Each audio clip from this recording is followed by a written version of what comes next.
you stand and engage the speaker. We don't want everybody to be sitting. Dr. Campbell. Dr. Campbell. Please, you are a very intelligent person. When a member is speaking and you wish to get a clarification or a withdrawal or a standing order point, you engage the speaker and you will be recognized. Take off the mask. You Don't everybody sit there quarreling with the speaker. I'm going to answer.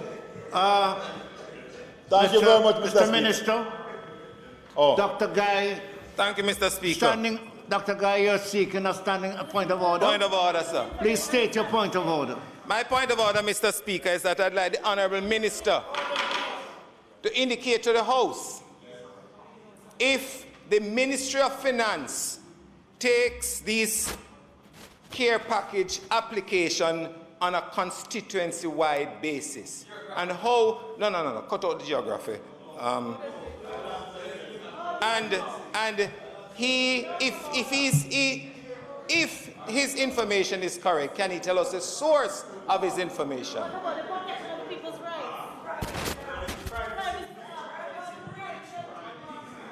Mr.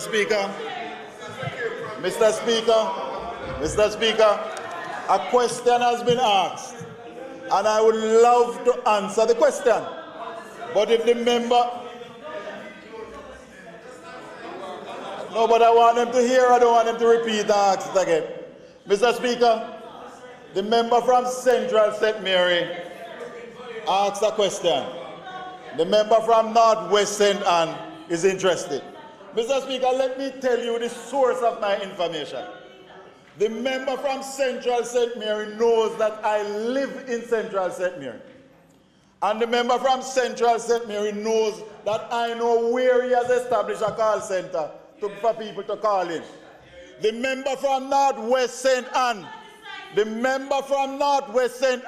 well knows that the lady who is going to replace him in this house is a councillor in Western St. Mary. And we know where the call center is in his constituency. We know what they are doing. We know what they're doing. But, Mr. Speaker, we are delighted. Minister, we are happy for them that Minister finally, Montague. They are caring for their constituents, finally, under a government led by Andrew Holness. Mr. Speaker. Minister Montague. Mr. Speaker. Minister Montague. Please turn your mic off and listen to me a minute. Minister Montague. Yes, sir. You have made a presentation. If anybody on the other side wishes to make a presentation, please indicate so. Do not sit down and disrupt the member when he is speaking. I have recognized. Thank you. Ms. Hannah, 1 minute. I'd like to know, Mr. Montague, have you finished answering? Well then, Ms. Hannah would like to ask a question. No, Mr. Speaker, my question has not been answered. The minister said that the vast majority of persons who have applied come from constituencies from members on this side. He has cited 2 cases where, as political representatives, as members of parliament, we have to do our duty and have the responsibilities as members of parliament. And nothing is wrong with what he is saying. But I want him to tell me, right, where that information has come from. And I saw the Minister of Finance push his head through the door a while ago, and I would like for him to be here to indicate that if that level of information is going out, there's no privacy in terms of people who are applying for these grants, Mr. Speaker. Mr. Speaker, I gave the member the source of my information. And if you want, let me repeat the source of my information. The member from... I'd like to hear the minister. I would like to hear his answer to Dr. Guy. Mr. Speaker, The member from Central St. Mary knows as a fact. And he knows that I know. Young lady, please allow me. If you have something to say, indicate to the speaker, and he will allow you to speak. Mr. Speaker, I am happy, I said it before, I'll say it again, that finally, after many years, a lot of them are members of this House, many terms, they were not servicing their constituencies. And as they get a chance under the CARE program, they set up call centers. They set up call centers, registering people, and we are happy for it. I congratulate them for doing that.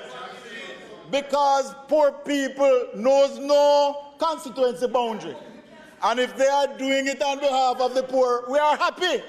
And I am saying, I will repeat, a lot of them over there are applying for the CARE package.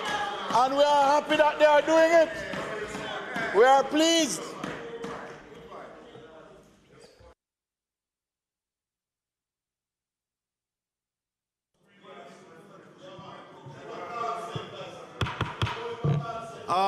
Dr. Campbell, do you proceed? Question. Order, please. Order, please. Let me advise you. There's a statement from the minister. I have a question, sir. There's a statement from the minister on which any member can ask any amount of questions. I don't wish for you to turn it into a debate. So if you have a question, get up, ask a question, and sit down and let him answer you. Get up again if you want. But I am not going to entertain a debate on a minister's statement, because that is not the correct way. Now, Dr. Campbell, you have a question for the minister. Please state your question. Turn your mic on and get going. Thank you very much, Mr. Speaker. And I do have a question. It's regarding the statement. I don't know why it is that persons are pompous in making a point, and then when you have a follow-up question, they don't want to take it. It is a question. In applying for the different benefits that the CARE package, the CARE program allows, it requires individuals to submit their date of birth, TRN, cell number. My question is that information private? Is that information private, or does the political party that is in government has access? Do they have access to that private information of the individuals who are applying for a benefit? Mr. Speaker, Mr. the Montague. member from Northwest not listening, and I will forgive him. Let me repeat what I said. Let me repeat what I said. Mr. Speaker, the member from Northwest knows very well that the lady who is to replace him in this House is a councillor from my constituency. And we know that they have set up call centers. And there is nothing wrong with it. I don't have the information that people submit. I don't have it. But we know that they set up call centers. Please. And we know that them ramming down the thing, and we have no problem with it. And I said so. So the question he asked, whether we have access to the information that people submit, the answer is no. But we know them have call centers. And we know, then why are we making a fuss about it? Me make fuss? Me is the member from Northwest. Bring it up. Hello, you were late. You were late. And I don't want you to talk me down. I don't want you to talk me down. Please. So, Mr. Speaker, I don't know what they're making so much noise over. They should be congratulating this government and the Minister of Finance for spending $25 billion in a stimulus package. That is what they should be doing. That is what they should be doing. Ms. Hannah. Ms. Hannah. Minister, can you hear me, sir? Members, let's operate intelligently. Ask all your questions. Not everybody speaking one time, sitting down. That is against the standing order. If you wish to speak, indicate so, stand up and make your address to the speaker. Go ahead, Ms. Hon. Minister, you can hear me, right? Those taxi operators who would have operated after curfew hours, what systems do you have in place now to ensure that there is a shift system, perhaps? I'm not au fait with the terminology, but I'm representing my constituency, and certainly the taxi operators in Claremont and Montague have said to me that because of the curfew now, they're not able to get work. Those taxi operators who would have worked particular shifts from the school shifts, other persons after those hours are also trying to get the work. Basically what the member from Northwest Manchester was saying. And what I'm asking you is, all things considered and understanding that people are really having a problem. There are always, especially some of the ones from Portmore who would have had to leave to work in Kingston because they have passengers in Kingston. What plans are in place? Could we really stagger it? I know what you're saying about the time allotted, but you would also appreciate that COVID and the implications of it are dynamic and it keeps changing. I don't think anybody would have wanted in the last 48 hours to hear we have over 50 new cases, but that is where we are. So what I'm saying to you is perhaps we can be more dynamic in our understanding as well as we all try to maneuver the situation. Mr. Speaker, let me thank the member from Southeast St. Anne. The taxi operators are not an exempt group under the disaster orders. And therefore, I have encouraged them, and in the main, they have complied with the order.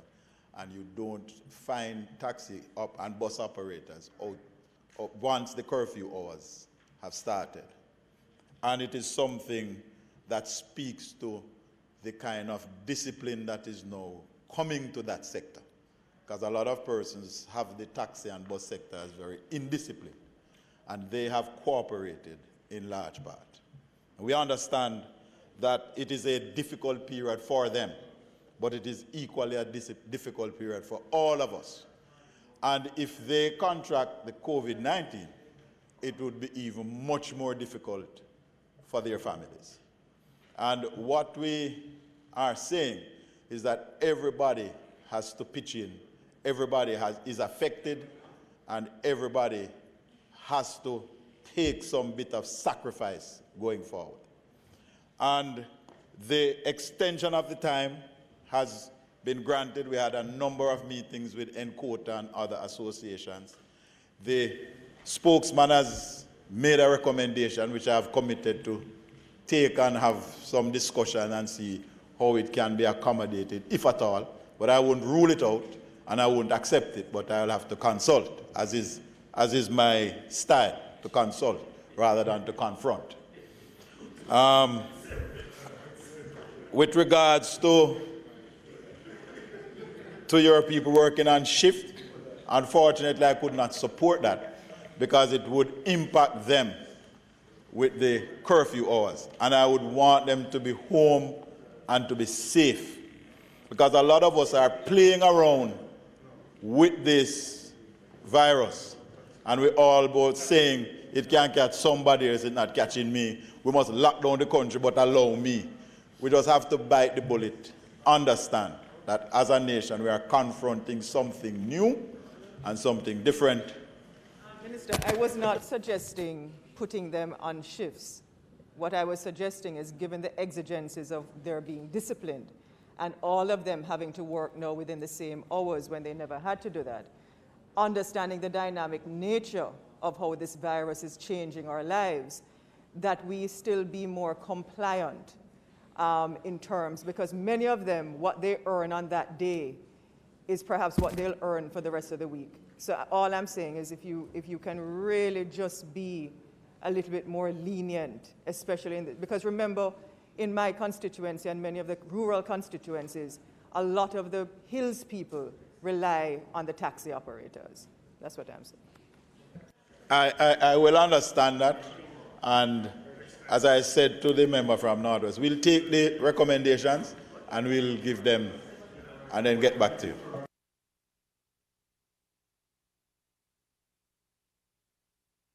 Mr. Speaker, thank you very much. And let me thank the members of the House.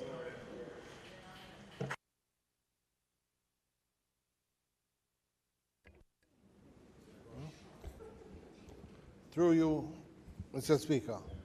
Minister. Just in keeping with what the member from Northwest Manchester made a point, I spoke to you last week at a meeting that we had with the taxi associations in Westmoreland and brought this point to you about the extension of the late going from the 30th to the 14th. But I just want to go back to what we said last week. There's a real problem. Many of these people, the reason they have not paid it is because business has slowed down. From the middle of March and earlier, hotels, airports, in terms of Juta, in terms of all other things, have been slowing down. So they have not had the money to do it. Now you extended it to the 14th, and now you have extended it to the end of May. But if they didn't have the money then, their argument is where they're going to get the money now. So the question is, extending it to the end of June is really probably, something to do. But the truth is, come the end of June, you're going to have to extend it again. And I think that it might as well you just do it once and for all to take that off of their head and extend it, certainly till after COVID is over, or we are at least opening up the economy a bit. People start to move so that the drivers can once again start earning some funds, will be when we'll do it. And in their minds, many of the drivers, what they're saying now is that there's a difficulty because it's almost as if they're signing up the form to get an incentive of $25,000 to pay it straight back to you in tax, in license fee and late fee. So I suggest, and they have to make a decision whether they're going to be using the money to pay for the license or they're going to use the money to buy liquor food to put on the table. So that's the first thing. And the second thing, that a point you made earlier about setting up call centers, etc. I wouldn't put it like that. Quite frankly, what has happened is that there's a care package, and I'll remind you, this is not the money of Holness or a JLP government. This is the government of Jamaica, this economy helping the people of Jamaica. And when you start, Minister, when you start to politicize these things, in a moment when the whole country is looking on and asking us to find their people out there suffering who don't know where the next paycheck coming from, and when you're getting up and talking about all the things, it makes them despair because they don't feel that we're being serious about the response. And I just say to you, what has happened in a lot of these constituencies, mine included, is that many persons, they're going to the care portal. Many persons in the hills and valleys, they don't have the internet, they may not have the computers or the technical expertise to do it. And many of them don't have bank accounts. So when you're saying to them, well, you have to insert this, they're confused.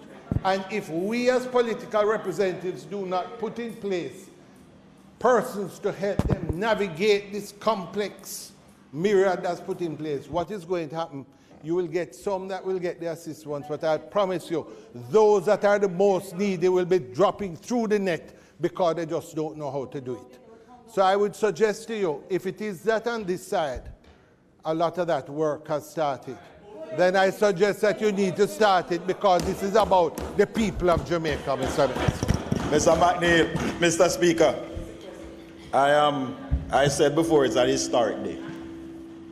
Somebody, give Mike. It's a historic day. Yes, you're going to have to, because in my years here apart from a sectoral presentation, I've never heard you made such a long interruption and contribution. I am very proud of you and happy for you. No, hold on now, please. Mr. McNeil, we member from Western Westmoreland. We had a discussion last week, and I gave you a commitment to look at the recommendations you made. And we have. That's why we are here. And you went on to get into the care package. And you are agreeing with me. I said I am happy that people are doing it so that more and more Jamaicans can make use of it. That's what I said. So why are we jumping up and getting excited? And you have ended at a beautiful point that you are encouraging everybody to help more and more people to access the funds. And that's the point I was making. And what is wrong with that point? What was the point I was making? No.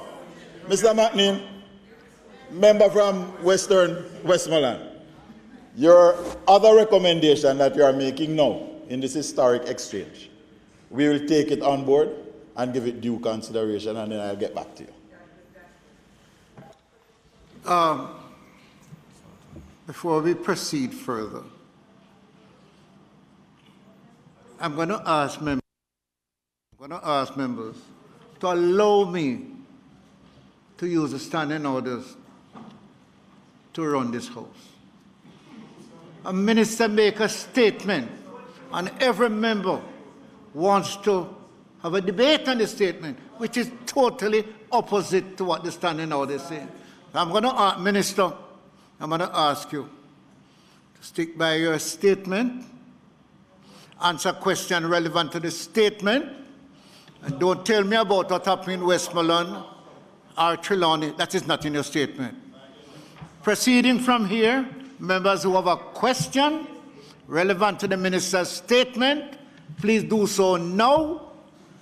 Do not proceed in a debate. I will have to stop you according to the standing order. All right, I'll not be doing my job. Thank you very much. Mr. Phillips, you have a question? Mr. Speaker,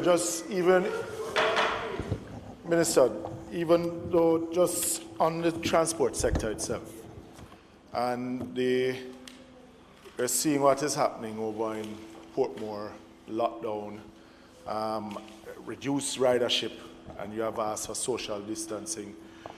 And I know that there has been, well, we have been praising the doctors and the nurses and things, but those who operate PPV vehicles are also frontline workers because they have to carry home the public, and they themselves are exposed.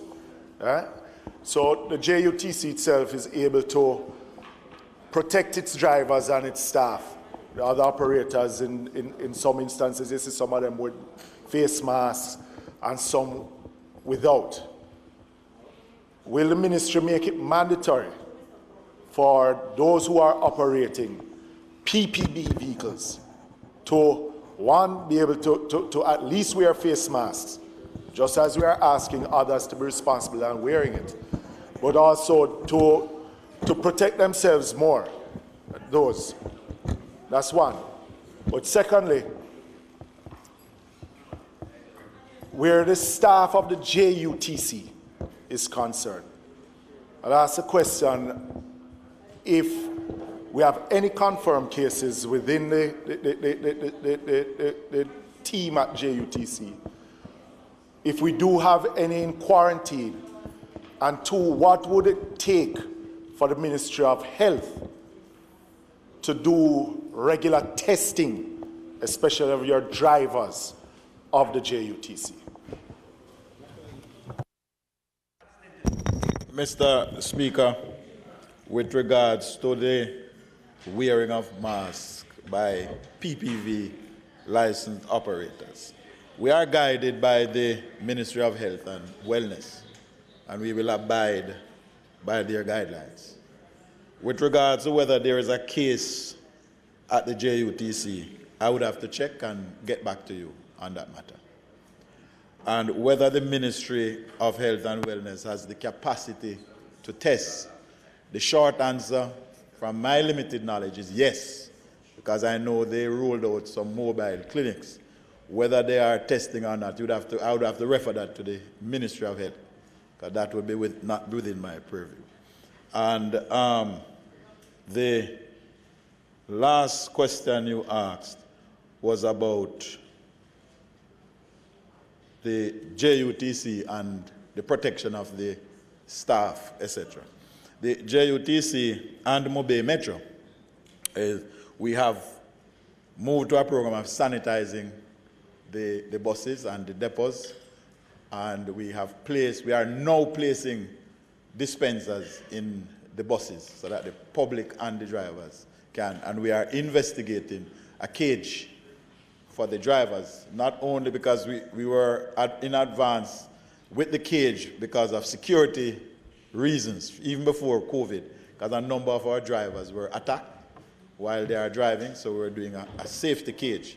And we have a prototype, we're looking at it. It has been fitted in 4 buses already, and we are making some adjustments in consultation with the unions. And we are also moving to have discussions with the PPC, the Procurement Commission, with regards to a cashless system, because it is said that the virus can be spread with money. So we're trying to move to a cashless system. So we had that application before PPC, before this period, because the system that is on the JUTC is old and obsolete. The company that manufactures don't even make parts for the system. So we were far advanced in acquiring a cashless system. And so we have accelerated the procurement process.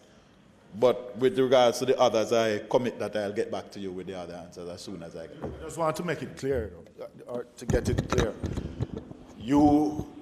There has not been any discussion with the Ministry of Health in dealing with the regular testing of your drivers or staff at JUTC as frontline workers.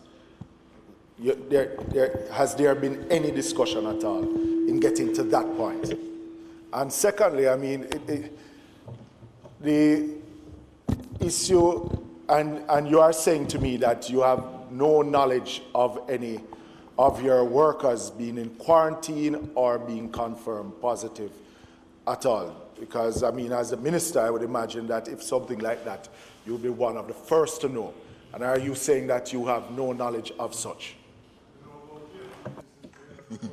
Mr. Speaker, what I am saying is that, yes, we have had discussion with the Ministry of Health and Wellness with regards to testing, and we will follow the guidelines that they have and the protocols that they have established. And I must pause to say that the Minister and the Ministry of Health and all the technicians and workers have been doing an excellent job in managing the pandemic, and I believe all of us should commend them.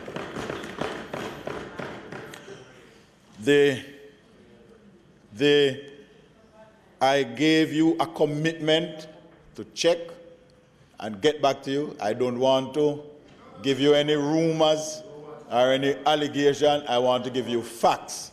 And I have asked to let me go and check and come back, because I have been hearing a lot of things. And I want to be factual. It's my style.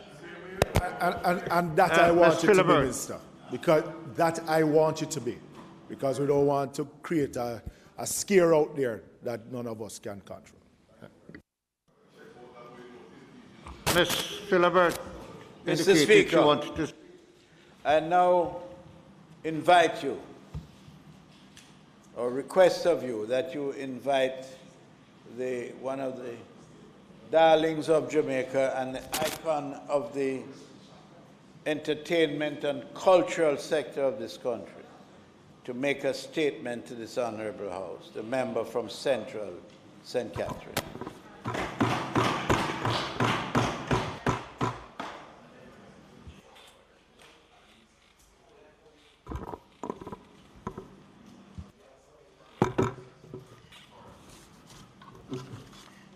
Mr. Speaker,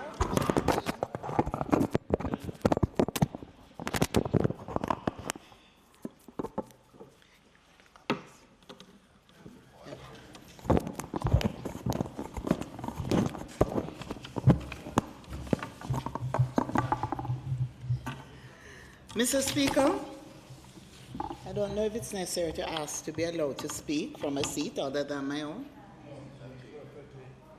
But today we are observing social distancing, and so I'm speaking from another seat. Mr. Speaker? Mr. Speaker, as a St. Catherine Member of Parliament, I would like to begin by offering words of solace to the people of the parish, particularly the people of Central St. Catherine, who must be very anxious and concerned today.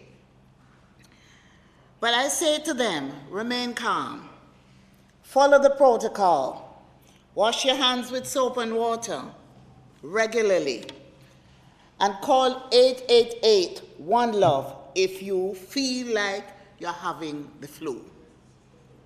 Those are my advice to you. That's my advice to you. I know the lockdown is difficult, but it is a necessary measure to fight the spread of COVID-19. If we all follow the orders, we will stop further spread of the virus, and soon we'll all be able to get over the restrictions. As difficult as it is, I appeal to you to stay home. I cannot emphasize enough, Tanaya Yard. Mr. Speaker, today I also express gratitude to the people on the front line, our nurses, our doctors, the porters, the drivers, everyone in the health service and the security forces who risk their lives daily to keep the rest of us safe. I speak for all of Jamaica when I say we appreciate all that they continue to do, and we must do all we can to ensure that they are safe and protected while they fight COVID-19 on the front lines. And I think all my colleagues in Parliament today would want to show their appreciation for the frontline workers. This is why, through the Ministry of Culture, Gender, Entertainment and Sport, we were pleased to recently host a 6-hour virtual telethon to raise additional funds to procure urgently needed personal protective equipment for frontline workers.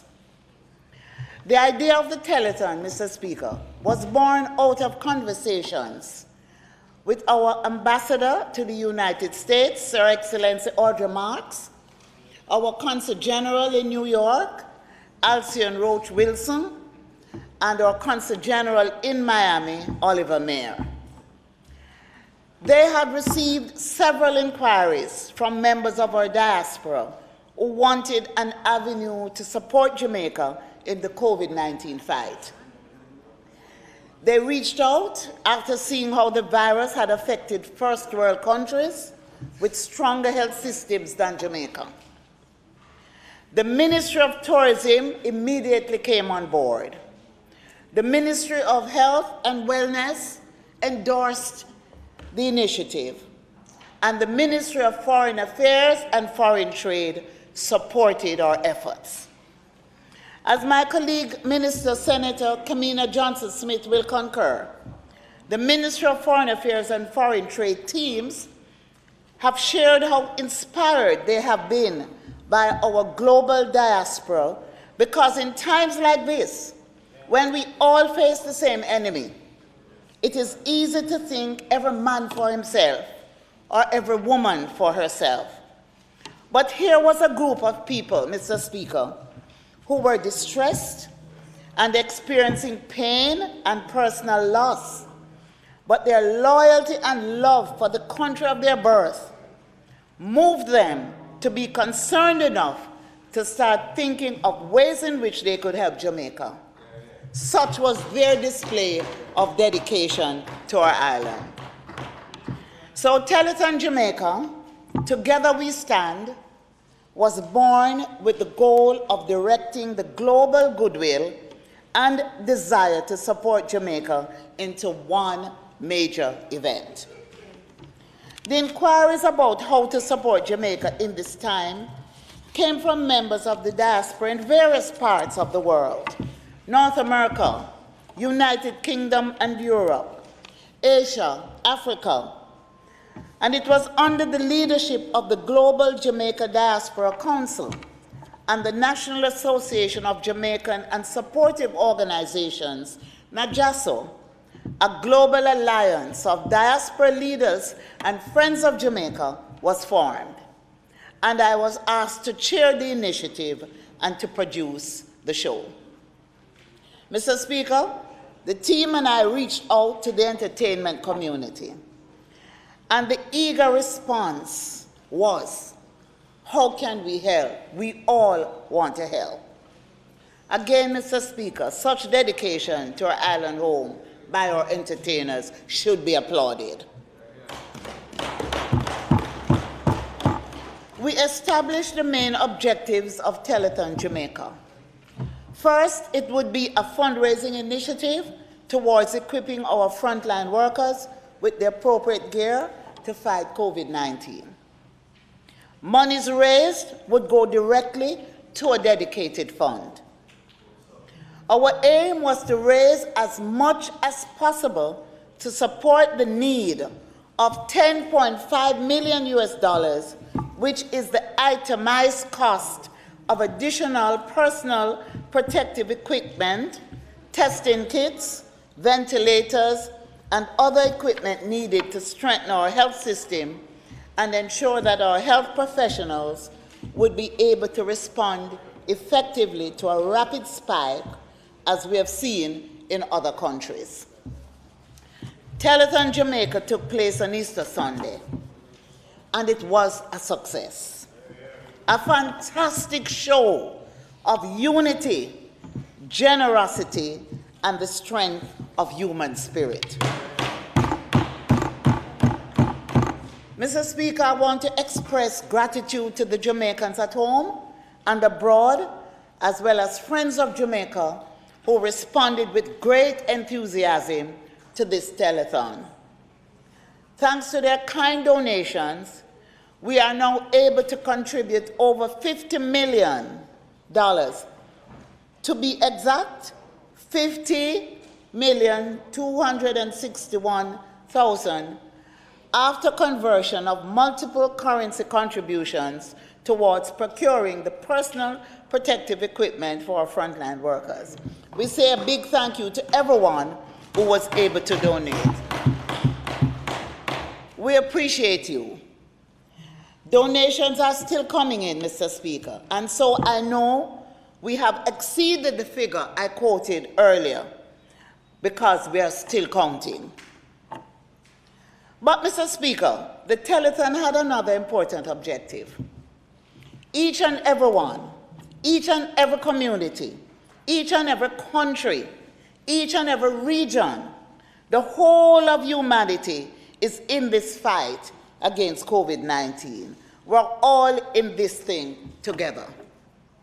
Jamaica doesn't have money, Mr. Speaker, to help other nations to fight COVID-19. Jamaica doesn't have equipment to share with other nations in need. Jamaica doesn't have a brigade of health professionals to send overseas to help. But what Jamaica has is tremendous talent and a music that has been and continues to be the balm in times of trouble. So our reggae music evolved as our response to the challenges of years of trials and tribulations. Throughout its history, reggae has been anthems of resilience, substance and identity, peace and love, not only for us Jamaicans, but also for many, many people across the world. And so the second and equally important objective of Telethon Jamaica, Together We Stand, was to use our reggae music to provide comfort and hope, not only to Jamaica and our diaspora, but to the world. And we were able to achieve that.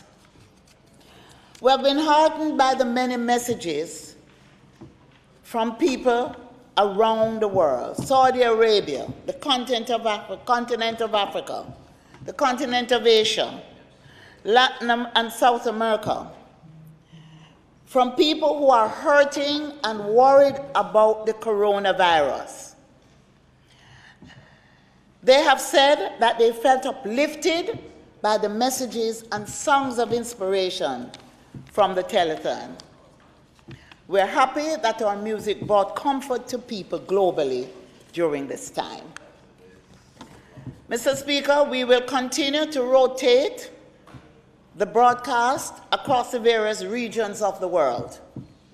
We hope more and more people will be comforted as we do so, as we believe that Telethon Jamaica has the potential to not only raise funds towards Jamaica's COVID fight, but also start a necessary conversation and present a platform whereby persons can continue to support the cause for as long as this crisis exists. Members of the diaspora have encouraged the continued sharing of these messages and songs of inspiration across the world as they continue to raise funds to provide additional resources for our health service. Mr. Speaker, I'm therefore pleased to advise that the telephone lines and the website will remain up and running so that anyone who was unable to make a donation on Sunday can still participate by watching the concert and making a donation online. They can visit jatogetherwestand.com or in Jamaica, mypaymaster.com. We welcome their contribution. To donate, they can telephone 1-866-228-8393, toll free from the United States or Canada, or 440808 189-6147, toll free from the United Kingdom and Europe. And from Jamaica, 888-729-2455, toll free. They can also call 876-960-9635. And there's a WhatsApp number, 876-550-1754. Cash and check donations are accepted at any paymaster location in Jamaica or any branch of Citibank to account number 925-0709-218 outside of Jamaica. Mr. Speaker, I close by thanking everyone who helped to make Telethon Jamaica a reality. Our team accomplished in 10 days, Mr. Speaker, what would normally get done over the course of a year in terms of planning and execution. I thank them for working around the clock, even in the midst of the national curfew, to support this effort to equip our frontline workers. The performance lineup for the telethon was simply fantastic.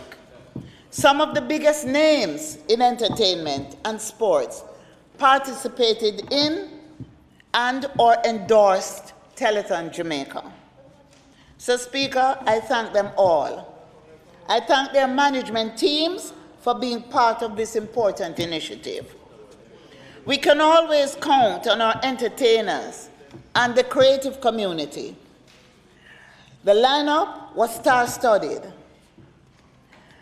And in addition to our Jamaican artists, they were able to get their friends who are non-Jamaicans involved to endorse or perform. To the donors, we appreciate every single donation, Mr. Speaker. We're happy to name those who pledged $4 million or $2 million or $500,000. But we are as equally grateful to those who pledged $20 or $100, even the widow's mite. Mr. Speaker, I know, based on discussions that are ongoing, that we will be able to announce more contributions and some very substantial ones going forward. But at this time, what is left for me to say is thank you to the many members on both sides of this honorable House who supported this cause. And I'm sure they will all now join me in thanking all who came together with hands, hearts, and pockets to make the Together We Stand COVID-19 telethon a reality. Mr. Speaker, I thank you, and again, thanks to our frontline workers. Thank you very much.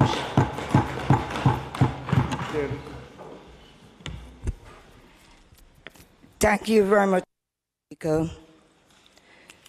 Mr. Speaker, today I too want to join in congratulating all those who were able to conceptualize this event. It is one that is worthy to be praised. Mr. Speaker, I too would want to join in thanking all those who participated and to just say to the minister that their effort should not go in vain. We need to ensure that we set up a committee, and that committee will be able to oversee on a non-partisan basis to ensure that what it was intended for will be realized. I know the spirit of our Jamaican people. We love Jamaica. Don't care where we are in the world, we believe in our country. And for that, I am very, very proud to stand here to congratulate each and everyone and to say that we are grateful as a nation. God bless you.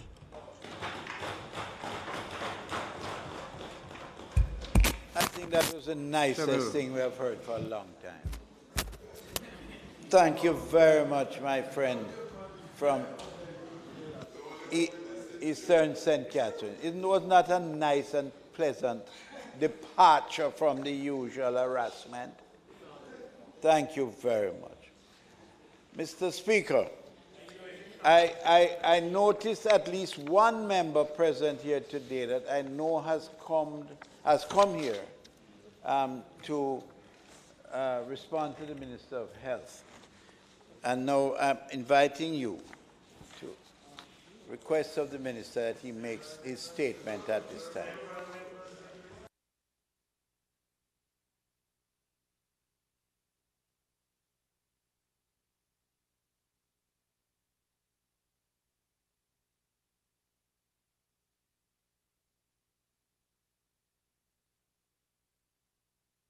Dr. Tufton.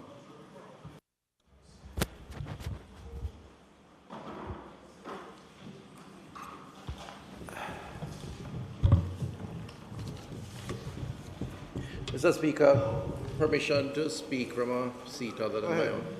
Thank you. Mr. Speaker, can we get copies? Mr. Speaker. I gave copies to the clerk. No, I need to get a copy. No, when? Yeah, well.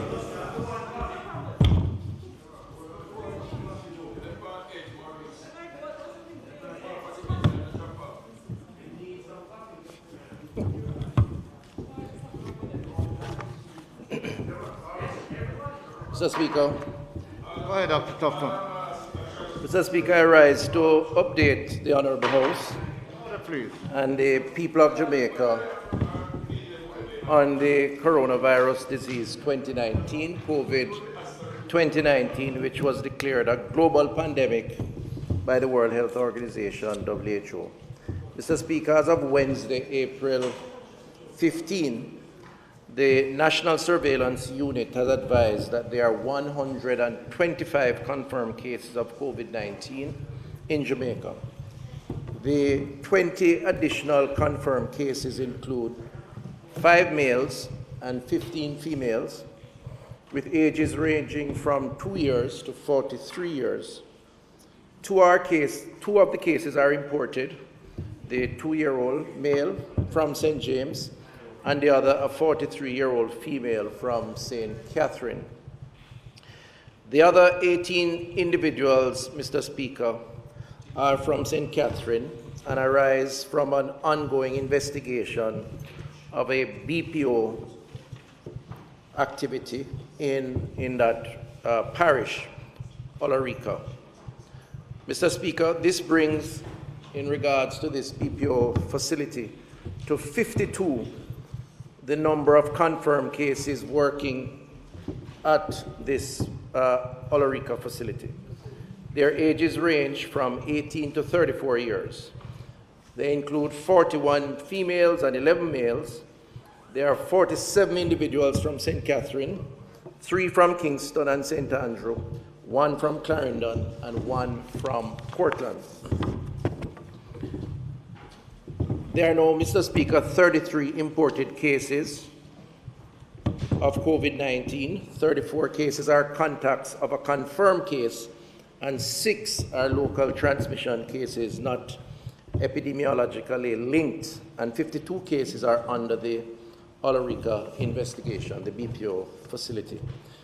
Some 51 or 41% of the confirmed cases are male, and the rest, 74 or 59%, are female, while the ages of all confirmed cases range from 2 years to 87 years old. Mr. Speaker, the St. Catherine Health Department is actively following the situation at Olivia since Friday, April 10th. So far, over 300 staff members have been interviewed, and it's ongoing, so it's a moving target, of the approximately 800 or so persons. Just over 700 employees, but it also includes some initial close contacts of persons who have tested positive. So the team in the field, numbering just over 250, who are community health aid, public health inspectors, and public health nurses, are continuing the efforts at contact tracing, but also testing. Today they had a target of collecting just about 150 samples. So the numbers are changing. I'm giving you the numbers as I got them in preparation for the presentation here this afternoon. Contact tracing has begun, as said earlier, in earnest in all affected parishes. Over 300 samples have been taken for employees and their relatives. Confirmed cases are being placed in isolation facilities, and the sampling is expected to continue over the next few days, next 5 days, where we expect all employees of the facility to be sampled and tested. Mr. Speaker, in terms of testing, a total of 1,391 samples have been tested so far, resulting in 1,258 negative tests and 125 positive, with 8 results pending. Mr. Speaker, in terms of the testing protocol, I know a number of questions have been asked about this. Just let me remind the House that in keeping with the testing protocol, specimens must be collected from and will be tested for COVID-19 for the following persons. This is the existing protocol, but let me just say that it is under review constantly as the phase of the virus expansion or spread continues. We adjust the protocol as we go along to co-opt more groups. All suspected cases, as per the case definition, are tested. All symptomatic contacts of confirmed COVID-19 cases, whether they display symptoms or not. All asymptomatic close contacts of confirmed COVID-19 cases, which is linked to the previous statement I made. All SARI cases for all hospitals. All admitted lower respiratory tract infection or pneumonia from all hospitals. All influenza-like illness cases. All healthcare workers who have been assessed to be at risk from exposure to COVID-19 cases. All symptomatic healthcare workers, irrespective of contact history, are tested. And this group essentially forms the core in terms of the targeted groups that are tested as a routine in order to determine the extent of the spread of the virus, to detect, to contain, and, of course, to treat.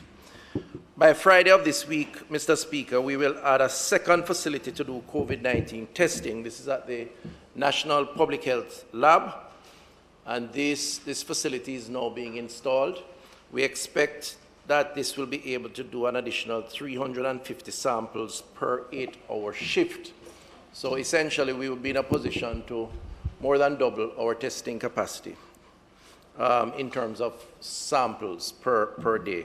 And depending on whether we operate 1 or 2 shifts, we will adjust as the need arises. In terms of the mobile testing, we have retrofitted 5 mobile units, Mr. Speaker. Up to yesterday, 4 were deployed to the respective regions. And this is in aid of expanding the sampling collection and testing for COVID-19. As part of those expanded testing efforts, we will begin this Friday, April 17, 2020, to expand the mobile testing in 2 health regions, the Southeast Regional Authority and in the Northeast Regional Health Authority. The one unit was actually based in Clarendon, and I actually visited the quarantine community where they were collecting samples a few days ago. That was the first one to be deployed. Subsequent to that, additional units have been deployed.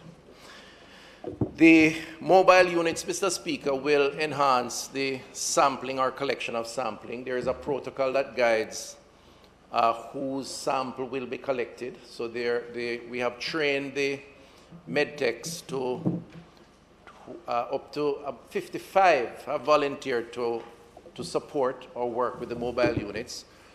2 days ago, 35 were trained, and they are to train the remaining numbers, and they will go out, they will provide the discussions or the counseling, if you will, for persons who are so interested.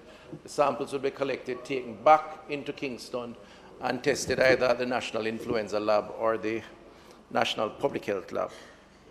In terms of personal protective equipment, Mr. Speaker, with the threat of the COVID-19, the Ministry of Health has moved fairly swiftly with all the challenges of securing personal protective equipment globally because of the demand by all countries of the world.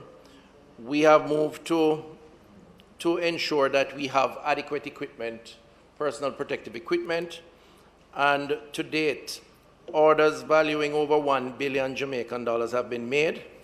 Major items delivered to date include an additional 35 ventilators, 6 ICU beds, 50 physiological monitors, over 2.2 million PPE items, so that includes the N95 masks, the protective equipment. I have had discussions, Mr. Speaker, with the regions through Zoom arrangements or Zoom meetings, and I would say on average, in terms of the supplies in the region, most of the regional management have indicated that they have 2 to 3 weeks supplies on average.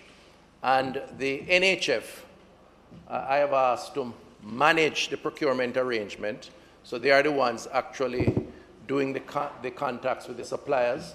It's very difficult. We have lost some items, frankly speaking, because we have had situations where, having discovered that the items were available in other jurisdictions, we have not been able to access those items. And then also, Mr. Speaker, we have had situations where we have accessed the items, offered to pay to source, but there is no logistics arrangement. In other words, the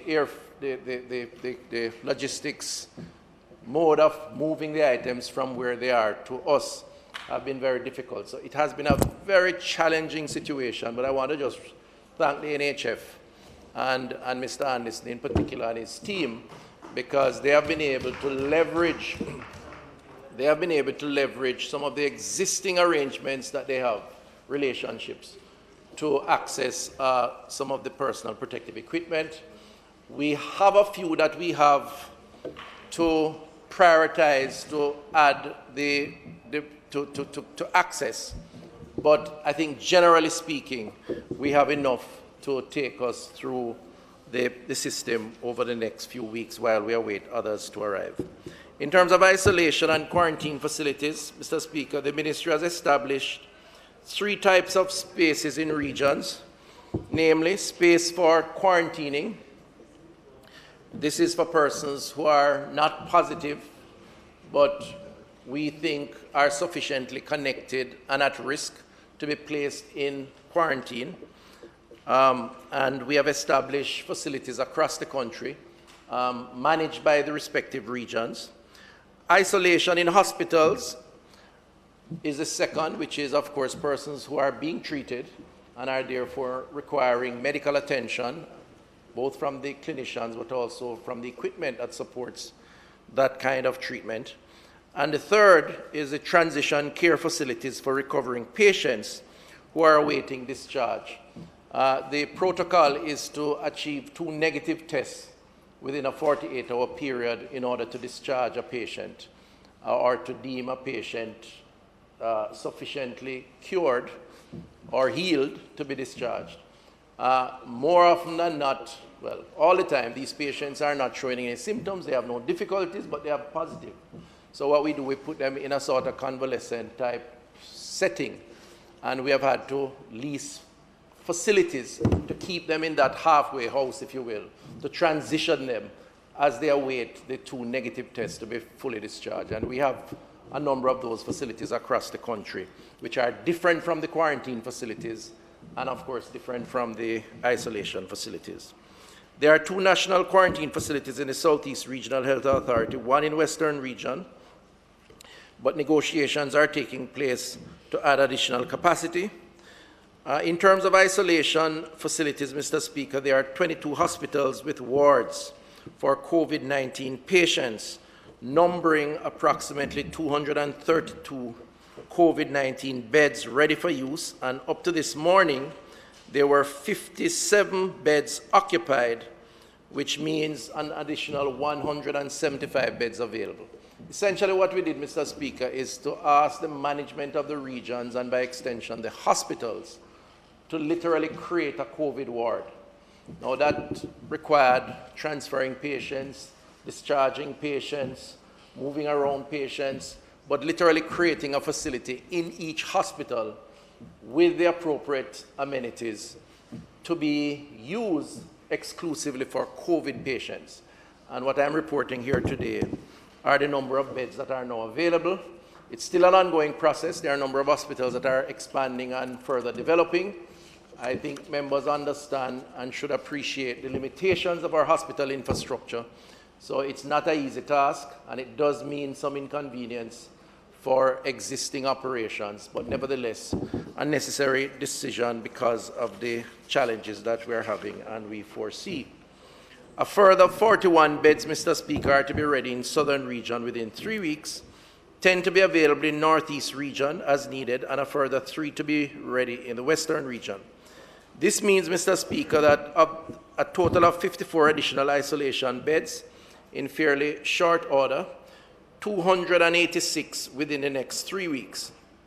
In addition, the numbers of high dependency beds and ICU beds will continue to increase over time. This is where, of course, we have the very severe cases. Currently, 66 patients remain in isolation, and 21 persons are in quarantine at government facilities. Mr. Speaker, we are pleased to report at this time that persons in isolation remain stable, and there are no critically ill patients at this time.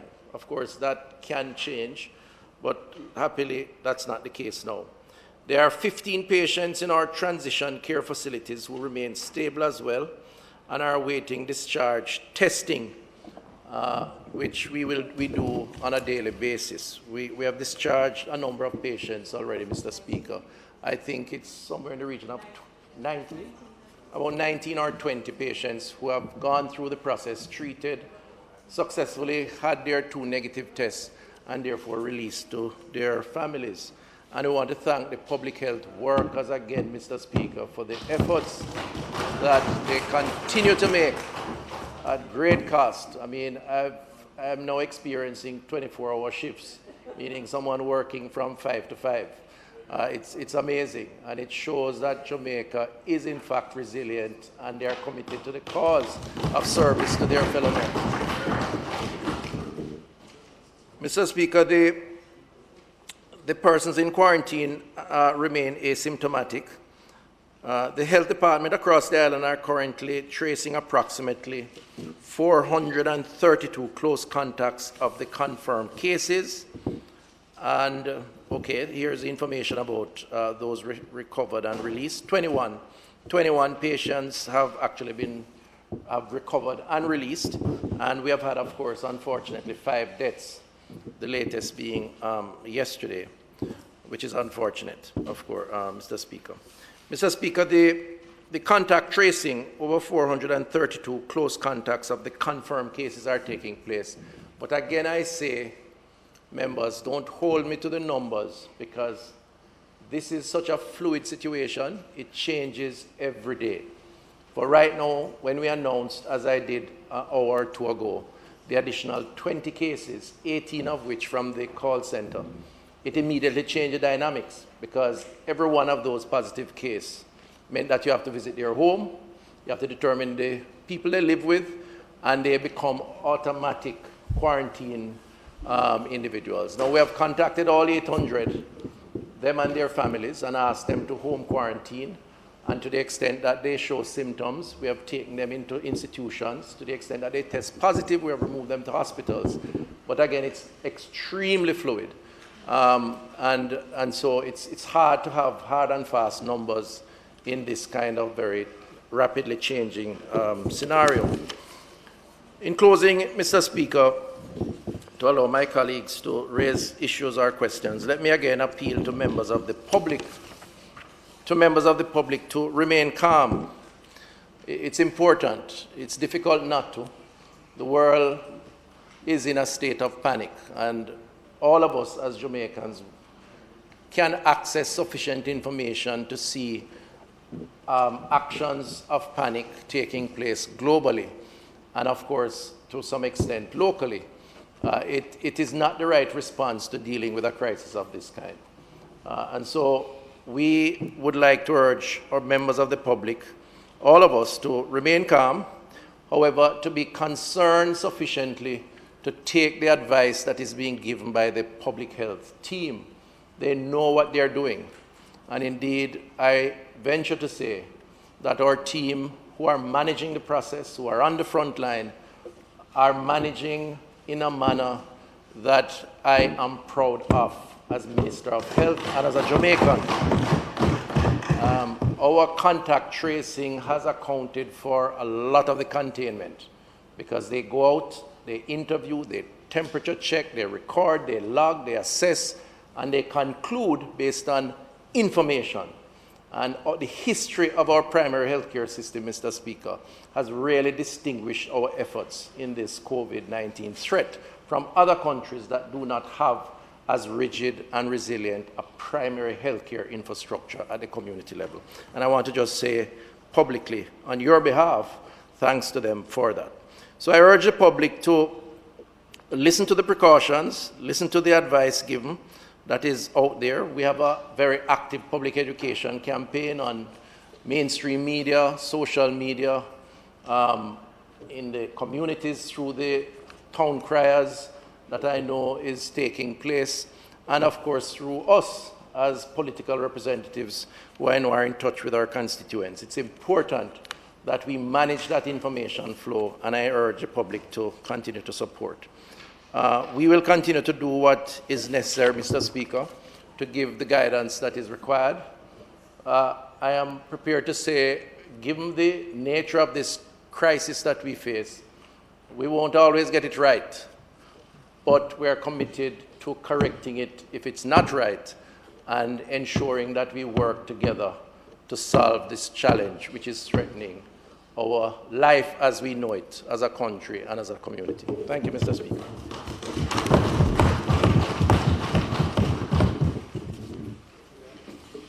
Thank you very much, Mr. Speaker. Thank you, Minister. I want to start off first by starting where you stopped off, by thanking all the healthcare workers who are out there on the front line.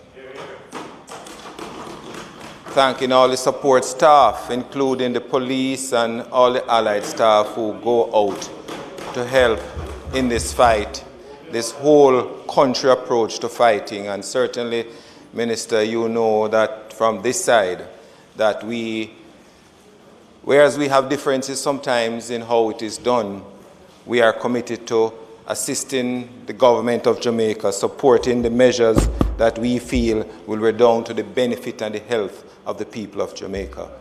So I want to, again, to commend the efforts of the workers who are out there. The recent numbers over the past 2 days has basically opened the underbelly of this disease. The fact that we have had 52 over the past 2 days, and 5 over the past 2 days and more counting. The reality is that, and just state this for what it is, Minister, hindsight is a good 20/20, you know. But we have always from day one disagreed in terms of the testing protocols. We have said it in this very house, we have said it as well in the select committee that we have in terms of who is tested, the number of tests that are done. You know, Minister, what is mind-boggling? I don't want to sound like the former colleague of ours in this house, Member Daly, who said mind-boggling, but probably he's correct.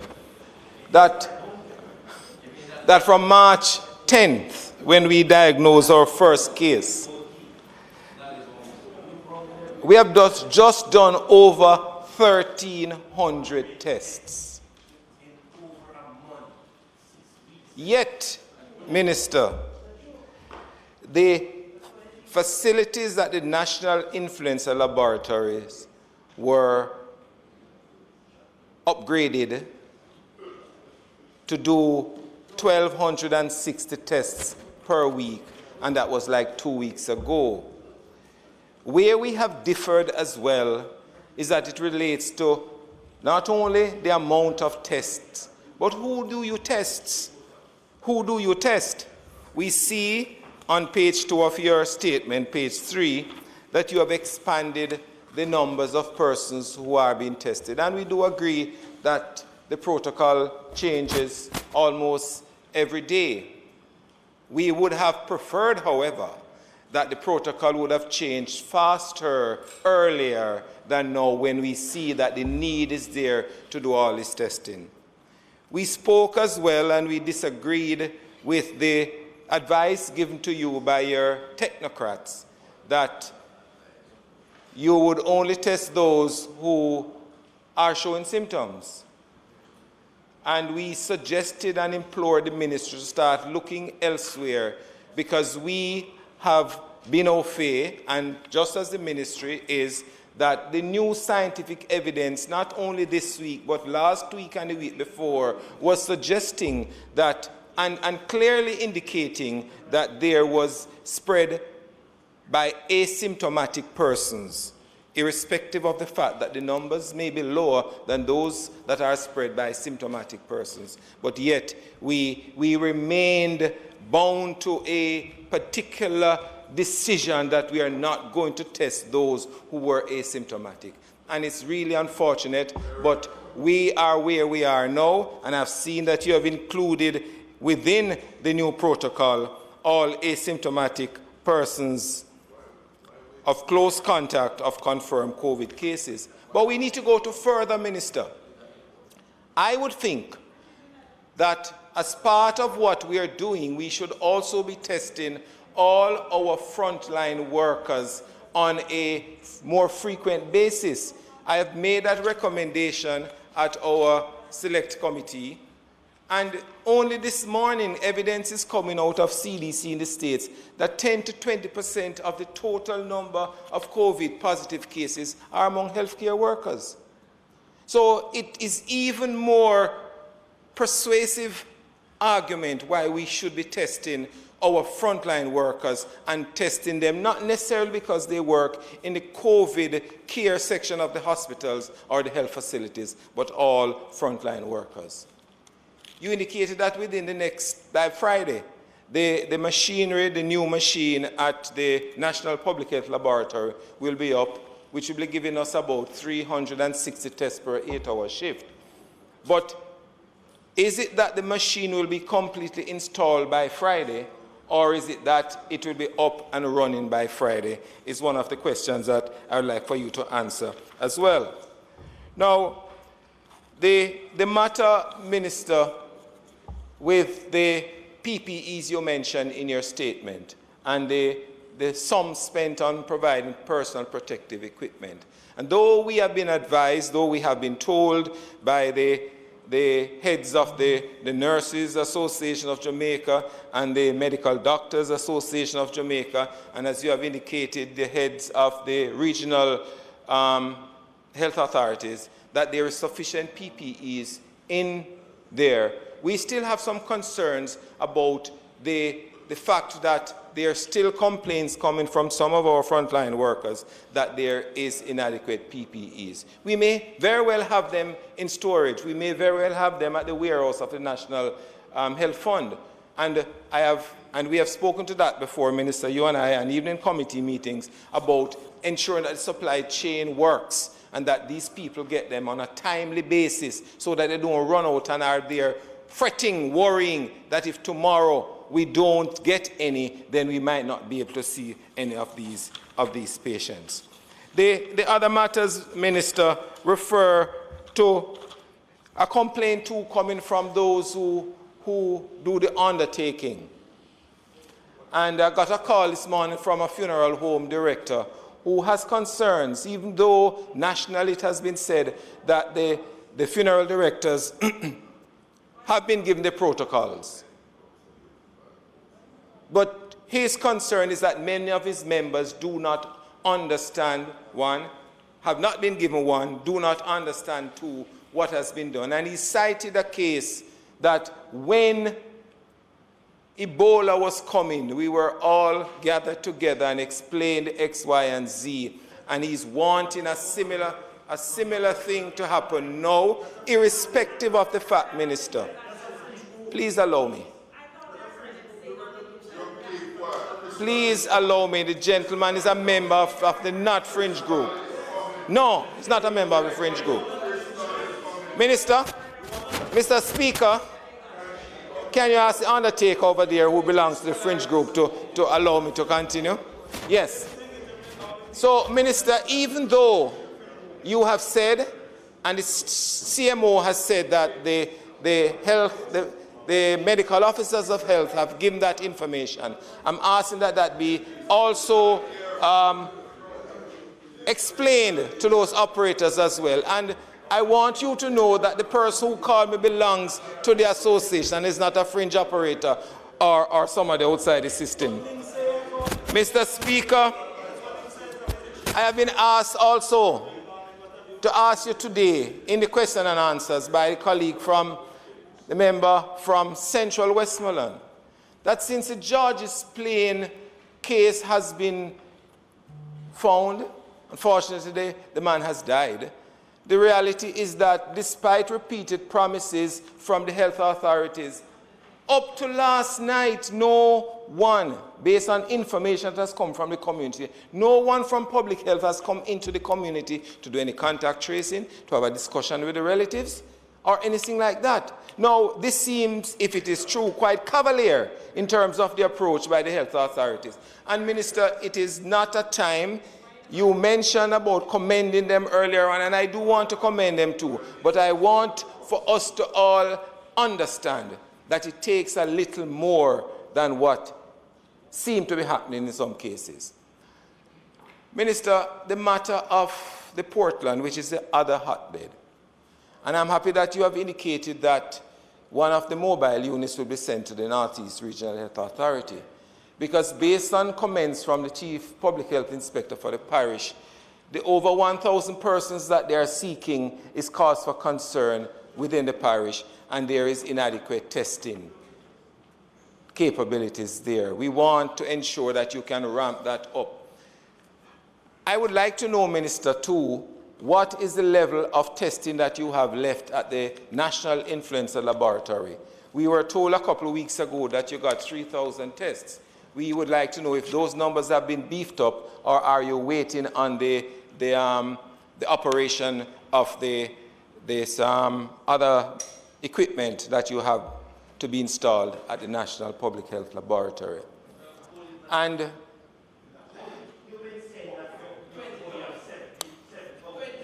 Minister,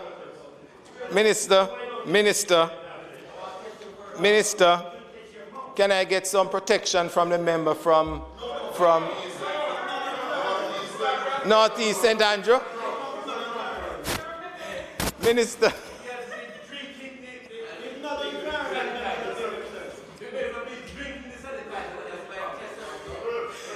Mr. Speaker, thank you very much for the protection.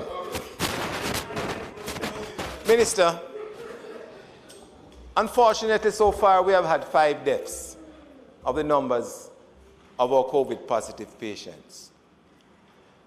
But what we are not basically seeing or are being reported, possibly because of the lack of testing, is that those persons who may have died from other chronic communicable diseases, but who have not been tested at all to see whether COVID is related to that. No. There's a reason for that. Please listen. Stick to law and I'll stick to medicine. In New York, we have found that the numbers, reports coming out of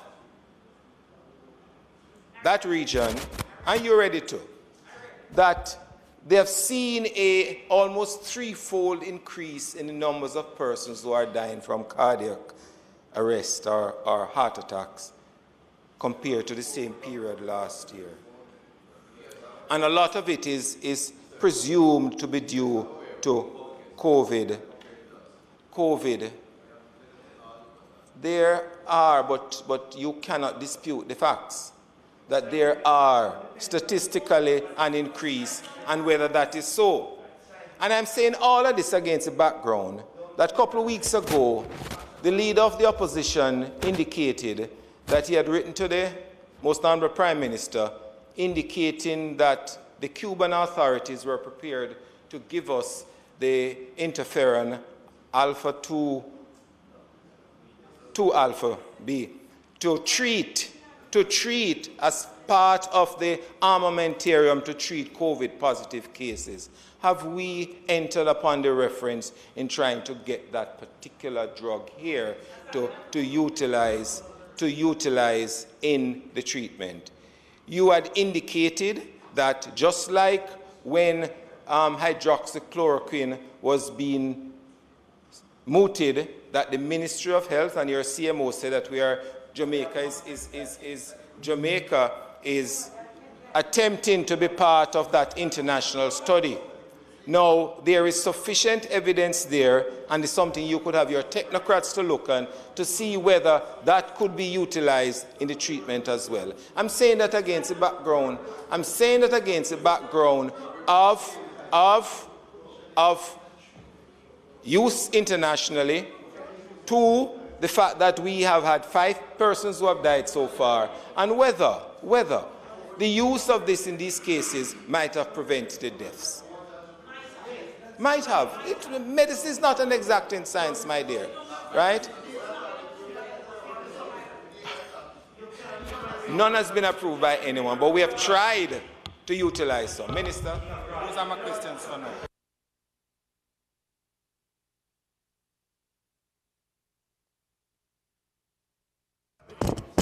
Thank you very much, Mr. Speaker. The member, I want to thank the member for his questions. Permission to speak from a seat other than my own. I have to request that all the time, okay? Permission, Mr. Speaker. That's what I thought. I got permission before. Permission granted. Saying I need to ask all the time.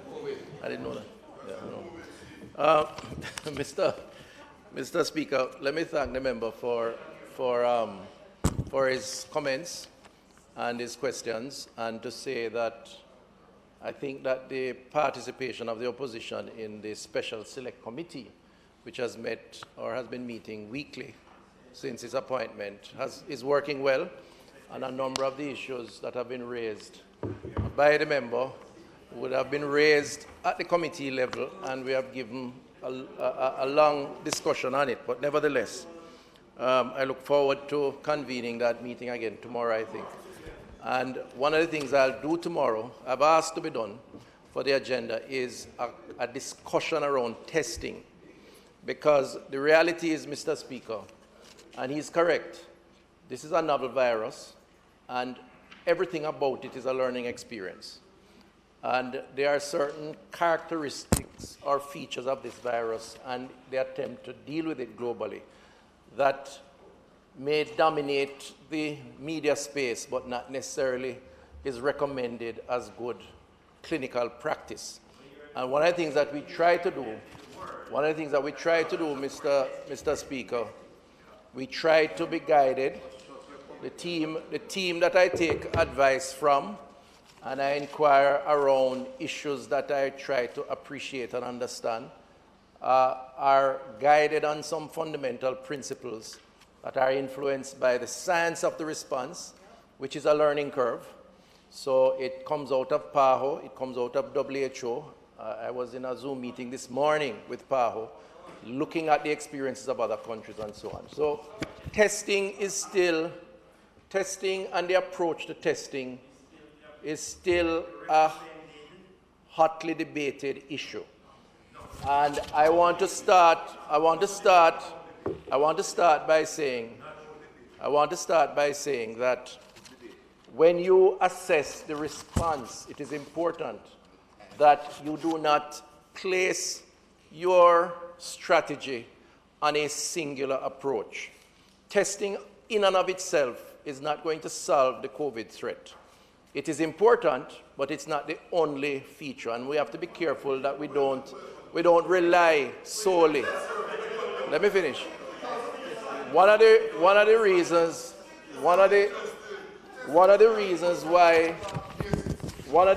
why I members.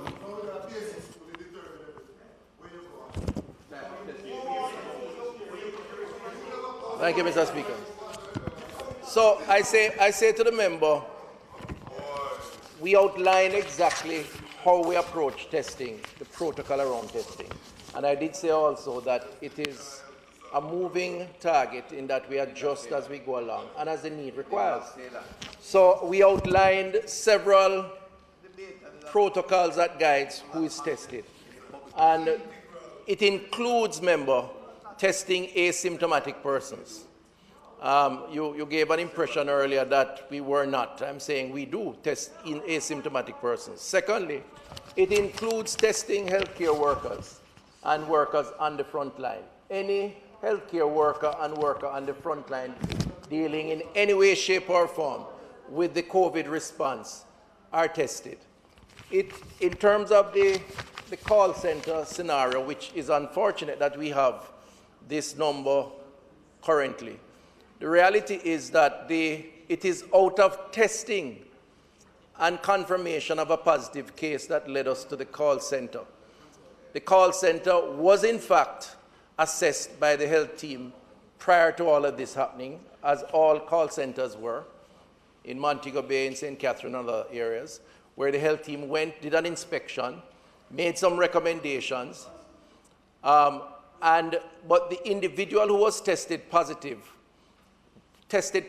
based on symptomatic conditions, and then from that positive test, it led us to the call center, which led to the testing of other individuals and the current scenario that we're in.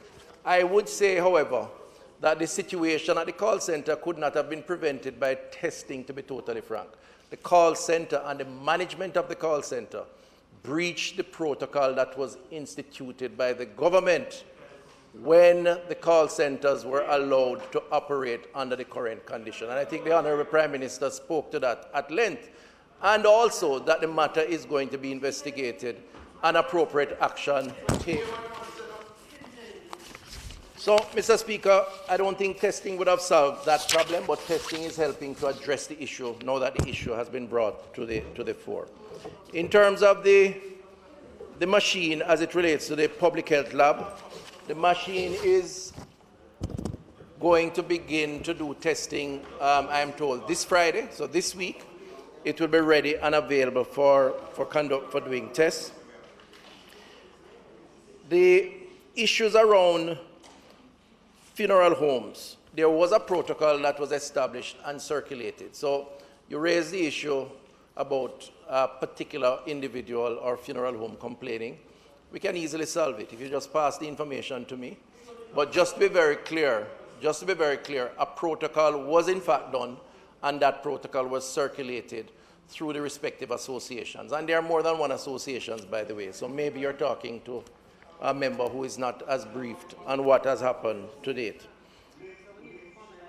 In terms of the question around the Westmoreland and the person who was positive and subsequently died, it would be highly unusual, and I will check, that no contact tracing or follow-up would have been done, because that would fly in the face of the general approach that all of us on both sides have recognized, the primary healthcare workers who are out there in the field and who don't make those mistakes. So I hear you, and I'm prepared to follow up on it, but I think that would be rather unusual given what they have been doing to date in terms of the contact tracing. The issue around the Cuban drugs, we have discussed, Mr. Speaker, the Cuban drug issue, except that the approach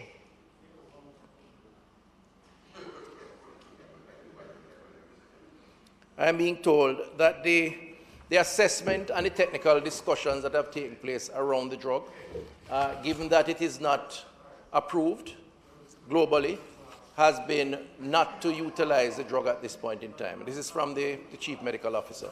Again, I can only go by the advice that is given to me, and that's the advice that I've got. So it's not that we have not looked at it. As you know, we are collaborating with the Cuban government in several ways, and we are very appreciative in terms of the clinical capacity that have been added to our front line against COVID. But as far as the drug is concerned, a decision to date has been taken not to engage for usage at this point in time. An official position. Thank you, Mr. Speaker. Mr. Speaker, thank you, Minister. I want to ask some questions as it relates to your call center case in Portmore. You said that there are over 300 tests that have been done from this grouping. Interviews. And I want to know, of the staff complement of 787, how many have been tested? That's one. Two, of the 52 positive cases that you have found, of the 258 who have been tested, how many of those 52 are symptomatic and how many are asymptomatic? Because that's important for us to understand also. And Minister, you said something earlier on which I think is regrettable that you said it. That is your position as it relates to testing. It is an unfortunate comment because we know, everyone knows, that unless you have data, it will not be able to drive where you intervene. There's a colleague of mine, he's right here. He speaks about evidence-based and data-driven and evidence-based. If you don't have that, and the only way you can have that evidence is to test, then you cannot make the informed intervention in the areas in which you need to do that. So it is not a matter of one against the other. They are complementary, but testing has to be, right? Whereas it has to be central in all of what we do. And interestingly, you know, the more you test, the more you find cases. We know that. Everyone knows that. Every country that has been testing more have been finding the numbers driving up. So there's no reason why we should be afraid of testing and find that this is our number. We can't be bound to a curve that we would like to see, as you said, out of Singapore, that we're following this particular curve. If it means that we need to test more to find out more as to how many people in this country are infected, then we ought to do that. I'm glad that you have found the ability to get this new machinery, but still, after 2 weeks, when we can test 1,260 per week, we have only tested 1,360 from the 10th of March to yesterday's date.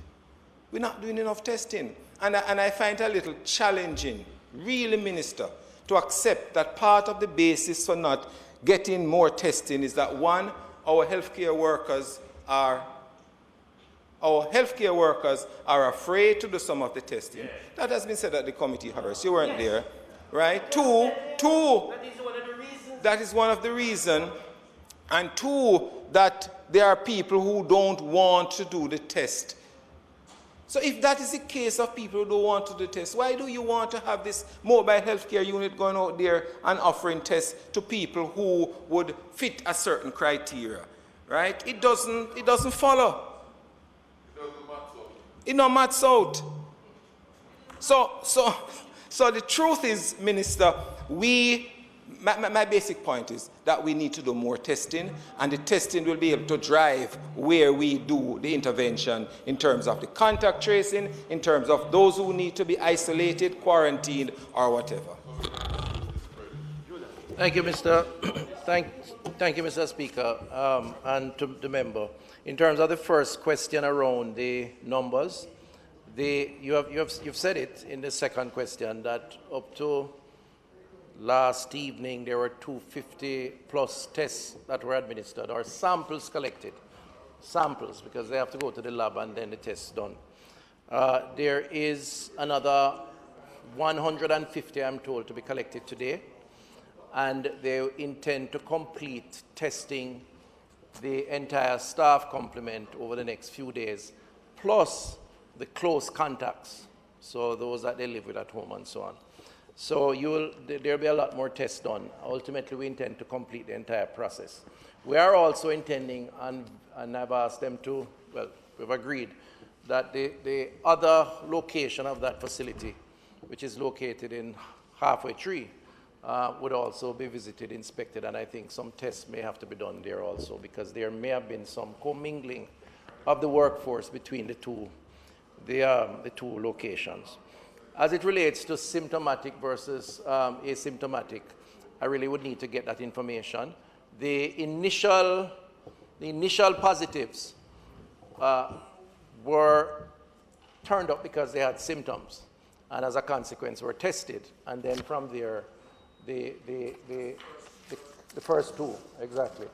There are some that are symptomatic, I'm told, and those have been placed, well, all who are positive have been placed in appropriate isolation facilities, but I can't tell you exactly how many, but for certain there are some. In terms of the testing issue, Mr. Speaker, I didn't intend, and the member argues in extremes, and I want to caution him not to. Certainly, as when he tries to paraphrase me on what my intentions are, because I'm not arguing in extremes at all. I am not in any way suggesting that tests are not extremely important to this process. I keep saying publicly, and I've said it before at all levels in the committee meeting, that we argue a lot about tests, which is very important, and we are going to ramp up testing. And we're looking now at an antibody test, which, as you know, being the clinical mind that you are, is a rapid test that looks at whether or not you're exposed to the virus, as opposed to separating and identifying the virus, which is what we do now. So we're going to be coming with that, and that is going to be a much more mass testing operation. But, Mr. Speaker, one has to recognize too, and I appreciate the point about testing driven by science and understanding the data to make decisions. But there are margins of error that accounts for any scientific approach. And some of these margins of error are tolerable. Others can throw you into a whirlwind by making or influencing poor decisions. I have been approached by no less than 20 individuals or firms asking or selling rapid test kits. No, let me finish. Mr. Speaker, if I may. I've been approached by quite a number of persons seeking to commercialize the global emergency, the national emergency, offering test kits. And I must say that even within the panic and the concern, it is important that we provide the leadership that is not fazed by the emergency, but calculates and studies an approach that is in the best interest of the country. To unleash rapid test kits on a country that is 60% accurate, where you end up getting significant false positives and false negatives, would be a bad idea, and it would not serve the interests of public health. So one of the things that we have done, member, we started off as it relates to testing, not just by looking at the number of tests, but looking at the methodology of testing, which does not occupy the conversation at all. Everybody talks about test, and it seems not to matter what type of test, the accuracy of the test, or the approach to testing. Let me finish, Mr. Speaker, thank you. The methodology of testing is where we believe a lot of the accuracy of the approach to get what is actually the state of play in the country takes place. We have identified the vulnerable groups, meaning the high-risk groups, whether it is frontline workers, persons with a travel history, persons linked to a positive case, persons who turn up in hospitals with upper respiratory ailment, who have no relationship with travel history or positive, they are automatically tested. And then, of course, we open the lines, if you will, to persons who desire to be tested, and we do a particular screening and then give them the opportunity to be tested based on the discussion between the clinician and those persons. Mr. Speaker, I believe that to date, and I'm not saying it's not subject to change, which is why I say everything is subject to change depending on where we are with this virus. We have tested in a way reflected not just in the numbers, but in the approach to testing, where we have a fairly accurate depiction as to what the state of play in the country is as it relates to the virus. And we are going to have to adjust that, which is why I say the antibody tests are coming, which is why we are putting in additional capacity, which is why we have the mobile clinics going out, because I must say the call center scenario represents for us our greatest challenge as it relates to the spread of the virus, because theoretically you probably have 1,000 persons between employees and their relatives who are out in the country somewhere, which is why the shutdown of St. Catherine was important, who are carrying the virus and spreading the virus. And that becomes very difficult. So we have to now engage in a different phase. But up to the point where we focused on containment and the high risk and vulnerable group, frankly speaking, the testing and the methodology of testing has served us well. Mr. Speaker, if you look at we manage and track the sickness profile of our hospitals. There's no unusual increase in numbers in the hospitals of persons who are suffering from any symptoms related to COVID. And to the extent that they turn up, they're tested. And overwhelmingly, as a control group, persons who are identified outside of the Centennial sites, coming up with upper respiratory ailment or lower respiratory ailment, and they are tested, it's negative, unless they are linked to a travel history or to some other vulnerable groups. So we feel that it has worked. However, I am prepared to accept and agree with the member that the expansion of that process is required now because of the next phase of the virus, which we have always predicted, the community spread phase. Always predicted that that would come because that's the cycle of the virus in every country throughout the world. And so that's the phase that we're going in, which is why the antibody testing is going to take place. So I'll give you an example on the antibody testing to look at the extent to which the virus is in the population and it is present in people, in individuals, in citizens. Take Bull Bay, 7 and 8 miles. Now, we had to quarantine that facility. We had 8 or 9 persons coming out of that facility that were positive. It is a community that should benefit from an antibody test where all 12,000 citizens, to the extent that we can get them to do a rapid test, to see to what extent the virus has achieved, or the citizens have achieved some level of herd immunity within that population, given that that population was quarantined. So there's a method that is being developed, and we'll speak more about that, member, at the Special Select Committee, just to reassure you and the concerned citizens around testing that it is not our intention to minimize the importance of testing.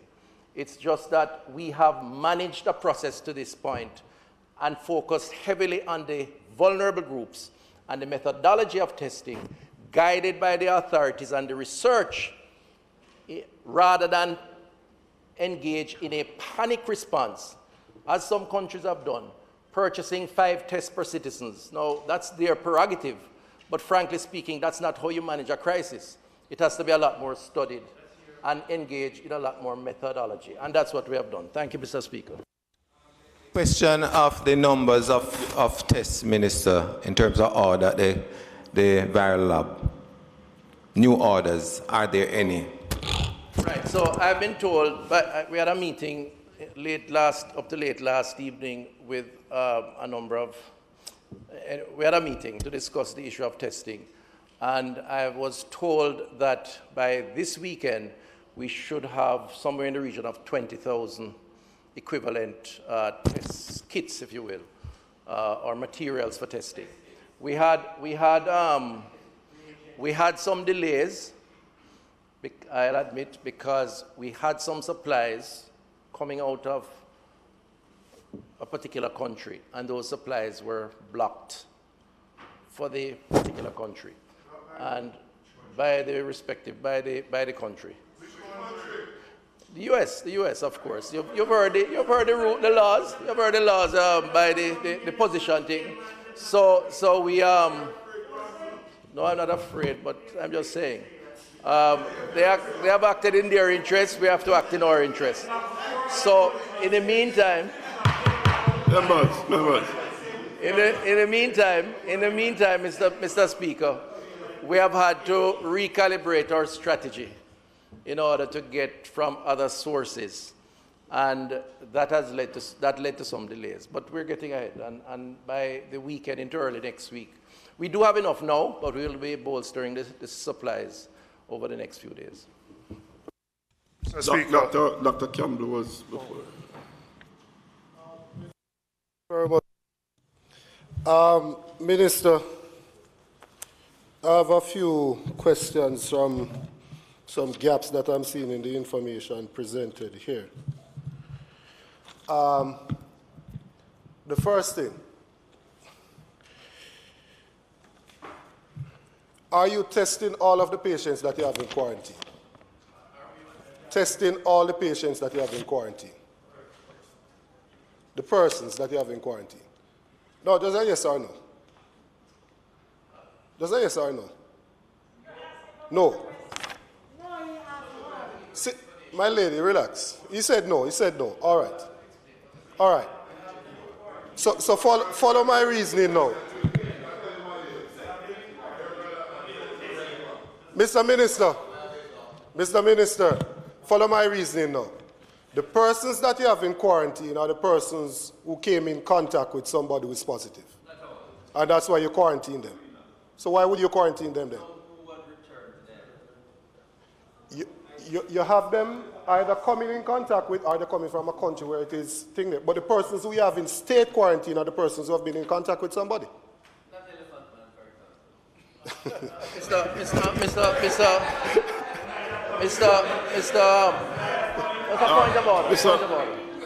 Tufton. Mr. Speaker, I regret responding to a question from my seat because he has effectively paraphrased me and made it a point of record, and I want to correct it. Now, you would have to clarify, member, whether you're referring to home quarantine or institutional quarantine. Home quarantine, no. We have recommended all persons with a travel history to stay at home, and institutional quarantine, yes. Okay, so that's important for the record. Thank you.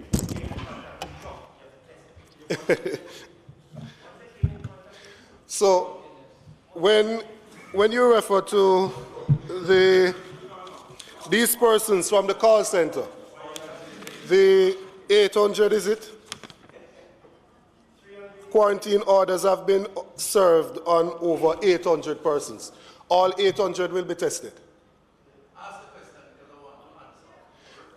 This is what I'm asking, because unless this is new today, before we weren't testing all of these persons. We were testing the ones that showed symptoms.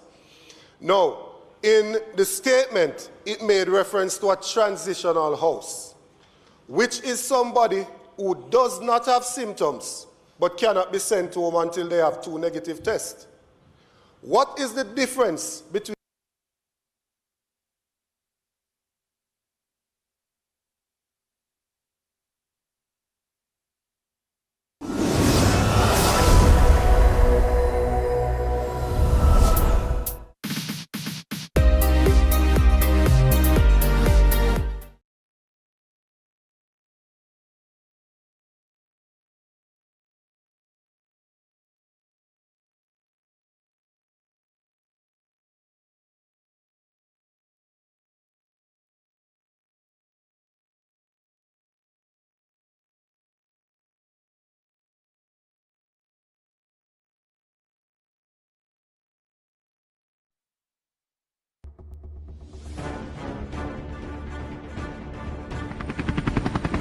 I am Jamaican.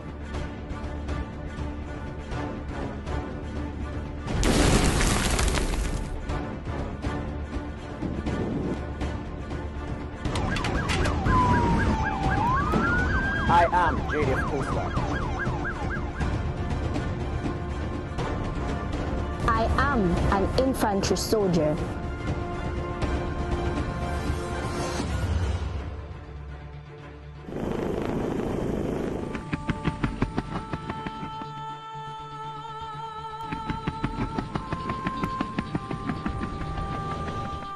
I am JDF Railway. I am a JDF soldier.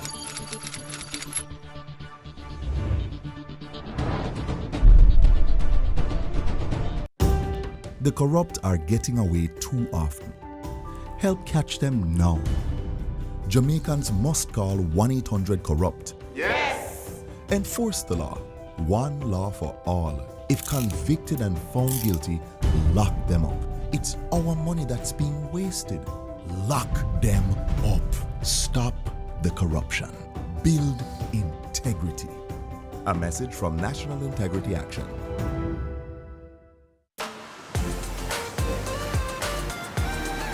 Hello world, My name is Darianne. Journey with me inside the lives of some incredible people as we find out some of the life experiences that shape them and make them into who they are. Inside Their Journey with Darianne. Coming soon to PBCJ. My name is Gal Williams. I'm in the construction business. Our motto is to move the earth to please, but I always acknowledge and know that the earth can move as it pleases. Poor building techniques, poor materials, and shoddy workmanship lead to disasters. Earthquakes don't kill people, disasters do. And we should make sure that we don't contribute to it by building poor buildings. Build right, build smart. To learn more, log on to www.weready.org. An important message from the Ministry of Health and Wellness. How to wash your hands. Firstly, wet your hands. Then apply some soap. Rub your hands palm to palm. Lather the backs of your hands. Scrub between your fingers. Rub the backs of fingers on the opposing palms. Then clean your thumbs.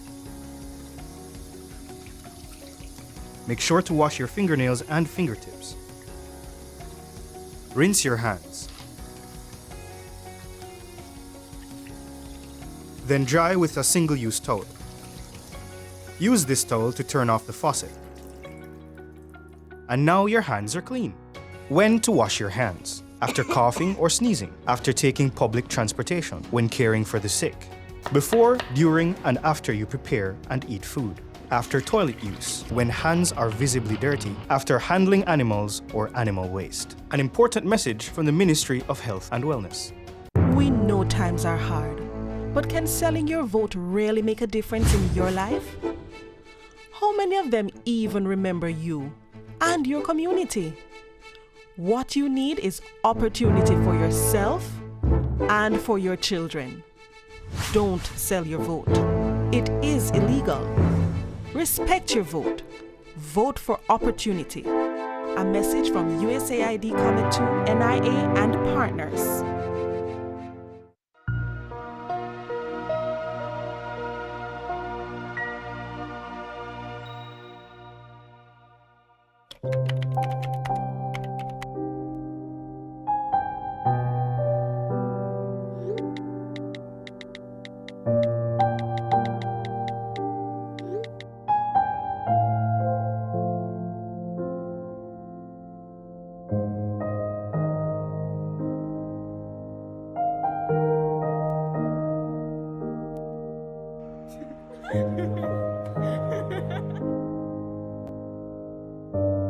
I'm so lonely.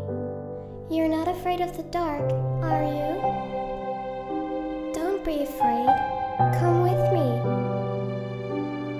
Please, no! Oh my God, please, no!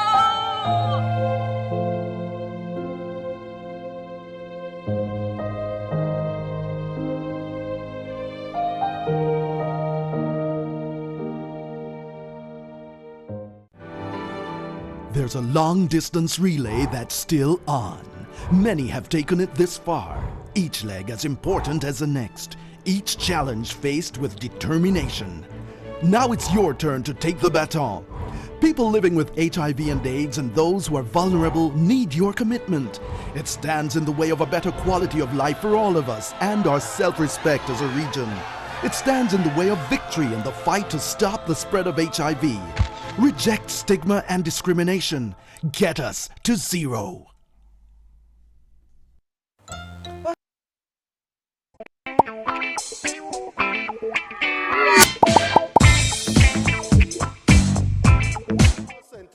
To be tested. 65 of them were tested. Of the 65, 33 of them were positive. Today, I would have expected today that they would have reported on the 193 additional samples. I'm not even going to the 700 yet, and I'm just talking about the 258 that were, the samples were already collected.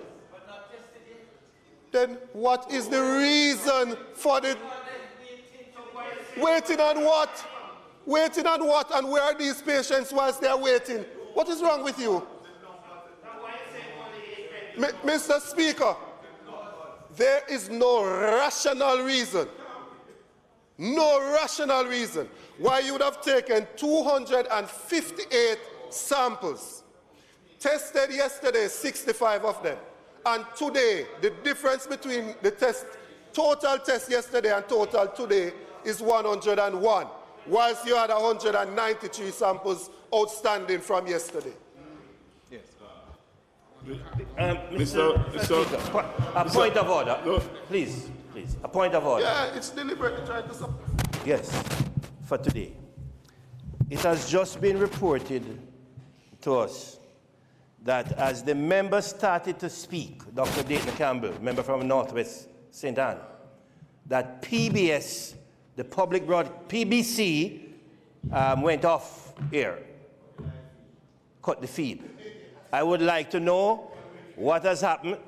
Well, Parliament is not being shown to the public as we speak because PBC has gone off the air, which is not right. And we would like to know, we would like PBC to be restored so that the people of Jamaica can see what is happening in the Parliament. Okay,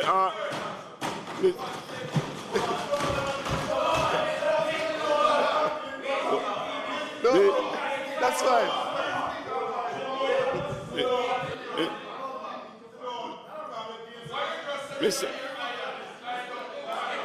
Mr. Daly,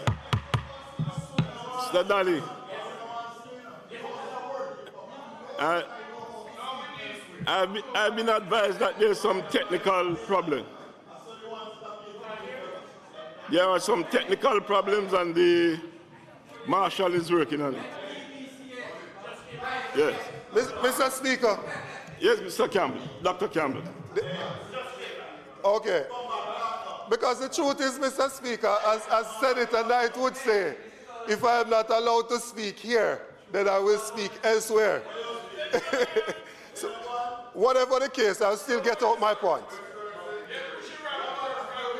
And Mr. Campbell, Dr. Campbell, just a, the question. Just a follow-up to the question raised by Member Daly. Mr. Daly, the feed is now back on. I'm happy to hear, Mr. Speaker, that the Public Broadcasting Corporation is back on so the people of Jamaica can see what takes place in the Parliament of Jamaica.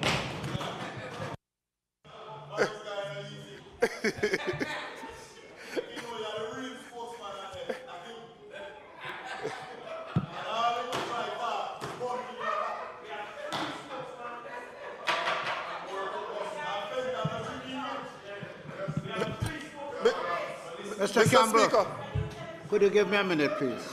Will you just come back in the chair? Have a seat. Mr. Daly, you gave an impression a while ago in your question about the broadcasting from here, as if anybody in this Parliament, anybody in this government had anything to do with the few seconds in which the thing was off the air.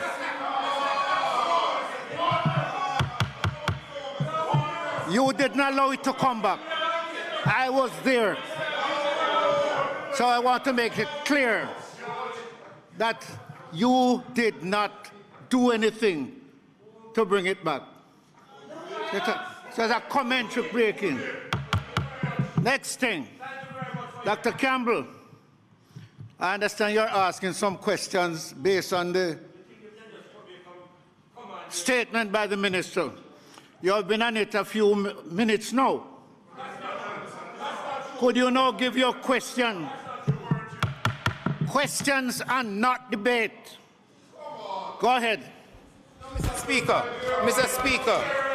Speaker, to be fair to the member, point of order. He was asking questions.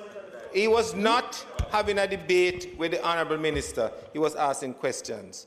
And quite frankly, Mr. Speaker, as you have ruled now and in the past, questions, you cannot determine how long you will need to ask the minister questions. As per standing orders, and as has been agreed, the spokesman on opposition has a period of time. Mr. Speaker, please allow me. Please, I will yield, but if you will allow me, sir. On what you're saying. I did not say what you're saying, you know. I'm now advising that we have a statement on the floor and members don't have to take 15 minutes in presenting a question. No, but he has not been there for 15 minutes in presenting the question. Go ahead, Mr. Campbell. Mr. Speaker, finish point your of question, order. your statement. Mr. Speaker, I'd just like to highlight, I understand that PBCJ was accused of coming off the air when a particular member was speaking. Mr. Speaker. The minister. Mr. Speaker. Mr. Speaker. 1 minute, minister. 1 minute. 1 minute, minister. Mr. Speaker, there are persons. Mr. Speaker, there were persons who were watching PBCJ from other locations and it was not off the air. That's number one. Number two, Mr. Speaker, we have a responsibility in this House not to taint professionals. We have a responsibility in this House not to accuse professionals when they are doing their jobs. I want to say further, when we attack the government about the work that is being done regarding COVID-19, we're also attacking the professionals. And I think we have a responsibility, Mr. Speaker, to be balanced in our approach. I sit in this House and I don't get involved in the exchanges, but each and every one of us in this House has a responsibility to be responsible and to think of the professionals out there. And I'm really annoyed when I see it. Thank you, Mr. Speaker.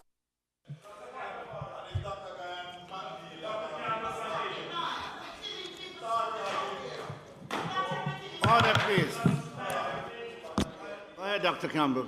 Mr. Speaker, I almost got the impression that a careful critique and an attempt to hold a government accountable is being so misinterpreted to be referred to as being partisan. Because certainly members of the administration could not be saying that questions should not be asked of them and gaps shouldn't be highlighted and recommendations made. That could never be what they are saying. Because, Mr. Speaker, I started out by showing how we had made a call for testing to be broadened to include the asymptomatic contacts, and that currently we are now identifying some cases that are positive but asymptomatic, cases that we were not able to identify before until the protocol was changed. That's not being partisan, Mr. Speaker. That is simply trying to pass on information. The member from Western St. Mary is questioning who is the spokesperson. I'm happy to be a part of a political movement that has options that we can select from different members as to who should be the spokesperson. We are not limited to one individual. All right, Mr. Campbell. So, Mr. Speaker. Mr. Campbell. Hold on. Yes, sir. So I'm asking what has led to the discrepancy. Yes, Mr. Speaker. I'm going back to the statement, Mr. Speaker, and for your guidance as well. Thank you so much, Mr. Speaker, for always providing that guidance. I'm saying, Mr. Speaker, that it is reported in statement 2 that as of today, 1,391 samples have been tested And I'm saying, looking back at the report from yesterday, we had 1,290 samples that were tested. The difference is 101. Yesterday, it was reported, Mr. Speaker, that the persons from the call center, 258 of them had samples taken, and that 65 of those tests were done, of which 33 were positive. That leaves us with 193 samples to be tested that were already taken from the day before. Based on the information today of the total number of tests, when you subtract yesterday's value from today's value, the difference is 101.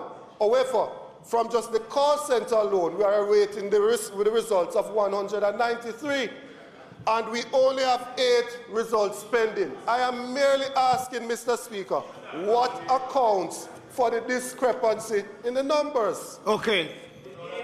Have a seat. Dr. Tufton. May I have more questions, Tony? Have a seat. Dr. Tufton.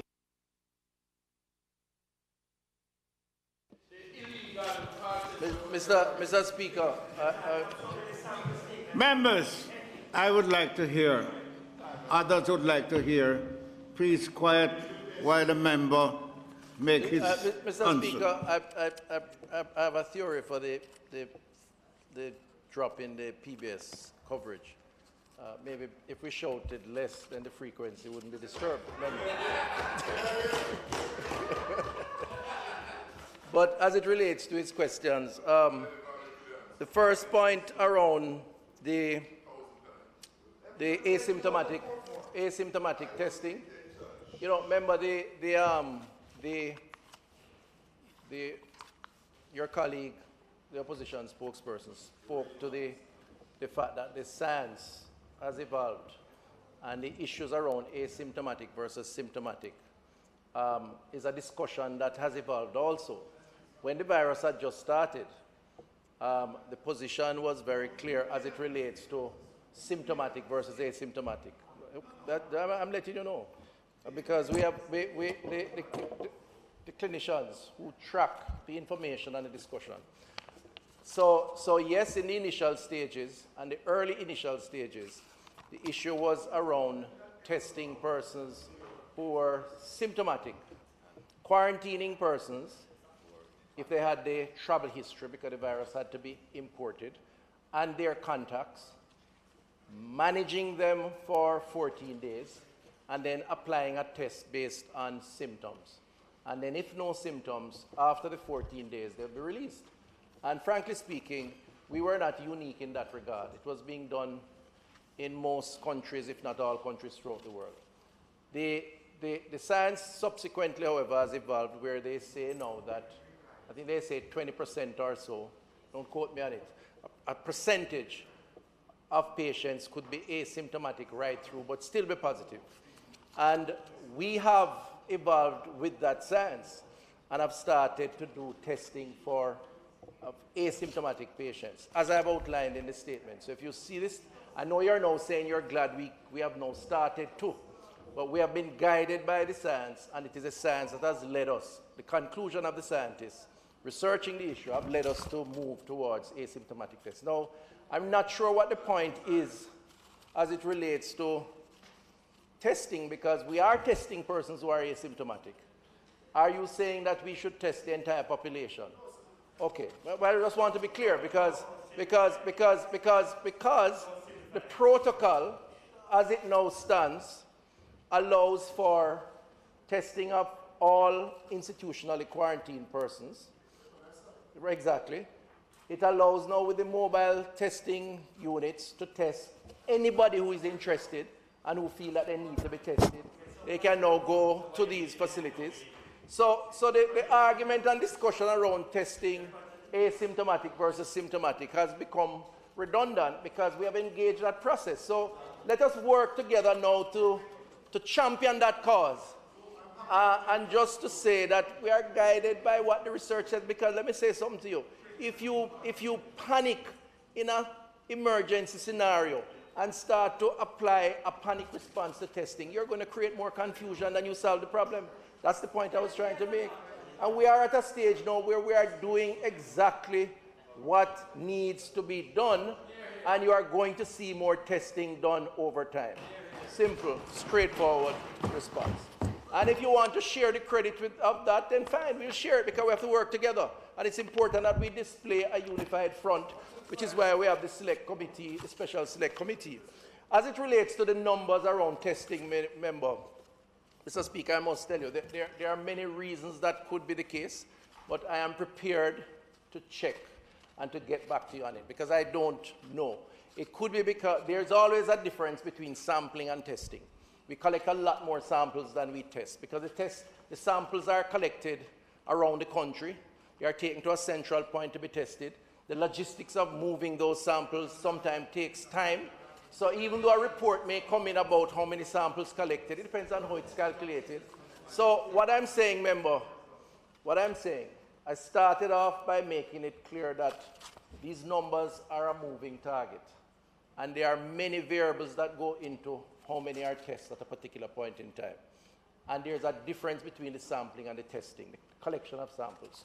So if there are specific concerns around that, happily pass them on to me and I'll clarify because I would be interested too, if you have a concern, to understand that concern and to carry that concern forward. Thank you.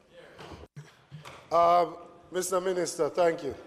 I'm happy that at the outset, when I asked the question, if all the samples from the call center will be tested, your answer was in the affirmative. So this argument now about sampling versus testing of the samples taken from the call center is irrelevant because the answer was already given that all of them will be tested. And so the discrepancy that exists in the numbers is something that needs to be corrected because we have almost 100 samples that are unaccounted for.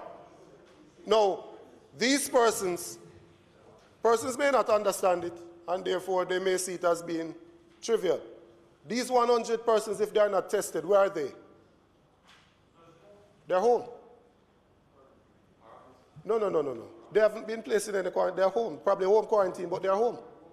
So it is important for us to test them so we can know what their status is. Mr. Speaker, just on a point of order, because it's important to my colleague that the information is accurate.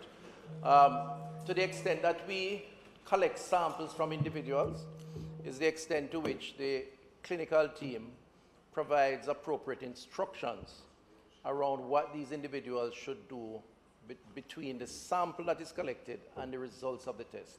So if they are in quarantine in a government institution, then they are appropriately positioned in a secure environment where they don't pose a risk to others. If they are at home, as some would be, a few, then those homes would be appropriately inspected and they would be placed in a particular surrounding in that home, in a room, in a bedroom, in a bathroom, for example, and they would be given appropriate instructions. So please don't give the impression, because that would be misleading, to suggest that those 100, if to the extent that that is accurate, that they are out there somewhere contaminating other people, because that's not the case. I just want to make that clear for the record. Thank you. I never said that, Mr. Minister, and I would never say that, right? I am just relying on your information, you know. This is not no inside job, you know. This is just your information that you have presented to us. There's a discrepancy in the numbers presented from the Minister of Health and Wellness. And that's what I'm asking for. It's not my information.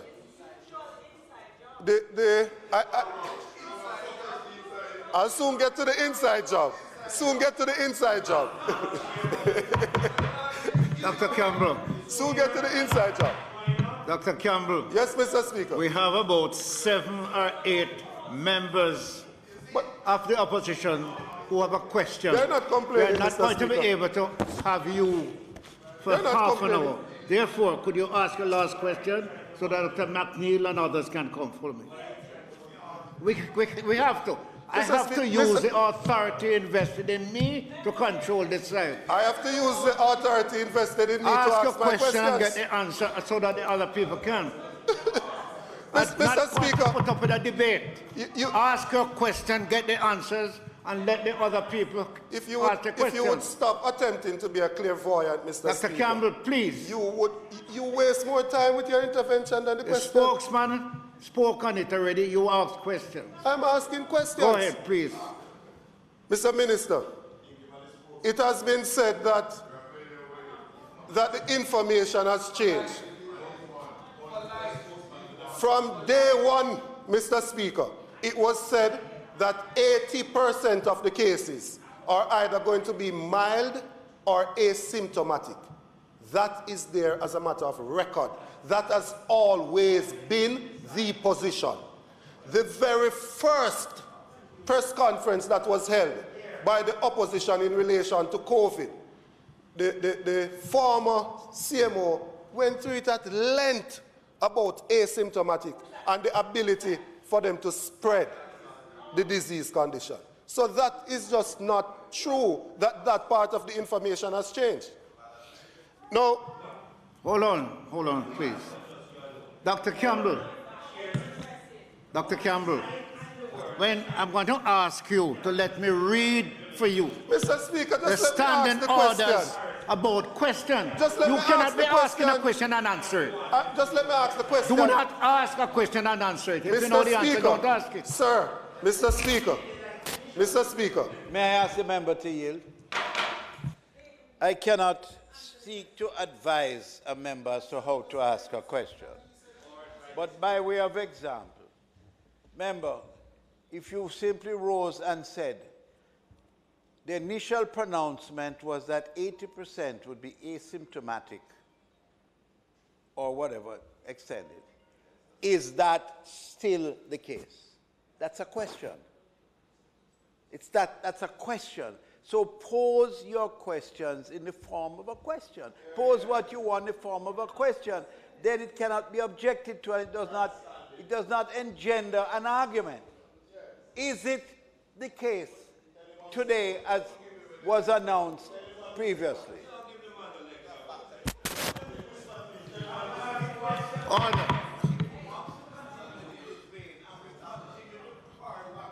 Mr. Speaker, fine. Mr. Speaker, I'm happy for the English lesson. Happy for the English lesson, but there's also a thing in the language. Happy for the English lesson, Mr. Speaker. But there's also a thing in the language that's a rhetorical question. But moving along. Moving along, Mr. Speaker. I saw where it was reported that one of the cases is imported. We closed the borders on March 25, 24 or 25. Dr. Campbell, what you're asking is in the statement, right? Yes. Okay. A case Could is you guide me reported. right. What page you're on? Mr. Speaker, a case is reported on page 2. Yes. It says that one of the cases that are positive has been reported today is an imported case.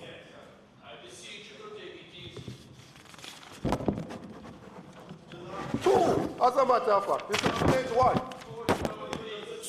Two cases are imported. One is a 2-year-old male from St. James, and the other is a 43-year-old female from St. Catherine, in the statement. Okay, 1 minute. Dr. Tufton. Dr. Campbell is asking questions. I'm asking you to deal with your statement. Questions from your statement and no other things. Don't come and give a speech about anything else. Questions asked from your speech. Answer that. Don't give me any other speech. Go ahead, Mr. Campbell. Yes, thank you, Mr. Speaker. So, the borders would have been closed from the 25th of March. I am asking, when did these persons that are now presenting One, when did they present? And two, when did they enter the country? Dr. Tufton. Clearly, Mr. Speaker, I wouldn't have that kind of information with me, but I'd happily provide the information. Thank you.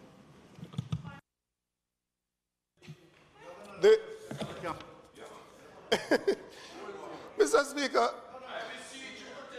Ask your questions. Yes, sir. You're free to do so. Yes, sir. But please ask. You only get up again if you want an explanation from the question you ask. No, sir. Don't. No. Ask all your questions.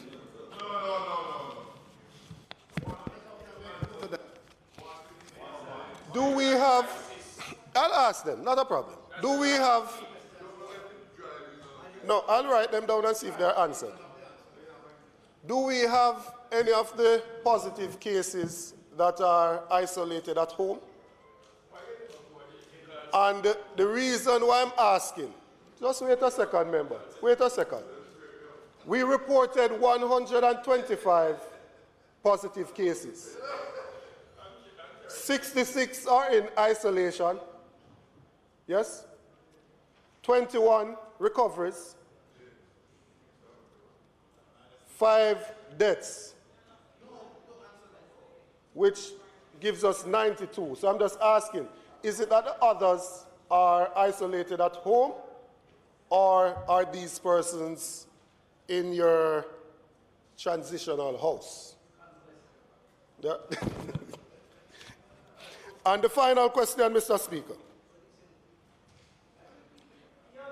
The final question. The incubation period for the virus is 14 days. The incubation period for the virus is 14 days. What led to the position of closing down St. Catherine for 7 days?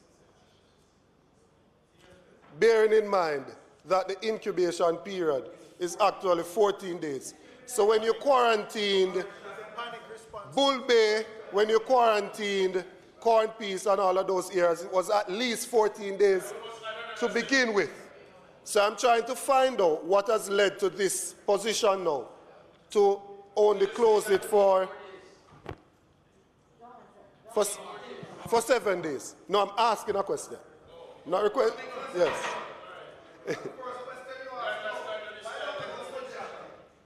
That's the question. Dr. Tufton. Thank you, Mr. Then Mr. Dr. Speaker. McNeil. Mr. Speaker, the question was asked if we have members in home isolation. Yes, we do. I'm not sure how many, but the member just needs to be reminded, Mr. Speaker, that if you look at other jurisdictions around the world, when the cases mount, when you get into community spread, there's no way you can keep all positive cases in hospitals, okay? You just don't have the hospitals. So what you do is you have established a protocol, and where the facilities exist for such persons to be isolated, and depending on the condition of the persons, meaning they don't need high dependency or intensive care, then we'll keep them in home isolation. And so yes. The second question around St. Catherine and the 7-day lockdown, clearly the cabinet of Jamaica, acting on advice, of course, can make a decision to extend that if it's required. For us in public health, we will use the time to do, as we have started, is to do the contact tracing. So initially, to get to all 800 individuals or their immediate family members, and over that period of time, it will certainly give us enough information to determine how much additional time we will need. So the decision on the 7 days wasn't based on the incubation period of the virus. It was influenced from public health perspective on the time we need to keep persons in place so we can get to them to collect samples, to interrogate, to deal with the close contacts, that sort of thing. But I'm sure if the time elapses and we need to expand, the government of the day will do what is the best interest of the country. Thank you. Dr. McNeil. Mr. Speaker, to the Minister, just two quick questions. The first question is this. You know, for the last month and a half, we've been going through social distancing and all these things. But there's a problem, because all of a sudden we're hearing about these BPOs. And I'm surprised when you talk about 300 odd people in the BPO and possibly 700, and yet going into a supermarket, the lines are, you know, they want 10 and they say you can only have 20 people in there and so forth. Do you have a policy on BPOs and others like this, where you have large groups of people? And if you have a policy, what went wrong? Because obviously something went wrong. Government, the Prime Minister has been very firm on this, because indeed, if you assess certainly the last great public health emergency of this kind, which is 1918, the Spanish flu. I was reading up on it recently, and social distancing is perhaps one of the most important that is going to enforce in a more aggressive or assertive manner to get compliance, because it is important. But Minister, I understand what you say, but what went wrong? I mean, we have locked down the schools. We have most businesses locking down. Where you have a building which is having 3, 4, 5, 6, 700 people, that to me is a very specific case. If you deem it an essential service, you are the Ministry of Health, but you have to put certain conditions in place. And you have to put in place because you're protecting the workers in that place as well as the wider community. Something went wrong. Have you determined what went wrong? Mr. Speaker, just to be clear, and I hold no brief for the BPO space, but the BPO industry hires about 40,000 workers. About 10,000 of those are outsourced, meaning work from home, which is a good thing. And that certainly allows the social distancing to take place. And that's a demonstration of the effort of the management of this industry to manage this process. But by their very nature, they do bring together many persons in one space. And so part of the advice that they were given was to observe the distance between individuals, the issues of wearing of masks, sanitizing stations, not congregating beyond a certain number in the lunchroom, that sort of thing. All of that was given. Now, remember, clearly something went wrong in this case, but the story can also be told that nothing went wrong in all the other cases, which form the vast majority of cases. And so I would conclude that we did work hard with the sector to do what is right, that there has been compliance in most of the cases, but remember, this virus only takes one deviant to wreak havoc on our society. And I'm prepared to say, based on what I have seen, this particular facility did not observe the protocol that was established. As a result, there's an investigation, and I'm not going to predetermine what that will lead to, but it is taking place, and appropriate action will follow, as the Prime Minister announced yesterday. The second question is just general, based on what you just pointed out. And it's a very basic question, you know. This thing of to mask or not to mask is everybody's having that discussion. And there really seems to be a real confusion on behalf of the government or the Ministry of Health on what position is to be taken. As far back as the meeting of the PAAC, we had a discussion and we were told that it was not advised or it was not a recommendation. You know, you just made some comments about the pandemic, 1918 and even before. From those times, they were talking about social distances, washing your hands and wearing masks. You know, the more things change, the more they remain the same. The truth of the matter is now, We are now seeing in St. Catherine, you're making the point that persons going out in public must wear masks. I think the people of Jamaica really need a clear statement. You have to have one position or the other. You're really making the point in one statement, don't wear masks, and then in the other one, if you go out without a mask, we're going to lock you up. You have to, I think that we need a clear statement. What is the position of government with regards to the wearing of masks? Member, I'm always prepared to accept if there are weaknesses in the communication approach, because we have to work to improve at all times. And the fact that you are not clear is indicative that we're not as effective as we'd like to be. So yes, we have to do more to inform and educate the public around the wearing of masks. But the position is quite clear. The clinicians have advised on the conditions on which masks are most important. And of course, that is normally under the advice of a clinician. So for someone who is infected, for example, to avoid them infecting others. Those guidelines were made very clear and were actually published coming out of the Ministry of Health. The CMO spoke to them and has been talking about it ad nauseum. There is global discussion around masks and the wearing of masks, to wear or not to wear. The reality is that there are some downsides to wearing a mask, and that lies primarily in your handling of the masks, the fitting of it, the fiddling with it. I saw the member directly opposite taking his off and wiping down his face and putting it back on earlier.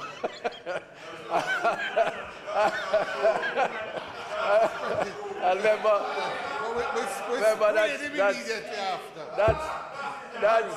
that's a typical example of how not to wear a mask. Because to the extent that that mask is contaminated, he's contaminating himself.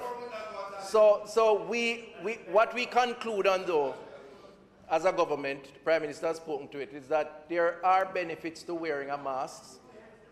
We have to fit and manage it on our faces appropriately. And to the extent that we are exposed to crowded areas, then a mask could offer some benefits, some protection, but it really is a matter of how you manage that process. But the real important use of a mask is best displayed, guided by a clinician. But Mr. Minister, I agree. I may not be grasping it completely, but I'm making the point. Did the government or not say that in the parish of St. Catherine, if you leave your house, you must wear a mask? Will you say that?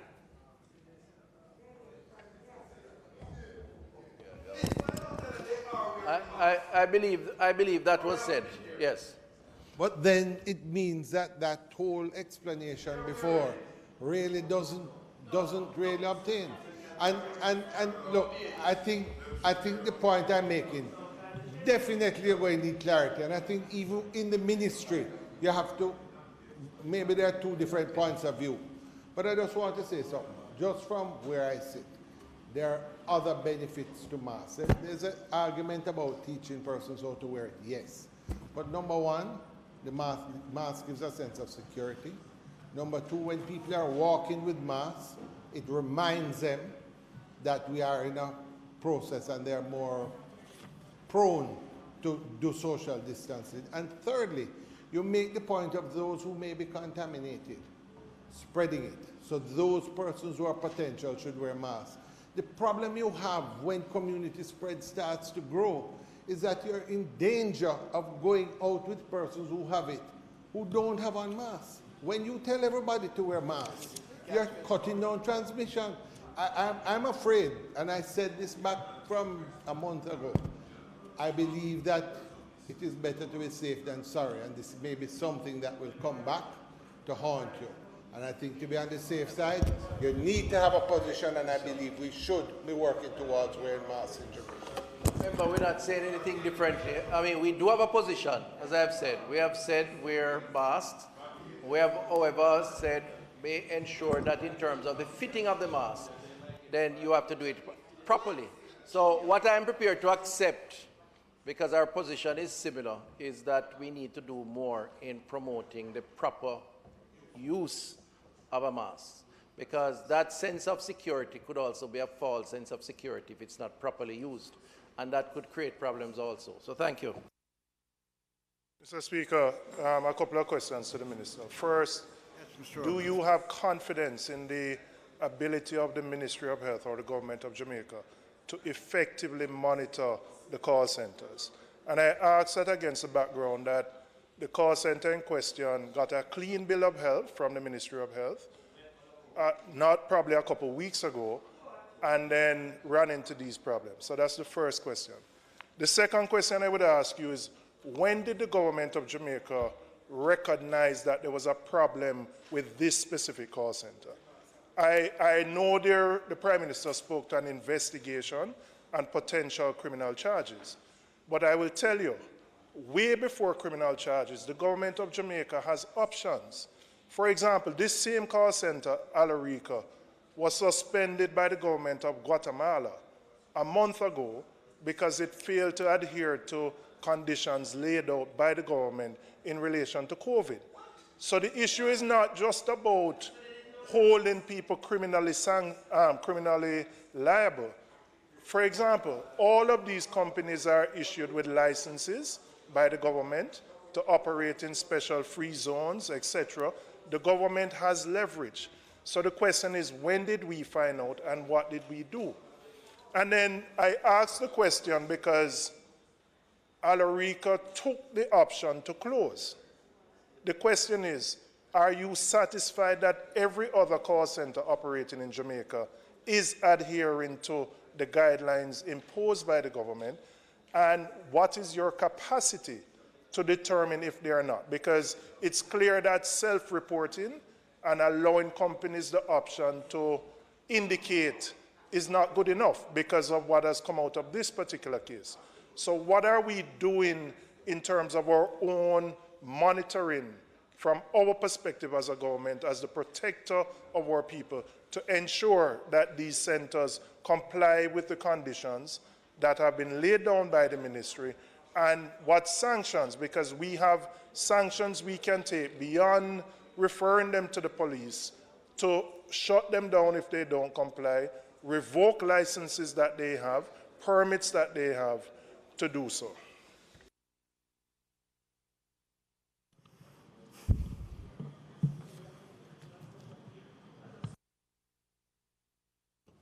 Member, we have done inspection of the call centers. And in fact, as I said, I have the report here.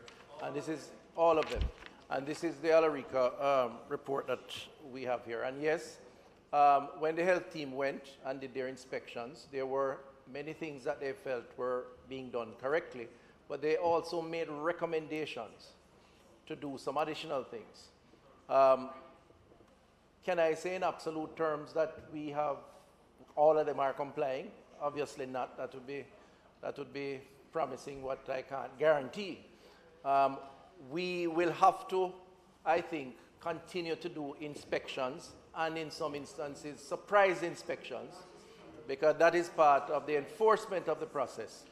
As it relates to this particular call center, we learned of an issue having contact traced the initial positive case to the location, having done the investigative back office work, which led us to the call center, which led us to further questioning and examination, which led us to all the other persons who became subsequently were tested and became positive. The consequences of what we have determined in that call center is that there was clear breach in terms of the protocols.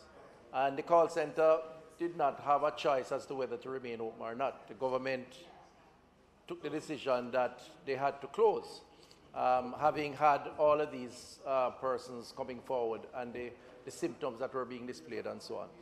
As it relates to the investigation, the Prime Minister is very clear. He's going to speak later on. He can address it in more detail, but we have to take the strongest possible action, because part of the deterrent is not going to be that someone sits over each call center watching them every day. It's going to be a recognition that if you breach the rules, then there are consequences to follow that could be quite severe, which could include the permission to operate within your country if workers are going to be placed at risk. Well, you know, I'm happy you said that, because I would tell you, certainly, I had the impression that they voluntarily chose to close the center. And I believe if the government acted to yes, they sent a release and they voluntarily closed. Now, if the government acted to close it, then the government must say so. Because if you don't, then other people may be breaching. And I will tell you up front, the sector is valuable. I believe it needs to be protected, but it is high risk. Now, how many inspectors, for example, does the ministry have to go into call centers, just as an example?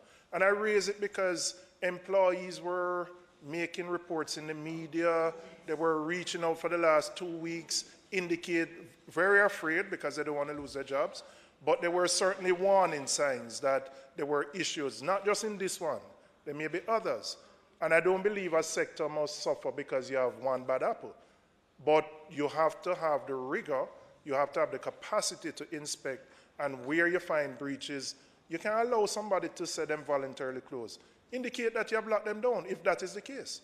So how many inspectors do you have, for example, that can go around to these centers? Dr. Tufton, we have a difficulty. I need to put it to the House. The standing order said that a statement by a minister should be no longer than 12 minutes. The response from the opposition should be no longer than 5 minutes. Members may ask questions after that. Questions they will be allowed to ask again only for clarification to the answer.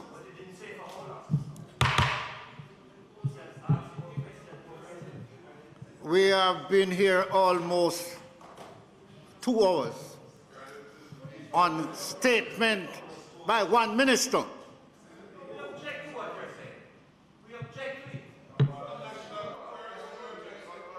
Mr. Speaker, hold on. Mr. Let me Speaker. finish, Mr. Robinson, please. Mr. Speaker. I would love to finish my presentation. I thought you had. Every member who wants to ask a question should be allowed and will be allowed. Member asking a question, ask them once you get up. You will only be allowed to continue for clarification to the question you ask. So make sure you make a note of all the questions you want to ask. When you get up once, put it to the minister. And if in the answer you need clarification to that, you get up again. You will not be permitted to get up 5, 6, 7, 8 times asking 10 questions.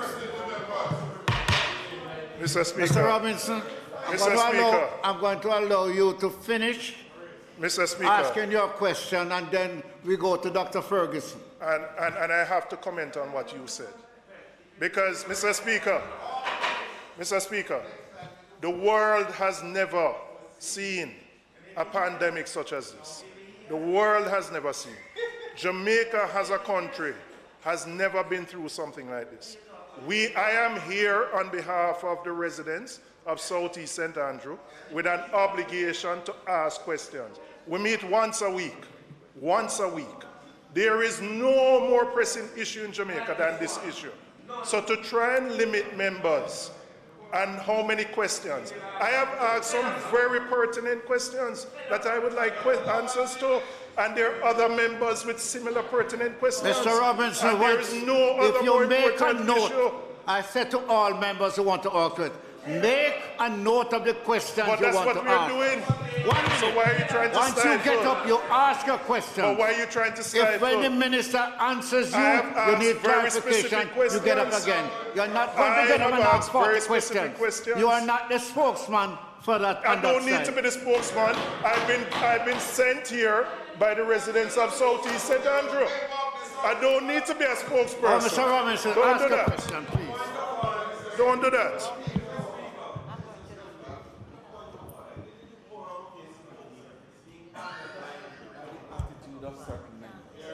There is absolutely no way that the Dr. Ferguson. Of a Westminster Dr. Ferguson, go ahead.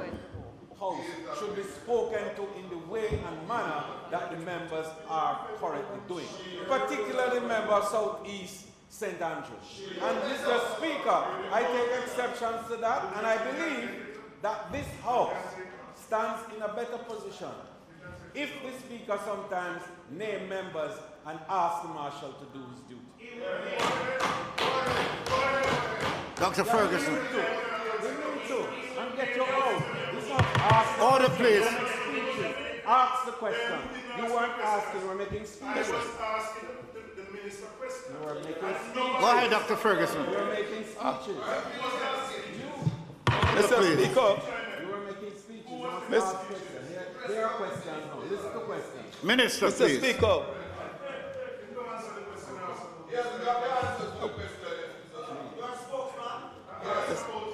Mr. Speaker, just to say, if I may, just to say there are four, to you, through you, Mr. Speaker, there are 400 public health inspectors in the country, approximately 20 or so per parish, so they are the ones who do the inspection.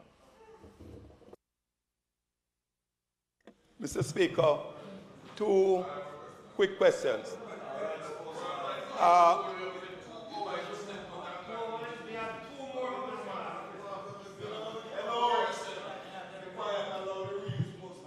Mr. Speaker,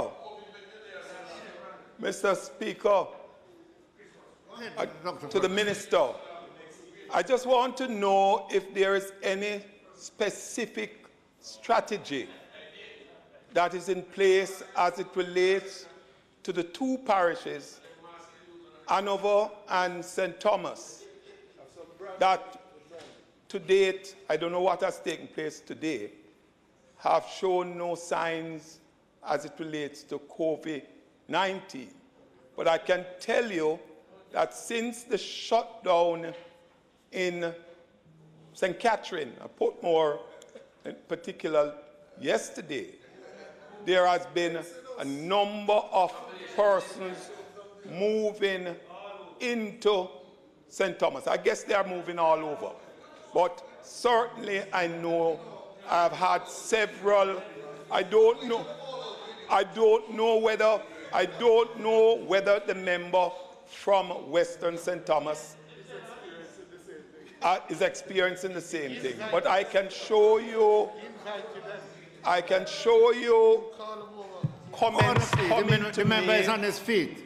Comments coming to me, Mr. Speaker, and I know that the public health persons have responded in some areas, the police also. I don't know what is taking place in West. I'm speaking specifically about Eastern St. Thomas.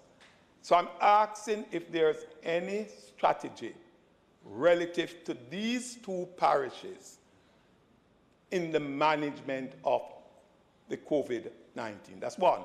Two, as it relates to the apex or the peaking of the disease, where are we now, and what kind of time projection do we have relative to the modeling that you have done? No, James, you know me and you might have a good relationship, but when it comes to this, you know my position, and you know that I'm Dr. much Ferguson, deeper put your question to the minister. Don't be diverted. So I'm just saying, I've asked the questions, and I await the answers from the minister. Dr. Tufton. Mr. Speaker, thank the member for that. As it relates to the parishes. Order, please. As it relates to the parishes of concern, member, the St. Thomas and Hanover, the strategy is no different from the strategy in other parishes. The public health team are on the ground. Every parish has a number of public health personnel. They monitor the sites that are available through the hospitals and the health centers. They collect swab. They use a swab to collect samples. Once those persons fall in the categories that I've outlined earlier, those samples are sent into the lab and are tested. The extent to which we're not getting positive cases is by no means a reflection of a lack of strategy in those areas. It's just that, unfortunately so, based on the protocol of sample collection and testing, no positive cases have turned up, and I hope it stays that way. Well, as it relates to the border and persons crossing, that's anecdotal. I can have words with the authorities, but I have no evidence or nobody has reported to me that this is happening. But you're saying it and you're a representative of the area, so I will mention it to the authorities. As it relates to the Apex, all right, so my information, and remember I'm not a clinician, I'm a student of the science, but not an expert. My information is that the apex of the virus or the disease will occur based on the modeling somewhere in the region of 8 weeks after community spread starts. Right now is that we are still in clustering.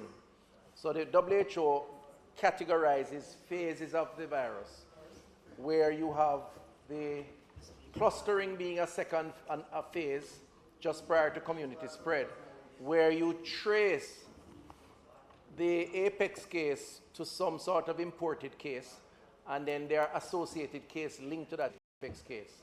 Community spread, I'm being very simplistic, but in simple terms means where the virus starts popping up and you don't know where the origins of the virus is. And that's when now you really have a difficulty to track and to manage.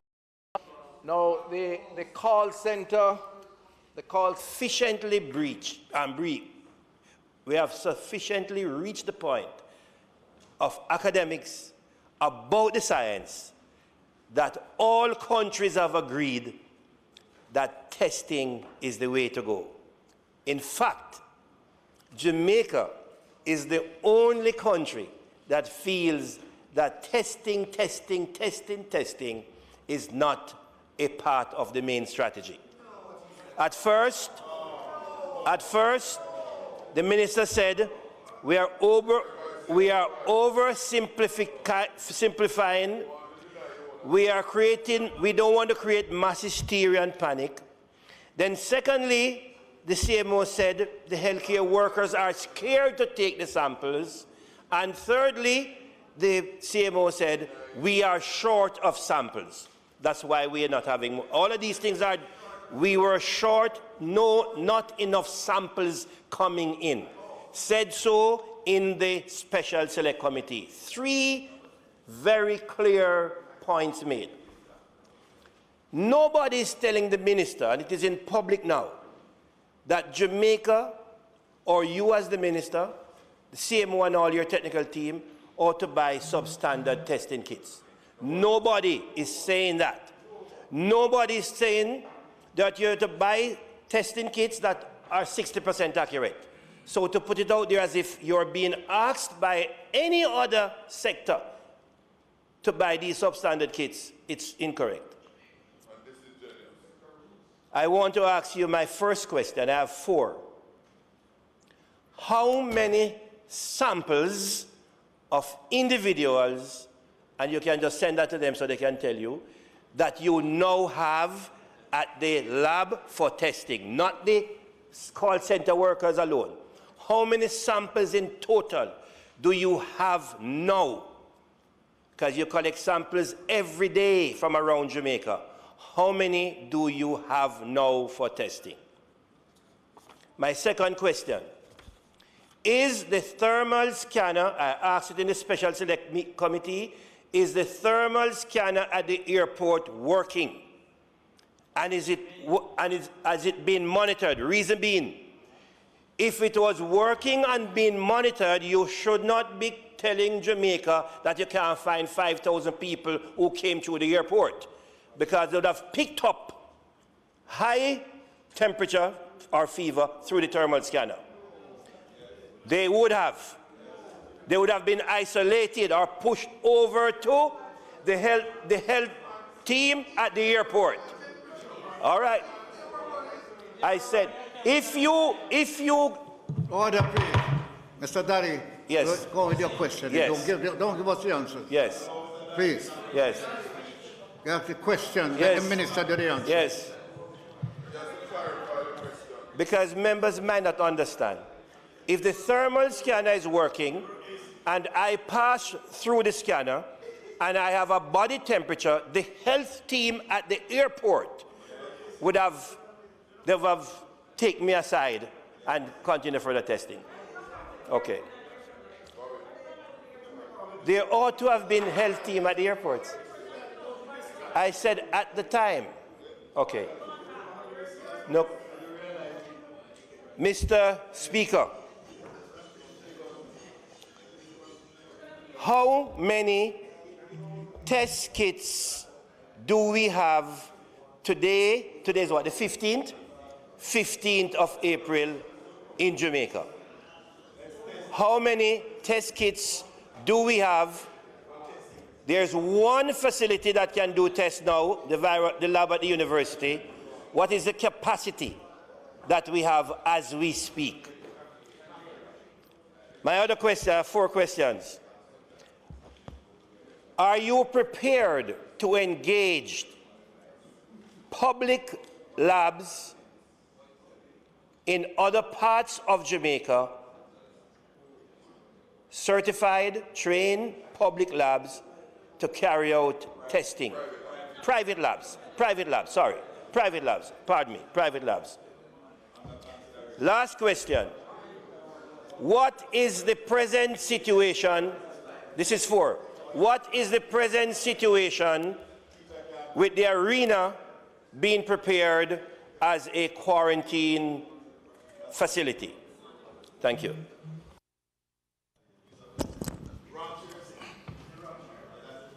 Thank you, Mr. Speaker.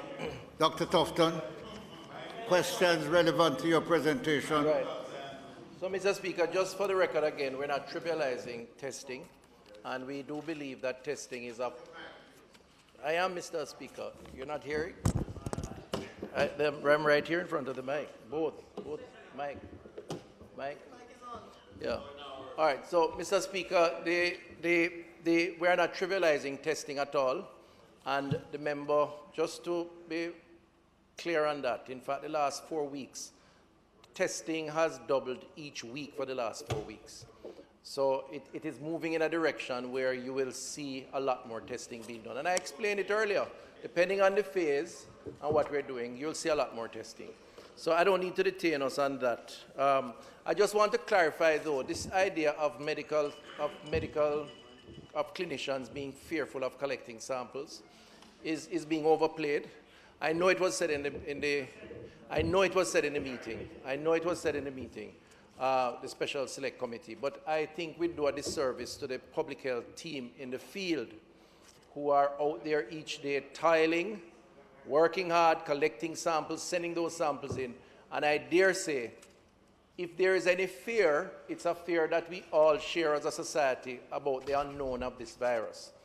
But it's not fear sufficient to retard the efforts or downplay the efforts of our public health team, because they are collecting samples. They know it's their job. They are a critical service, and frankly speaking, we need to give them credit and not seek to emphasize that and overblow it, because it was not that a significant issue, even though I know it was carried extensively in the media. How many samples we now have for testing? Remember, you're asking me a question which I can't answer now, but I can get that. No, I don't. I can't WhatsApp some. Maybe they are testing now, so they wouldn't be on their phone. The persons who would know how many samples they have.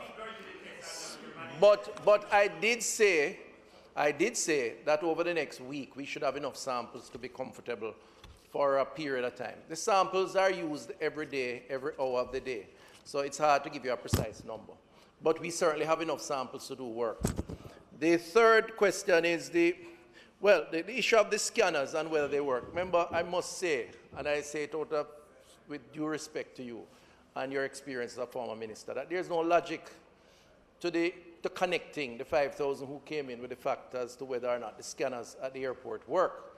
In the first instance, the airport staff benefit from the larger scanner where you walk through and then it picks you up if you have a temperature. But they also have the handheld scanners So either of those they use in combination to get the benefits. As it relates to that 7,000 persons who came in, 1,600 who left subsequent, it depends on when they came in. I mean, the fact is they could have come in with being totally asymptomatic and then having come in after a few days, then they start to have a temperature. If they had a temperature where they were and they took a multi-symptom, that could suppress the temperature. So it's it's not logical to make that connection between the scanners and persons coming in. But I understand the point you're making. But we couldn't solve the problem using the scanners at that time. The other issue around prepared to engage private labs, I can't say at this point in time, and I'd not be prepared to commit because I work with a team. The truth is that the Ministry of Health and Wellness, as you well know, have a network across the country of 320 health centers and 24 hospitals if you include the University Hospital of the West Indies.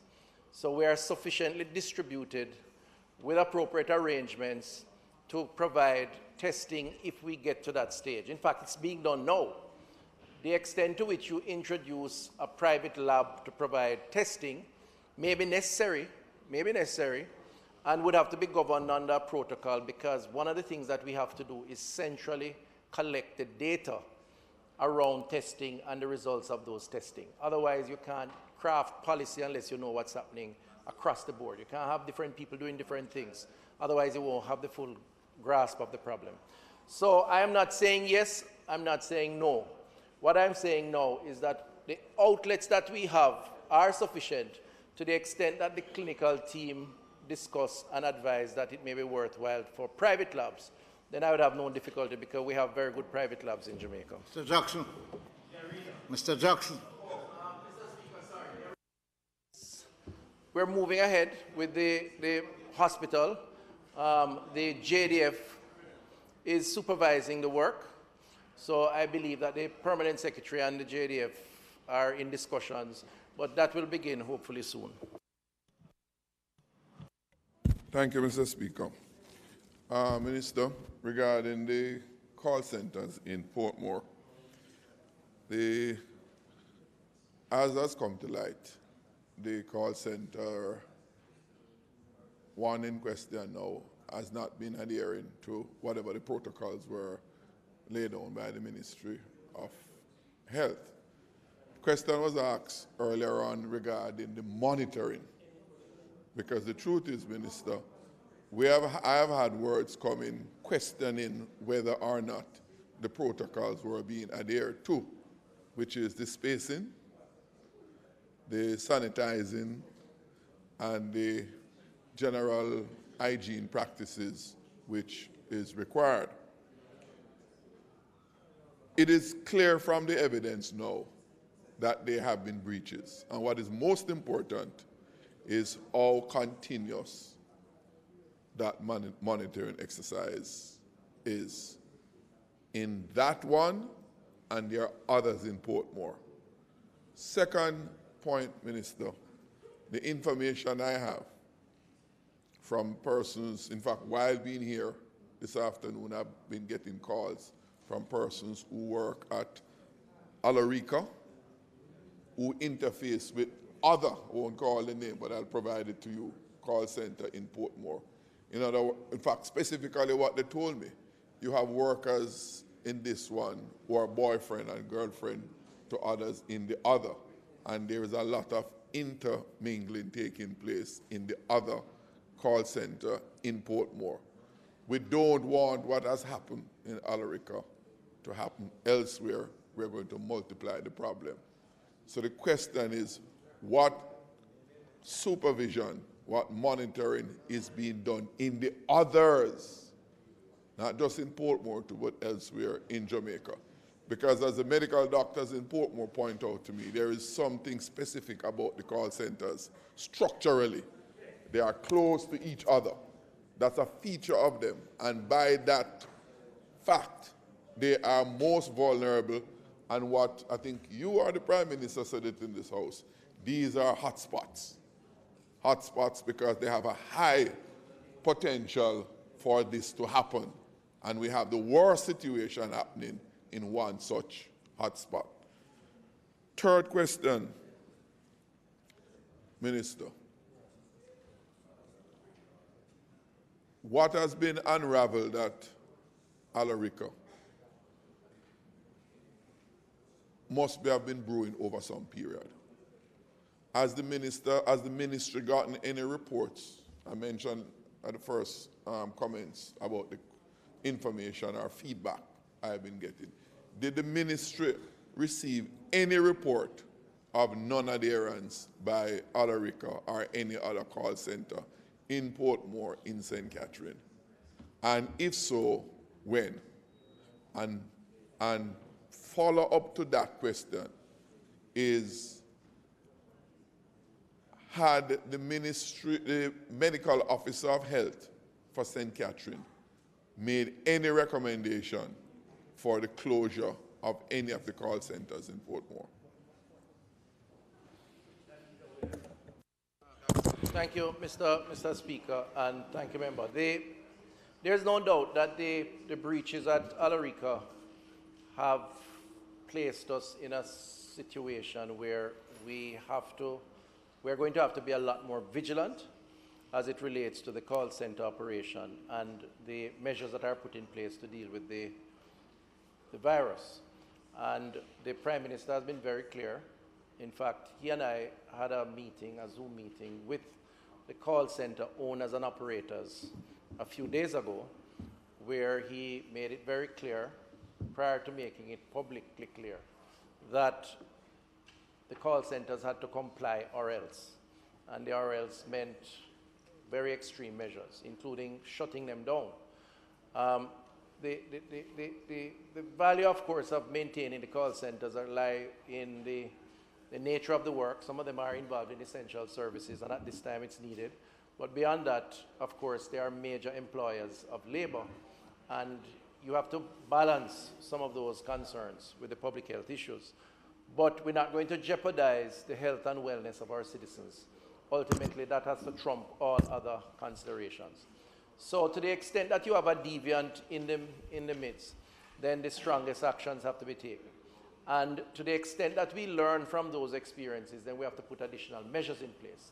So there are additional measures that have been put in place for the call centers, so they're going to have to do more as a requirement. I'll allow the PM to outline that. And in terms of the inspection and enforcement, there's going to be a more rigid approach to inspection and enforcement, which includes unannounced visits for inspection and so on. So yes, it is something that we have to do. Now, as it relates to whether anyone has gotten any reports, listen, I get a lot of messages every day from all sources I don't know, complaining about one thing or the other. And to the extent that a call center may come up in a conversation, and I can't say right now if any in Portmore has come up, I would normally send it to the public health person in that parish or region and have them investigate. I don't know of any recommendation for closing any particular facility, whether in Portmore or otherwise. If it exists, it wasn't brought to my attention. But I know the team has been out there, they have done inspections, and they have done the necessary follow-up, which is why I believe, for the most part, the call centers have operated within the rules. Mr. Bunting. Mr. Bunting. No, Mr. Speaker, follow up on the last point, Minister. I mentioned about the interactions between persons in call centers. In answering that question, given what has unraveled, because the Alarica situation is the worst we have seen so far since the whole thing started on March 10th, will the ministry move to carry out taking samples for testing of other call centers in Portmore, and how soon? All right, so the issue of the commingling of employees from one call center to the next, I'm not sure how you enforce that. No, I'm not sure how you tell someone not to have a relationship with someone in another call center. And I wouldn't want to get into that. But the general advice, the general advice around contact tracing remains, and we have to enhance that. And that will, in fact, be done. The second part of the question was, what was the second point you made? Oh, the sampling of tests, the test, right. So yes, we have had a discussion around expanding the testing to include where other call centers where we believe there may have been cross-contamination. In the case of this particular one, they have 2 locations, and there were some joint training taking place. So we had a conversation with the clinical team, and I know some work is going to be done there. Otherwise, for the others, the strict protocol will be enforced, and based on the need to do, the testing is not a problem. It will be done. Bunting. Mr. Bunting. Thank you, Mr. Speaker. Minister, I know that it's a novel coronavirus, and so we are learning as we go along the specifics. And you mentioned earlier that the previous example of a pandemic on this scale was the Spanish flu. But it's limited in its ability to inform our actions today because, for example, mobility, the population mobility wasn't what it is now. So we have to, in a sense, use the countries that are a bit ahead of us in terms of the spread of the pandemic and get lessons, real time almost, from them and use to inform our actions. So let me say, with respect to the actions taken yesterday to lock down St. Catherine, the recent experience we have is in Italy, where they started out by locking certain regions. And what they found was that there was an exodus of persons from the north to the south. And it is now believed that it actually accelerated the spread of the coronavirus in Italy. But yet, having that example, we've done exactly the same thing in St. Catherine. And when you see what happened on the toll road last night, with the traffic reverse coming into Kingston, we even see a picture of a vehicle going through the toll with a bed on top of the car, right? To Mandeville, we have reports of persons going to Mandeville and all over. The Minister, are you aware that they now consider best practice is to tighten nationally it's like a dimmer switch. You know, you loosen when the spread is relatively modest, and you tighten if it is increasing too rapidly. But the idea of one parish, you locking that down completely, to think that that is going to have, to staunch the spread, may actually be counterproductive, learning from the lessons in Italy. So I'm asking you, Minister, would you be willing to re-examine that approach? That's the first question. The second is, Minister, the shortening of the opening hours of markets and supermarkets, pharmacies, the essentials that people still have to access, operates in direct contradiction to the objective of social distancing. When you say that persons who in 3.5 days, twice per week, so on average 3.5 days of access to markets, supermarkets, pharmacies, now persons have 3 hours. The whole population has, or half the population have 3 hours in the morning and the other half 3 hours in the afternoon to do that. It's precipitating the overcrowding that you're trying to avoid, because everybody has to bundle up at the supermarket at the very same time. Minister, I spoke with Minister of Local Government a few weeks ago when the market hours were shortened on the weekend. And in fairness to him, he accepted it right away. He said, no, it don't make any sense on a Friday and Saturday to close the market at 2 o'clock, because we're causing more crowding in the market than if we have extended opening hours. But having done that, having agreed and having seen it adjusted, then last week we took, last long weekend when you'd have had 12 hours on Friday, 12 hours on Saturday, and 12 hours on Monday, 36 hours, we contracted that to 7 hours on Saturday.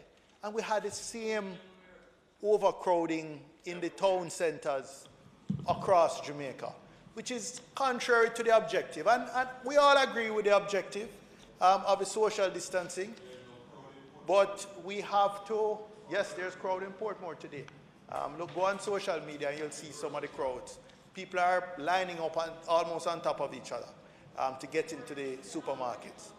So I want you, Minister, to think if the objective, and remember this is not purely for clinicians, medical personnel, this is for behavioral scientists, and also even business persons who can predict how their customers behave, to inform this.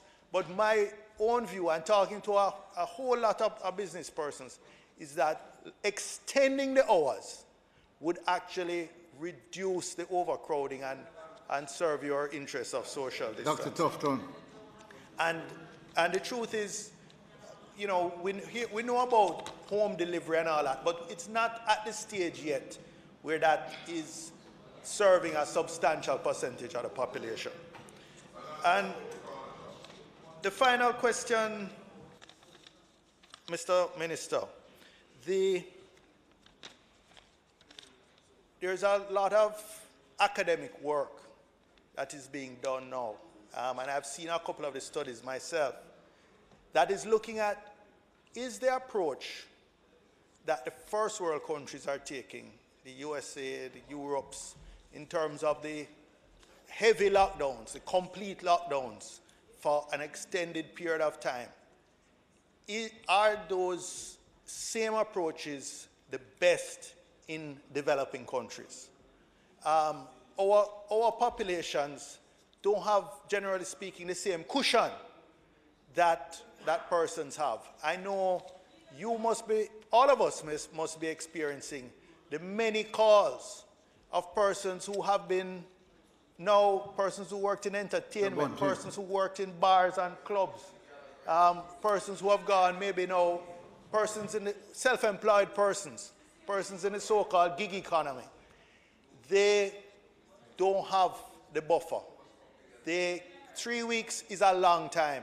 When you're saying no, we may be at community spread at another 8 weeks to the 3 weeks, unless there is, huge amounts of relief, actually payments, cash payments or food that is going to go through the system in the coming 8 weeks.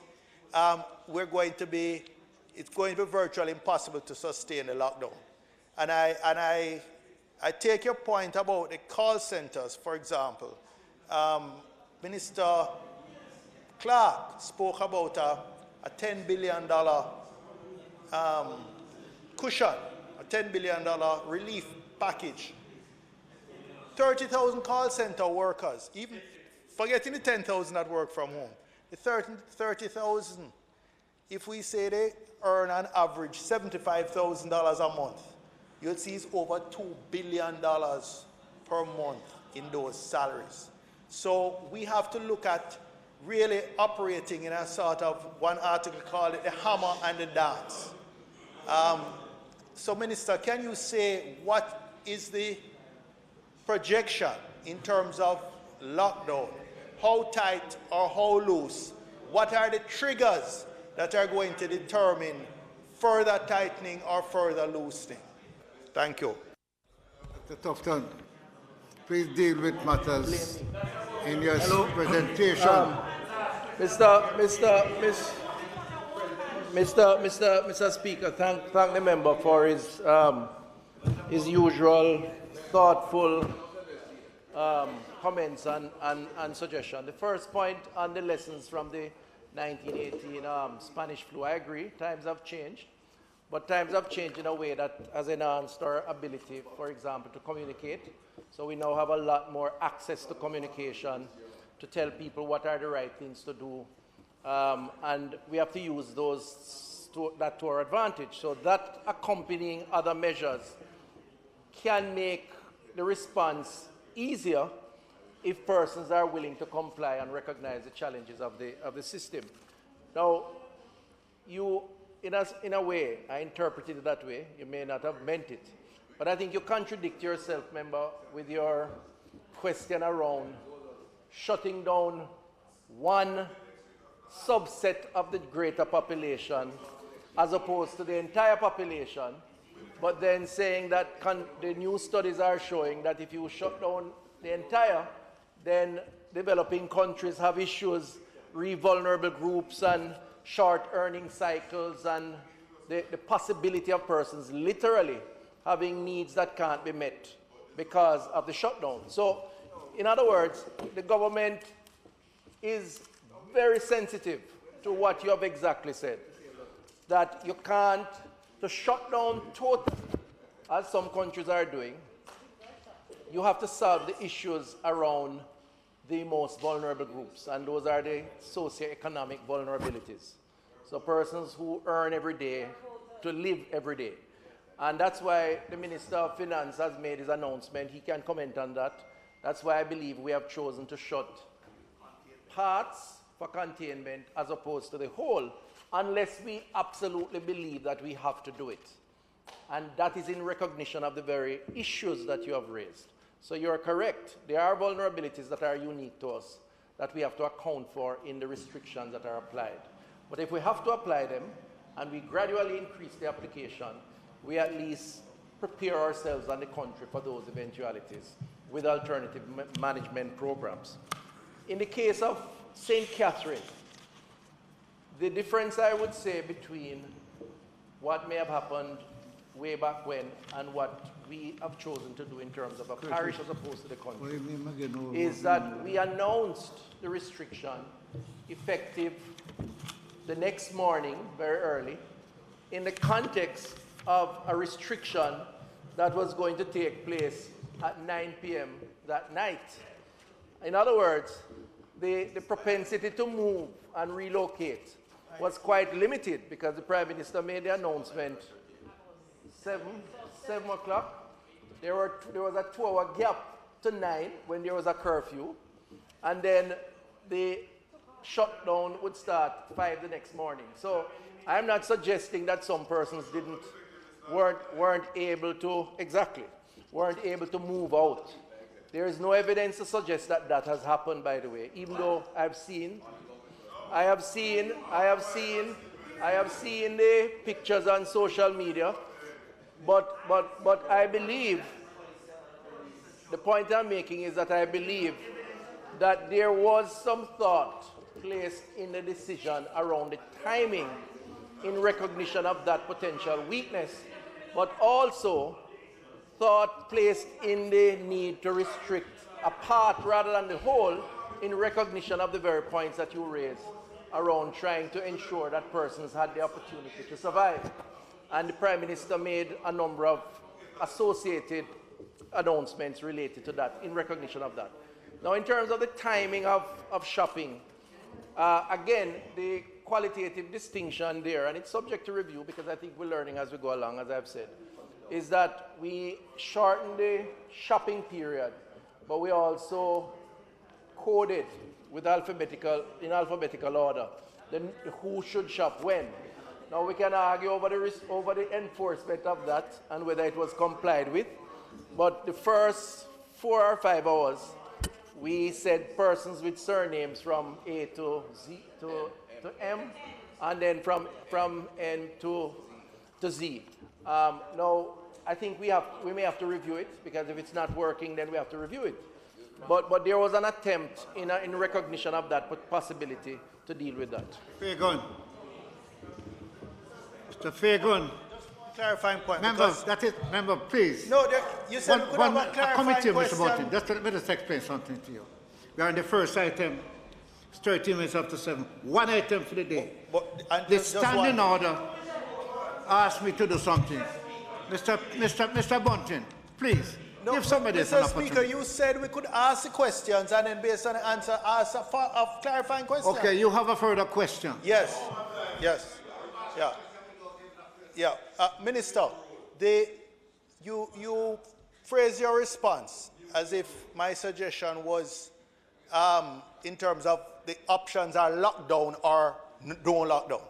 And if I were to paraphrase what I heard the governor of California say in an interview, it's not like an on-off light switch. It's more like a dimmer switch. So you can increase the restrictions or reduce restrictions. You don't have to go from one extreme to the other. It's not, you know, two choices. It's not only two choices. But the follow-up question would refer to, with reference to the technology and the ability, the capacity to do contact tracing. Have you looked at using cell phone technology?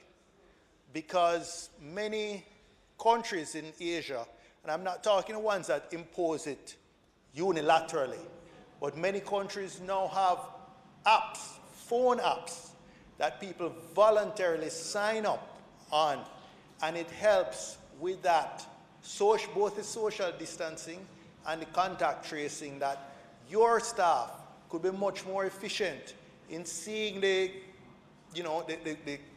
scope of the range of the persons who have been exposed, and therefore being more efficient in their tracing of contacts.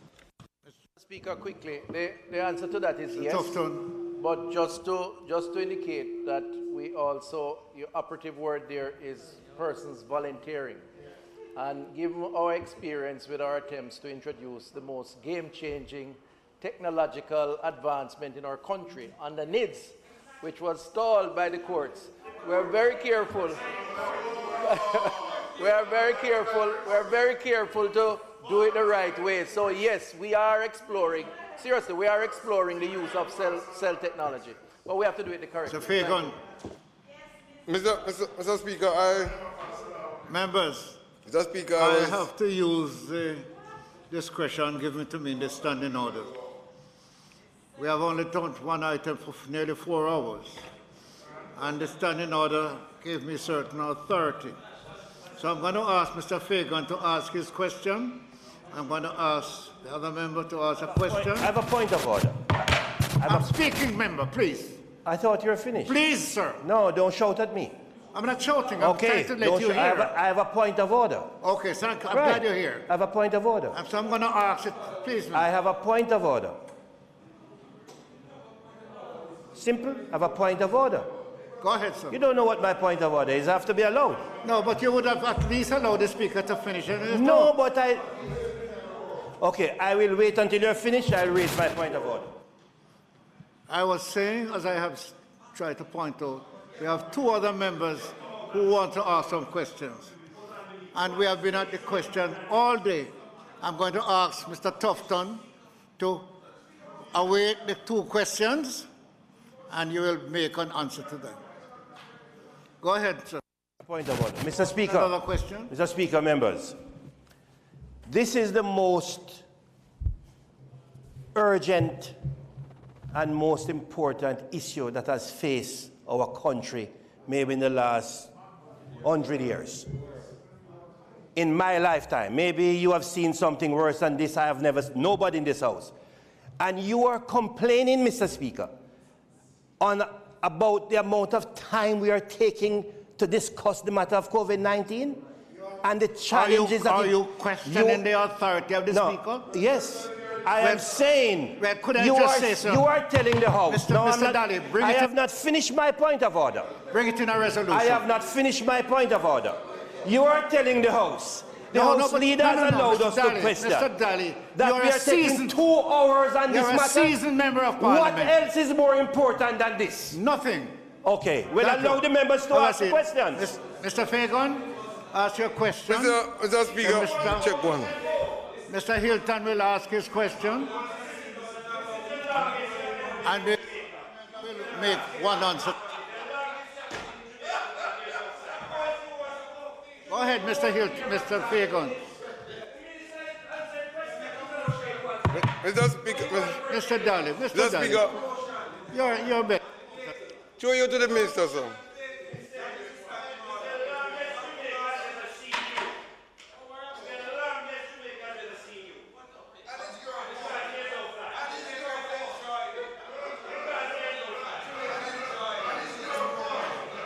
Go ahead, Mr. Fagan.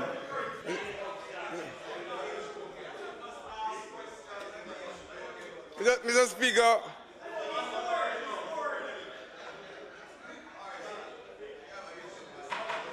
Mr. Speaker, through you to the minister.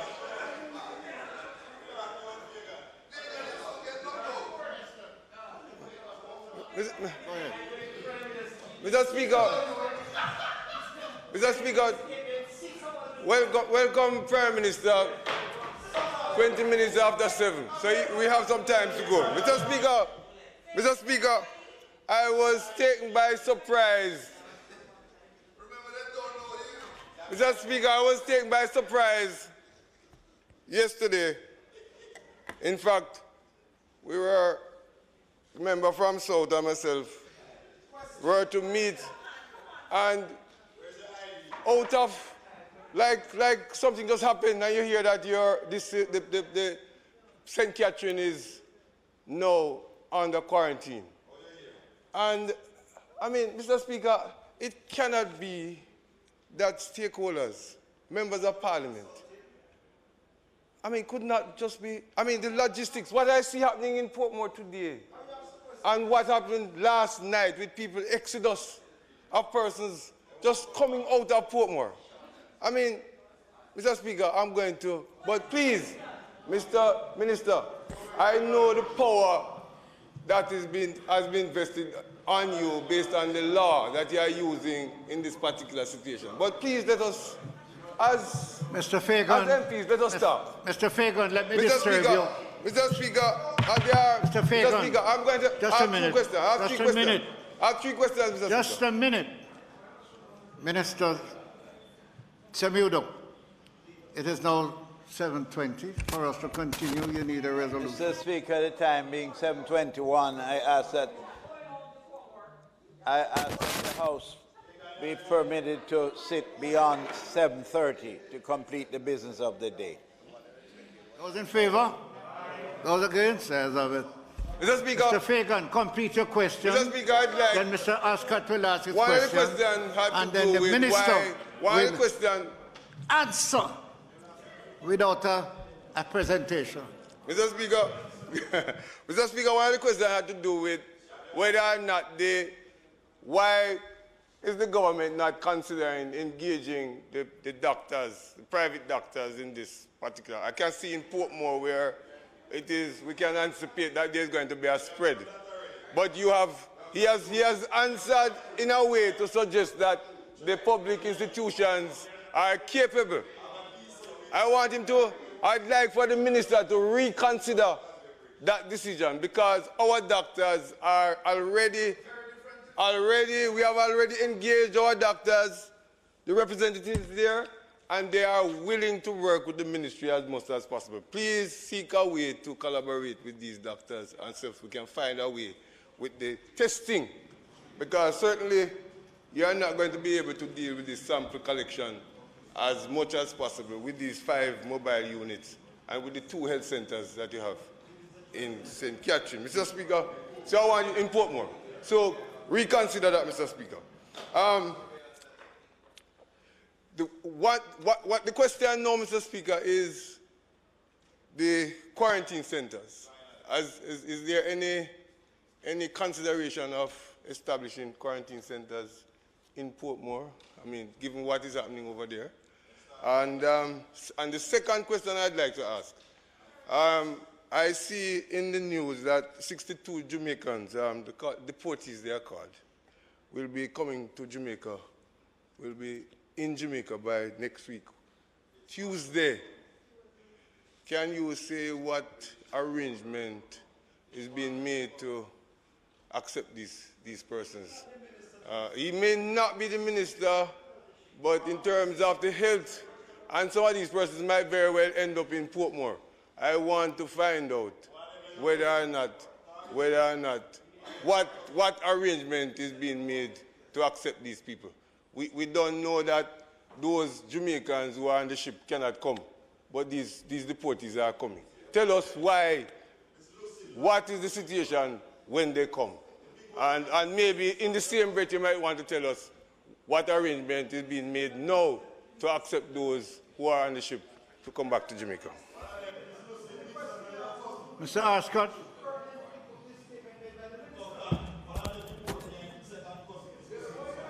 Order, please. Thank you very much, Mr. Speaker. I'm happy that the Prime Minister is in house, so I can proceed. Mr. Speaker, when we look at the countries who have been successful in terms of dealing with this response to this pandemic, two countries are outstanding: Germany in Europe and Korea. They have, but the death rate, and Australia too.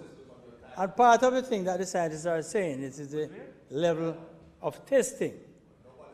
And I'm saying, Mr. Speaker, that I am not happy with the response that the minister gave in terms of what we are doing in terms of a capacity to test. And I'm saying that we need to. Why aren't we engaging the private sector in trying, because this requires an all-country response. And so therefore, I'm saying that we would, I'd say humbly that I think we need to look at it again to try and bring in, because the more you can quantify. The call centers alone, we're looking at about several thousand. Look here, we have thousands of call center workers that need to be tested. We are not sure of the efficacy of their protocols. So why aren't we testing everybody? And if you can test, if you can solve, if one person comes into a call center and is tested, you can pull it out and those around him. Right? So, Minister, I think it's something that the government will have to. Jamaicans have been murdered by the gun. We seem to have lost our focus. 5 persons died from the coronavirus. 380 Jamaicans dead by the guns. Right? Thousands of persons have lost their livestock across Jamaica over the same period. Pray their last name is on the rampage. I'm saying that the Corona-19 is here. No. Look here. Look. Corona is here. But I'm saying that the government of Jamaica must maintain all systems. We can't drop some things and pay attention to just one thing. It is critical. 5 persons have died. It's 5 too many. 381 have died by the guns on the other side.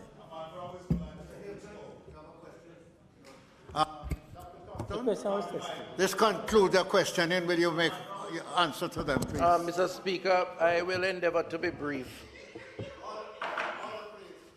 So, Mr. Speaker, the 2 last individuals who spoke, colleagues, spoke about private engagement.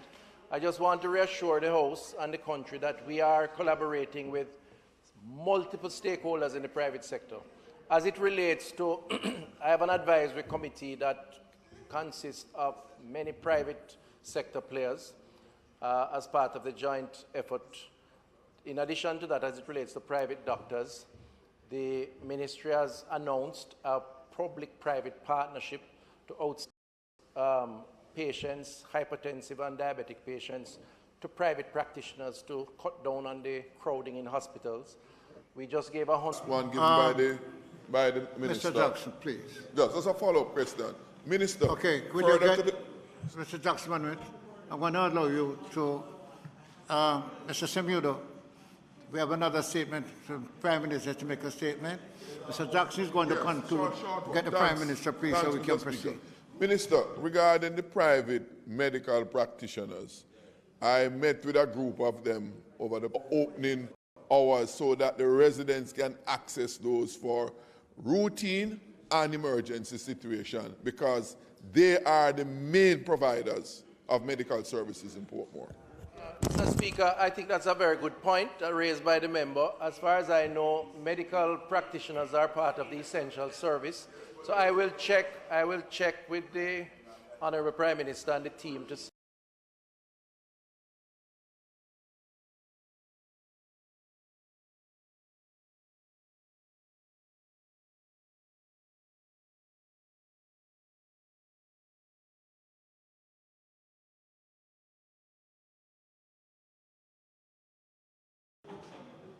You have a statement? Statement by Minister.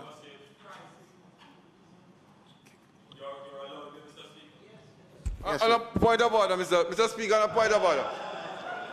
But, Mr. Speaker, order, please.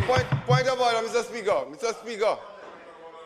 Mr. Speaker, on a point of order, I think that the Minister I will accommodate you just after you finish. Please. I'll accommodate.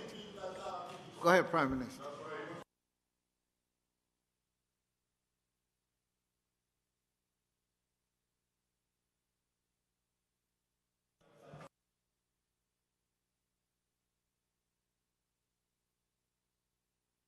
At 7:32, I will be merciful on my colleagues and try to get through the matters expeditiously. The content, Mr. Speaker, is essentially a more detailed exposition of the orders that were promulgated yesterday to the public, which would define the lockdown for the parish of St. Catherine. As members would agree, we have never had a lockdown in Jamaica, certainly not one promulgated under the Disaster Risk Management Act or even under a state of public emergency. We have had opening on persons who are essential to pursue their duties and indeed allow the rest of the country to function without much dislocation. Mr. Speaker, the convention of the House is that I should provide the members with copies of my statement. The statement, Mr. Speaker, is essentially the document to be gazetted. We have not yet gazetted the document, but it doesn't mean that the order is not enforced. The order is enforced by virtue of. The reason why we have not yet gazetted is that there was a very well-written article in the papers today. Well, it was a letter about ruling by edict. I think that was the, Mr. Speaker, the rules of the House is that we shouldn't be quoting papers, what is in. But we understand. The point is, Mr. Speaker, is that I don't want anyone to be of the opinion that because the law gives the authority to the Prime Minister to make these orders, and these are very far-reaching orders, that it is something that will be abused. And therefore what we do, and I've made it a practice, the law doesn't require me to come to the Parliament with the orders, but I do nonetheless, and I allow for full debate on them. And I, Mr. Speaker, go through with the members of the House, and members of the House make suggestions, and we have accepted some of the suggestions they have made, and we have changed it, and when it is clear that there is agreement, then we move to having the order gazetted. So the last time we did it, Mr. Speaker, we had to go and make amendments to the Gazette, which was untidy. So I think the better way is to present it here. If there are changes that we agree upon, then we gazette it. So in that way, even though the law gives the authority to the Prime Minister to make the order, I think it is still best to have the Parliament involved in it in some way. Because, you know, I'm very careful, because there is always this great suspicion, and healthy suspicion, I believe. I mean, it should be that way, so that no one ever feels that they are at large with the authority vested in them in law. So I take it very seriously, and I want the country to appreciate that I'm not trying to use these powers in any arbitrary way. that we do it this way so that there's always the check and balance of Parliament on the powers that are prescribed for the Prime Minister. So I wouldn't, therefore, members, I ask you then to bear with me that I wouldn't necessarily circulate this document since it is not the final document. But by the end of our discourse today, we will make any adjustment and then it will be circulated as a final document. So that would be my opening remarks. Mr. Speaker, as I informed the country in the press briefing yesterday evening, after weeks of doing relatively well, we have had a spike in the new confirmed cases, all arising from one call center operation in the Portmore area. Prior to this, we had 72 confirmed cases. This single cluster has resulted in 52 additional confirmed cases so far. If I could get the graph showing the number of cases and how we have been progressing through. Yes, there are outstanding tests. And more tests to be done. It takes time to do the tests. This has increased the total to 125. The Minister of Health and Wellness would have already gone into the details of what would have happened in terms of the nation's position relating to this outbreak at this time. Just for quick reference, go ahead with it. Just for quick reference, we are hearing much talk about flattening the curve. Go back to the previous graph. There's much talk about flattening the curve. So when I addressed the Parliament in the budget presentation on the 9th, we were at, I believe, 15 cases. So we would have been about right here at that time, about right here.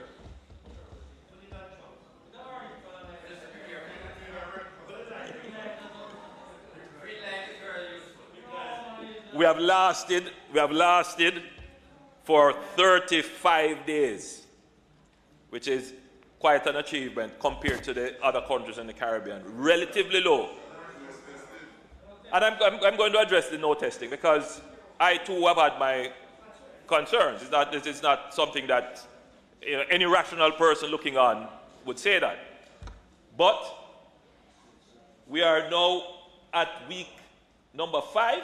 So we're somewhere about here. And it's clear, if we didn't take any action, and if we were lax in action, our curve would have probably kicked up like this. But because we took the actions, we followed this pattern on the curve. Good management. So I think we can safely say that we maintained ourselves on the flatter curve. This one incident could have changed the trajectory. Next graph, please.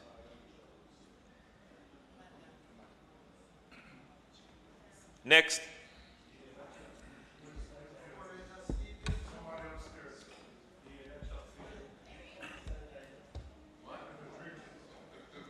So, Mr. Speaker,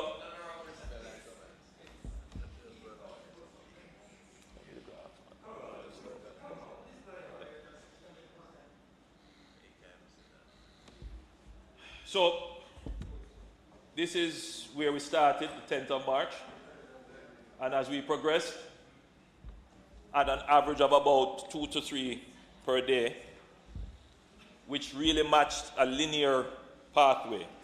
In other words, the best fit for this would be a straight line. But now, those 2 tests, by virtue of the call center incident, would have almost now put us on what would be an exponential best fit line. Now, that is worrying, because when you start to get into exponential growth, your figures are related to your absolute total numbers. So you start to have 5%, 10% of your absolute numbers. And that gets larger and larger as your numbers grow. That kind of growth is what we are trying to avoid, exponential growth. So if you're going at 2 per day, that's not exponential. So if you had 10 total today, and you added 2 to that, you are now at 12. Tomorrow, you had 1 or 2. It doesn't really change much. You're really going on a linear path, probably with a very flat slope. But when you start to have 10 today, and then tomorrow you have 5, so in total you have 15, and then you start to have 7, 8, your numbers start to grow rapidly. And it is that rapid expansion in numbers that creates the problem. Because as you expand rapidly, you start to get into your capacity in the health system. Right now, the Minister of Health would have pointed out that we only have, must be probably 1 person on a ventilator. And if the numbers start to rise dramatically, our capacity for ventilators would be just over 100 at present. We could increase that number, but if you start to have in the thousands of persons infected, then you could easily consume that capacity. And then that is where now you have to start to make a decision. Who gets ventilators? Is it your mother? Is it one of us inside here versus someone who doesn't have connection and who doesn't know someone or who doesn't know the doctor? Or do we make a rule? If you are over a certain age, then you don't get ventilation, as was the case that was done in several countries, which Jamaica does not want to get to that point. So the only way to prevent it, next.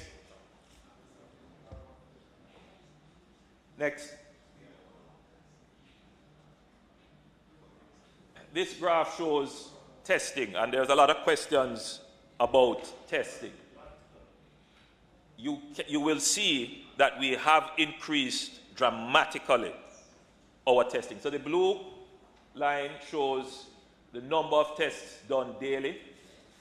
The red shows the number of positive take from each test. So you can see that our capacity, I don't recall what the Minister of Health said, what the capacity was, but we are getting closer and closer to our capacity. And the instruction has been given to the Ministry of Health to expand rapidly their testing, which is why they have rolled out the buses. They are going to be increasing the number of tests they do. So, I think, Mr. Speaker, and forgive me for turning this way, but it is important that we increase the test numbers. However, Mr. Speaker, I want it to be clearly understood that the methodology for testing deployed by the Ministry of Health has, in my opinion, accurately captured and reflects the true data as it relates to persons who have the COVID-19 disease. We have no, Mr. Speaker, we have no challenge about the validity of that data. And I tell you why. It's a simple issue, Mr. Speaker. At this phase, when we were in the early phase of the epidemic, you really had to test the cases that presented to you and those with whom they came into contact. In other words, testing widely when there were no cases here didn't make any sense. So they followed a procedure which is... So, Mr. Speaker, the protocol that was established is a valid protocol. And I want the country to understand. No, but hold on. So I want the country to understand, Mr. Speaker, that there is not a monolithic perspective. We too feel, based upon what is being said by experts all over, that testing should increase. No, there's no dispute in that. As a cabinet, Mr. Speaker, we sat down and the question was, whilst we believe in the validity of the methodology being followed, there is still benefit in expanding testing. The question became then, Mr. Speaker, how do we expand testing? We have to get more test kits. We have to get the influenza center more machinery to be able to actually do the tests. We have to train more people. All of those things, Mr. Speaker, take some time. So the directive was given to increase testing. So I don't want there to seem to be a dispute as if, you know, the government is not for testing and the opposition is for testing. That's not the case. We all agree we need to increase testing. There's no question about that. The challenge, Mr. Speaker, as in everything else, there is an opportunity cost. And we have to make sure that if we are going to divert resources to testing, that we make sure we have a contingency plan. And then we have to expand the resources so that we can actually do testing and do the other things that the Ministry of Health has to do. And that is what we have been doing. We are now at the point where we will be rapidly expanding testing.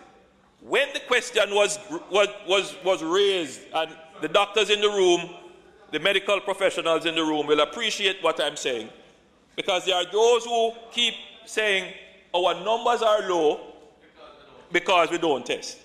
And we pick that up on the ground. We hear that we have our own concerns, and we brought it to the health officials. And what did the health officials say? Well, there are ways to test it. There are ways to test it, and one way to see whether or not the testing protocol is missing anyone is to test all the patients in the hospitals that have influenza-like or SARI-like, and you would know what SARI is. It is the severe acute respiratory illness symptoms. And they tested all 61 of them, I believe it was, in the hospitals right across Jamaica to see if any of them were misdiagnosed, meaning that they had the coronavirus, they had the COVID-19, but were misdiagnosed as a form of pneumonia or some other cold or something. Only one. Only one. So that was almost like a control group which validated the testing mechanism. We are now entering into a different phase where we are likely to be declared now as having community spread. Now, in that phase, you definitely need to be testing widely so that you pick up still along your contact tracing lines, but you also do some random testing as randomly as you can, widely as you can, just so that you can also pick up. But you need testing, Mr. Speaker, for other data. You need to find out whether or not antibodies, whether or not people have had it and have developed the antibodies, that you may have missed those persons. You need to figure out where the clusters are that you didn't pick up, and that helps in the public health approach. And so there is no divide, and I see attempts being made, Mr. Speaker, to create a divide. There's no need for divide on the testing. It is a logical well-founded argument that the government of Jamaica agrees with and is moving with speed and rapidity to ensure that we do more testing. So, I urge you, member, this is not a point scoring. If you were privy to the discussions, you wouldn't say that. We have been, I think, very scrupulous in how we have conducted ourselves as a government, very truthful and upfront with the people. So I don't believe, Mr. Speaker, that there should be any attempt to try and cast the government in a negative light. We have had to approach this thing in a very smart way. How do we get the most accurate testing done with the limited resources that we have and expand resources quickly as possible so that we can maintain the validity and accuracy of the protocols that were involved. So on testing, Mr. Speaker, we are going to be doing far more, and the graph here shows, Mr. Speaker, that we have increased our capacity based upon our commitment to increase testing. Move on. Next. Mr. Speaker, I want us to look at this graph, because the argument that is being placed is that we are not testing enough, which is why our numbers are low. And I want you to see the yield rate from the testing, which is the yellow line. And the gray line shows you the cumulative of testing. And you can see we are rising rapidly, but our yield line, Mr. Speaker, is relatively low, remaining flat. So so that wouldn't be low testing. If anything, it would be in that we are probably not sampling properly, but not low testing. So what it shows, Mr. Speaker, is that we are increasing our testing, and that is our yield rate. Oh, the number? No, you would see the numbers on the. So we have a 9% rate there now. In other words, we are 9% of what we test comes positive. And Mr. Speaker, we are going to increase our testing even more, and I am positive that the yield rate from the tests will probably be around 9 or 10%, which will validate the testing that we have been doing so far. Move on, next graph.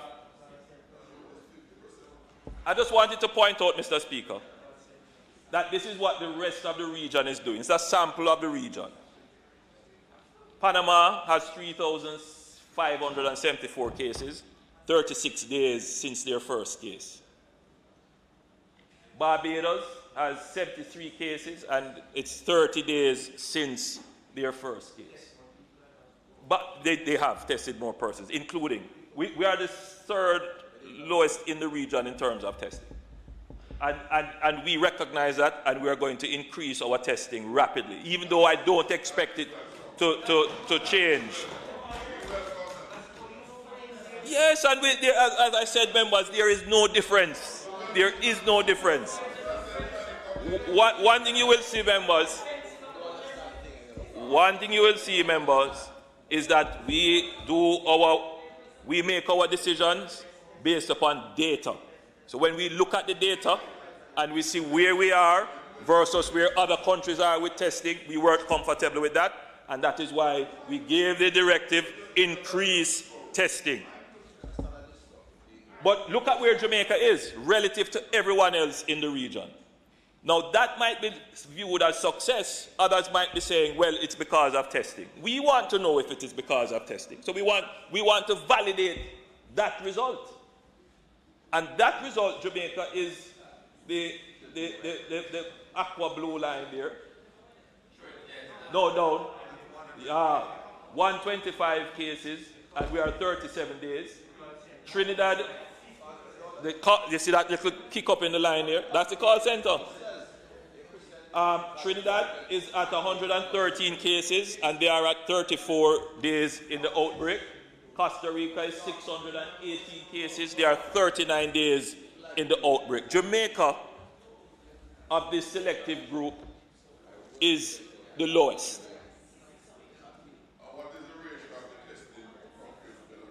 Jamaica would be, I haven't done the comparison in this group, but I've seen other comparisons done, and we are between the third lowest or the second lowest in terms of testing in the region. So the issue is, just as you have said, member, it is a concern to us, because when we look at our numbers being that low relative to everybody else, we want to, please, we want to validate our numbers. We want to validate our numbers. Now, with an epidemic, look, with an epidemic, you don't want to be proven wrong by the discovery down the road of the cases you didn't know. So in an epidemic, you don't want to hide anything. You want to go and dig it up and find it. You want to go and test and find it. And that is what I'm saying we are going to do. So, Mr. Speaker, even though people will question our performance to say, well, it is testing, there is also another valid argument, which is the strategy of the response, the public health strategy of the response, and the swift response and diligent response of the government.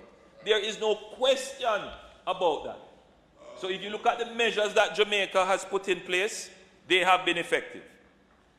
But there is also another factor to take into account. As much as our health sector is stressed and we have limited resources, we have some of the best professionals in the Caribbean.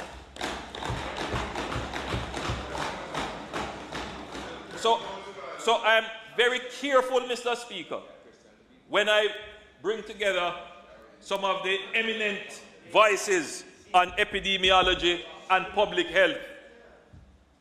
And when our own chief medical officer says that the protocol to establish to accurately test and capture and reflect the true picture, these are the protocols. The government stands by our professionals. So the government can't, at one hand, tear down the recommendations of the professionals and then come here and say, oh, how great they are. Which is what the opposition would be doing. So, Mr. Speaker, that one wake you up. It wake you up. All right, Mr. Speaker. Okay. Well, you should. Because, Mr. Speaker, you can't on the one hand applaud them, the very people who recommend the protocol, and then turn around and say the protocol is wrong. The protocol, Mr. Speaker, is valid. Valid. The protocol is valid. Mr. Speaker, as we said, Mr. Speaker, it was always the intention of the government that as we move from the early phase of the epidemic into community spread, we must increase testing, and there was never a difference. Which is why I've said to you, we agree with you, we must increase testing, but not for the reason that you are saying that these numbers are wrong. We agree with the numbers, they are valid, but we will test because we are now in a different phase where we need to expand testing because you are now into community spread. And we were always there. So Mr. Speaker, it looks like we were arguing cross purposes. So I don't want us to have a divide on testing. We must increase testing. The phase in which we are requires that, and everybody's settled on that point. As you can see from the graph we presented previously, testing is increasing. So, Mr. Speaker, our numbers are low for the region, but that is not cause for us to be complacent. The truth is, Mr. Speaker, that just one weak fence behavior could change this. And you can see already that the graph is turning upwards. And that is just one incident. Well, I'm going to address that. So it is here. So, Mr. Speaker, these developments are disappointing. This is a clear demonstration of how the actions of a few can jeopardize the efforts of the entire country. Mr. Speaker, in managing this crisis, we have proceeded in a very measured and deliberate manner, trying to balance the twin imperatives of protecting the lives of the people while also protecting their livelihoods. We have been at pains to promote safety protocols such as hand washing, sanitizing, social distancing, wearing masks, etc. And generally speaking, the Jamaican people have done their best to observe these protocols, which is why we have been relatively successful in controlling the spread. We cannot tolerate non-compliance by a few, resulting in the undoing of efforts of the majority of well-thinking Jamaicans. Mr. Speaker, as a result of these developments, we have moved into a different phase of our management of this crisis. We will now have to take more stringent action than we were hoping to, Mr. Speaker, in order to avoid an uncontrolled spread. We have conducted a GIS mapping of the home addresses of all the employees of the call center in question and determined that a significant concentration exists in St. Catherine. As a result, the government has, effective 5 a.m. this morning, implemented a lockdown in the parish of St. Catherine. Mr. Speaker, other countries have also encountered issues with workplaces with large concentration of employees, such as call centers. For example, South Korea, which is one of the countries that has been successful in controlling the spread of COVID-19, had a spike in cases in mid-March, from infections in call centers in particular. As a result, in Daegu, the epicenter of the outbreak, all call centers were closed. In the capital, Seoul, on March 11th, 90 new cases arose from one call center, making it the largest single cluster in that city.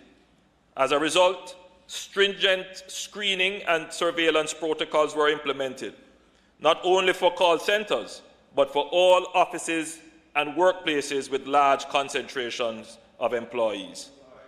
These included temperature checks on entry, social distancing, and sanitization. On March 17, in Guatemala, they announced a number of business closures, but they exempted call centers and their textile industry, providing, Mr. Speaker, that they followed the health rules. In El Salvador, they closed their, yes, it was the same in Guatemala, but yes. On March 18th in El Salvador, they ordered call centers closed for 15 days. The Dominican Republic, they closed call centers, BPOs, on March 22nd. In the Philippines, which has probably the largest BPO industry next to India, the government has carved out a small exemption requiring them to provide transportation or temporary accommodation for their workers, as well as ensuring social distance and space requirements. So, Mr. Speaker, I've just run through to give Jamaicans an understanding that it is not just in Jamaica that BPOs pose a problem. And governments have handled it in differing ways. Some governments have gone for partial lockdown. Some governments have locked them down totally, while some governments have put in stringent requirements. But what is clear is that the nature of BPO operations require special attention and special measures.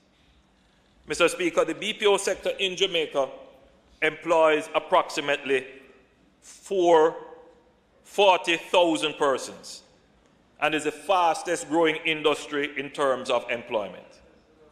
We have invested heavily in growing the sector, and we will always be careful with how we treat the investment. However, members of the sector and stakeholders should never form the view that the government will not take the most extreme action if we have evidence that stakeholders in the industry, including the employees, are negligent, casual, or belligerent in following the guidelines and orders of the government. As difficult as it may be, we can resurrect business, but we have not yet figured out how to bring back the dead to life. Therefore, if it becomes necessary, we will close, and we have closed, the BPO operations in St. Catherine. All of them. As of the order yesterday. By virtue of the order.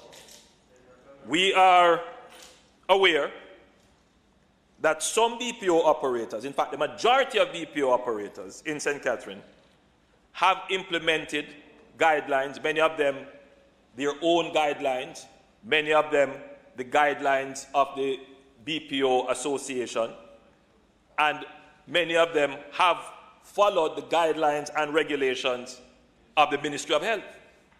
We are aware, because as the Minister pointed out, they have been inspected and they have inspection reports, and by and large, they would have performed fairly well. Where there have been faults, they have been pointed out, and many of them are working to correct. But, well, even though the BPO in question, yes, that was inspected. I've asked for the inspection report.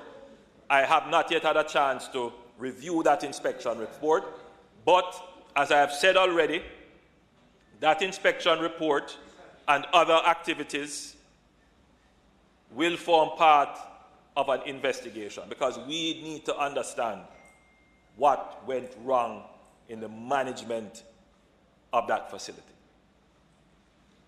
So, Mr. Speaker, the closure is necessary for us to assess and determine whether or not there is a systemic breakdown in the management, supervision, and practices in BPO operations in the parish, and to contain the spread of the virus within the sector, as we know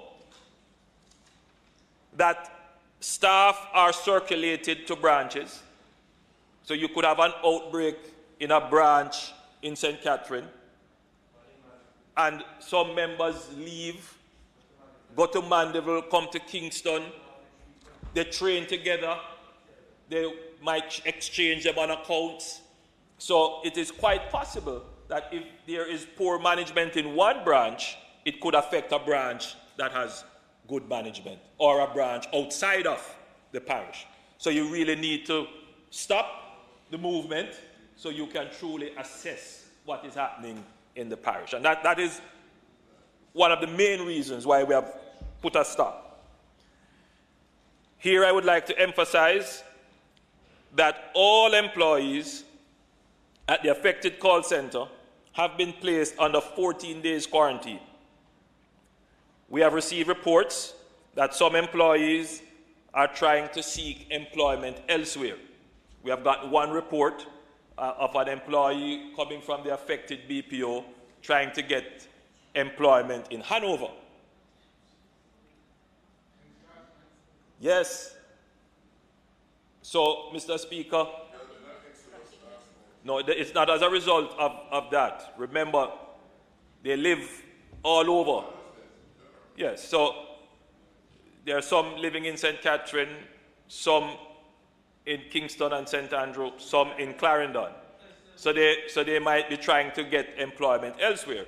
And it's a highly mobile employment situation because BPOs are always looking for people who are already trained. So I wish to use this platform to say to other BPOs, you would be assisting the violation of the quarantine if you employ someone who is an employee of the BPO in question, who has not completed the quarantine. It would be covered under the Quarantine Act, I believe. So it's the Quarantine Act that would address that. So I would say, Mr. Speaker, I would advise the other BPOs, it is in your interest not to accept anyone until the quarantine period has ended. And the Ministry of Health will declare when the quarantine period has ended. Right now, we need to have everyone just stand still that is related to this particular BPO. We have had discussions with the leadership of the Business Process Industry Association regarding their operating protocols, Mr. Speaker, and the BPIAJ has been very receptive and proactive in implementing measures. Our public health officials have reviewed these protocols and they are satisfied that the protocols are robust, and the issue now, Mr. Speaker, is just how diligently that these protocols will be observed and followed. We are therefore including a number of these protocols in the new order, including temperature checks of persons prior to entry, strict spacing requirement, and social distancing within the workplace.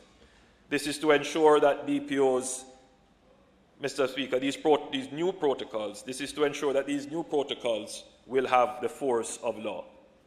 Mr. Speaker, I am putting all BPO operators on notice, Mr. Speaker, that the Ministry of Health and the Jamaica Special Economic Zone Authority will be reviewing their operations to ensure that they are in keeping with the standards set out by the Ministry of Health and with the requirements of their license. Mr. Speaker, I will now go through the order itself.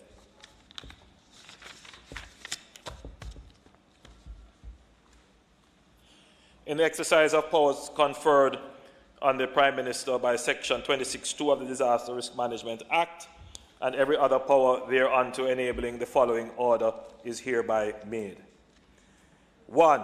This order may be cited as a Disaster Risk Management Enforcement Measures No. 3, Amendment No. 2, Order 2020, and shall be read and construed as one with the Disaster Risk Management Enforcement Measures No. 3, Order 2020, hereinafter referred to as the principal order, and all amendments thereto. 2. The principal order is amended by inserting next after paragraph 13. Paragraph 13 is the last paragraph in the previous order which deals with wearing of masks. The following paragraphs. 13A. You want to give him one? You want to give him one? We'll have copies sent over to you. 13A. 1. Notwithstanding paragraph,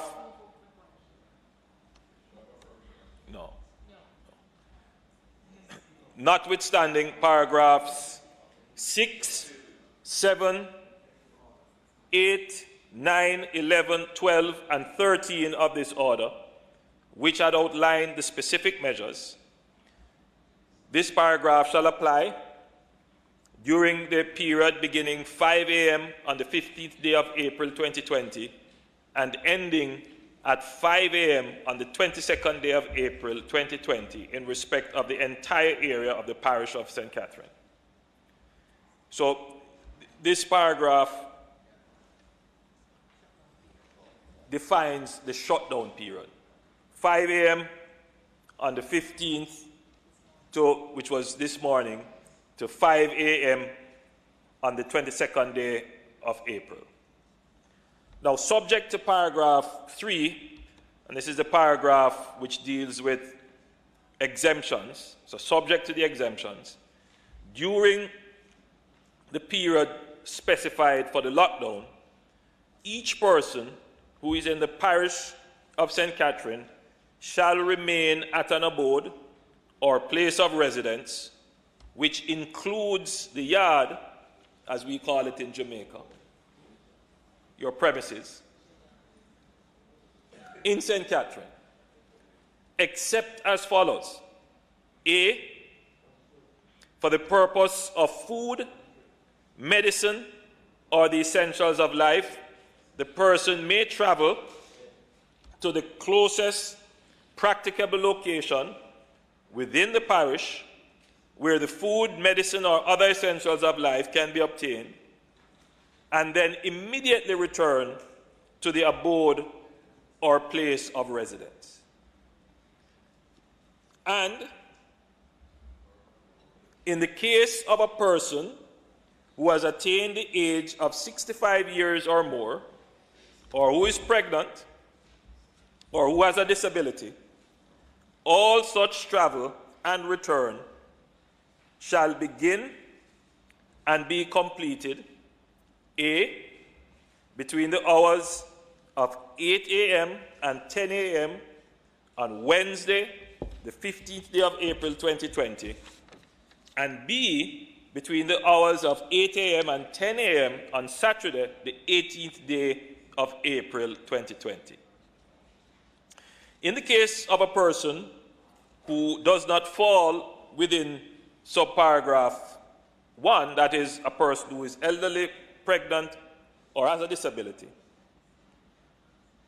and whose surname, begins with any letter falling within the alphabetical sequence A to H, all such travel and return shall begin and be completed between the hours of 10 a.m. and 1:30 p.m. on Wednesday, the 15th day of April 2020, and B, between the hours of 10 a.m. and 1:30 p.m. on Saturday, the 18th day of April 2020. In the case of a person who does not fall into subparagraph 1, that is, someone who is not elderly, pregnant, or has a disability, and whose name begins with any letter falling within the alphabetical sequence I to P, all such travel and return shall begin between the hours of 1:30 p.m. and 5 p.m. on Wednesday, the 15th day of April 2020, and B, between the hours of 1:30 p.m. and 5 p.m. on Saturday, the 18th day of April 2020. In the case of a person who does not fall within subparagraph 1, that is, someone who is not elderly, pregnant, or has a disability, and whose name begins with any letter falling within the alphabetical sequence Q to Z, all such travel shall begin and end and be completed between the hours of 5 p.m. and 8 p.m. on Wednesday, the 15th day of April 2020, and B, between the hours of 5 p.m. and 8 p.m. on Saturday, the 18th day of April 2020. What we have done, what we had originally announced, we had given segmentation on the days allowed for restocking, 2, by virtue of the lexicographic categorization. So we had originally said if your name began with A running through the sequence to M, then the day would be divided in half. But what we have done now is to divide the day into a third. Well, really, into 4 segments. There's one segment for persons 65 and over, pregnant, or disability. Another segment in the day from A to H, and then another segment from I to P, and then another segment from Q to Z. So we have heard some complaints. We have seen the videos of the crowding taking place in Portmore in particular. And so what we have done is to extend the period of time for people to be able to get their groceries. You know, the difficulty with putting in place such a lockdown, especially for Portmore, is the size of the population and the frequency of restocking, meaning the frequency that people have to go to shops and pharmacies and supermarkets. So it does pose some logistics which will require us to be a little bit more flexible. But too much flexibility defeats the purpose of the lockdown. Right? So the final hours would be you can move from 8 a.m. to, is 8 to 8? 7 to 9, book establishments are 8. So, right, so the movement is from 8 a.m. to 8 p.m. But businesses that have to open, so they can open from 7 to 9. So people who have to come in to set up shop, they can move and come in from 7, open up for 8. They can close at 8, do their cleaning up, do their travel, and leave by 9. So we have given an additional hour for the businesses who have to prepare for the next. For the people who work in the business, they have to prepare. Yeah, so shopping hours do it from 8 a.m. to 8 p.m. Right, 7, 9 p.m. Yeah. On the specified days. The two restocking days, as we call them, for citizens. The Wednesday and Saturday.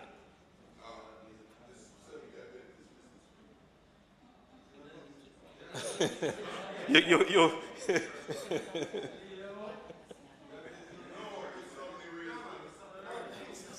No, so all right, I will address that. As I said, we have given flexibility.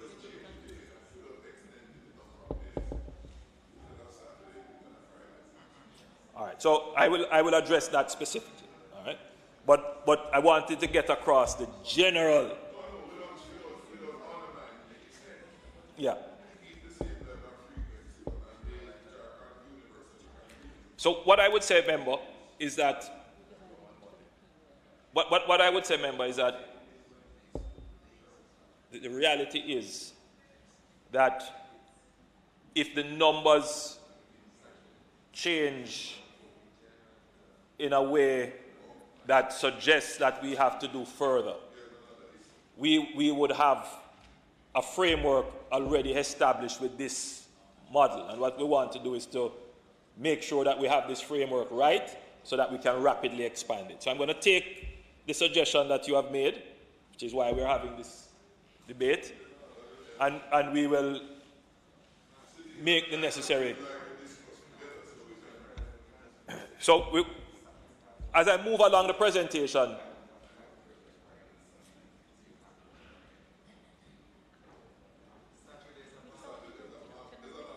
no, so that remember now, the markets are closed.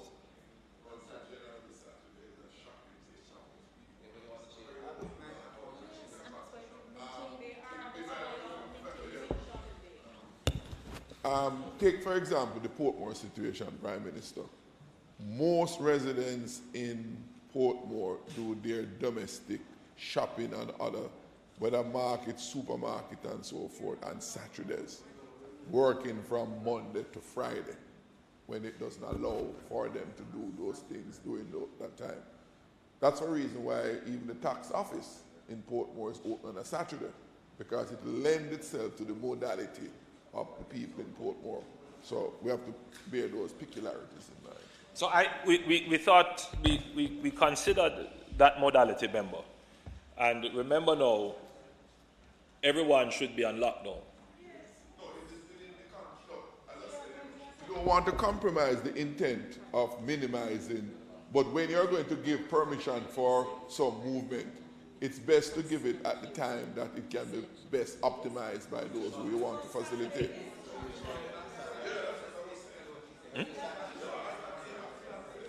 No, they have the Saturday is a shopping day, you know, based upon this order. Oh, you're, okay, I see your point. Okay, right. Yep, okay. So the 2 days, just so that there's no confusion, the 2 days, which we call them the restocking days, would be Wednesday, and which is today, and Saturday, and you can go from 8 a.m. to 8 p.m., 3 categories, based upon your name. This 4 categories, really, 4 categories. If you are 65 and older, pregnant, or disabled, or you have a disability rather, you get 8 to 10. And then if your name begins with A, your surname begins with A, going through the sequence to H, then you go from 10 to 130. If your surname begins with I to P, going through that sequence, then it's 1:30 to 5 p.m. And from Q to Z, then it is 5 to 8. So everybody gets. We could, in fact, what you're searching for could be the solution proposed by. So what we could say is that sunset, we could allow sunset on Sabbath day to 8 p.m.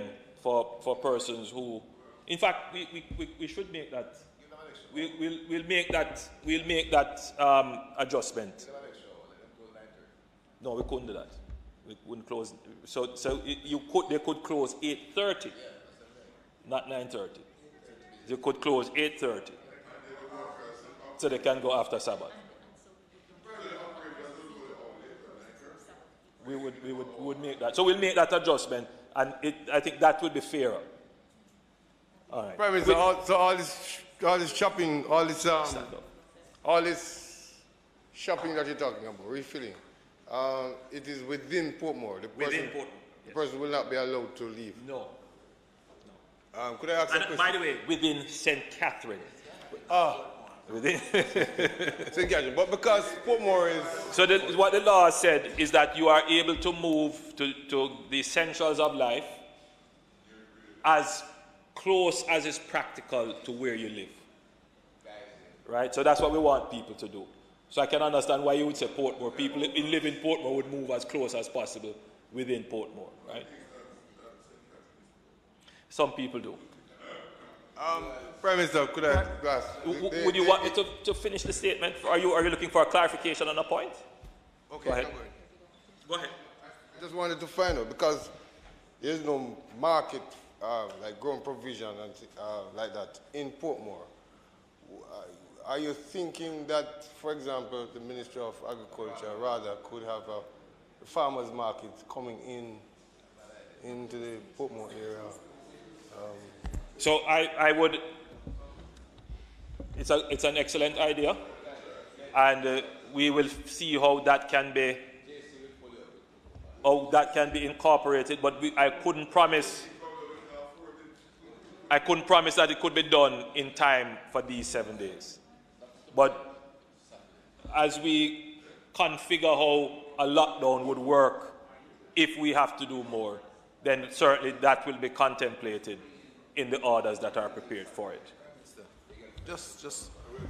I have a little challenge, difficulty, concern about that group from 8 to 10 in the morning, having regard to the fact that unless we are going to sensitize these operators to open a little early. Yes.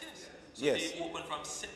Fine, but you see, it is for, especially for the pregnant, elderly, and so, which is the first batch that will pass through the system. I wasn't aware that they'll be allowed to open from 7. So it was just my concern now that it might be that you are giving these people the latitude to do that at a particular time, but the shops are not open at that time. So the additional hour at both ends is to allow for business people to travel, come in, do their preparations, and open for 8. Right? But clearly, if let's say they could open at 7:30, if somebody is there waiting for them to open at 8, allow them.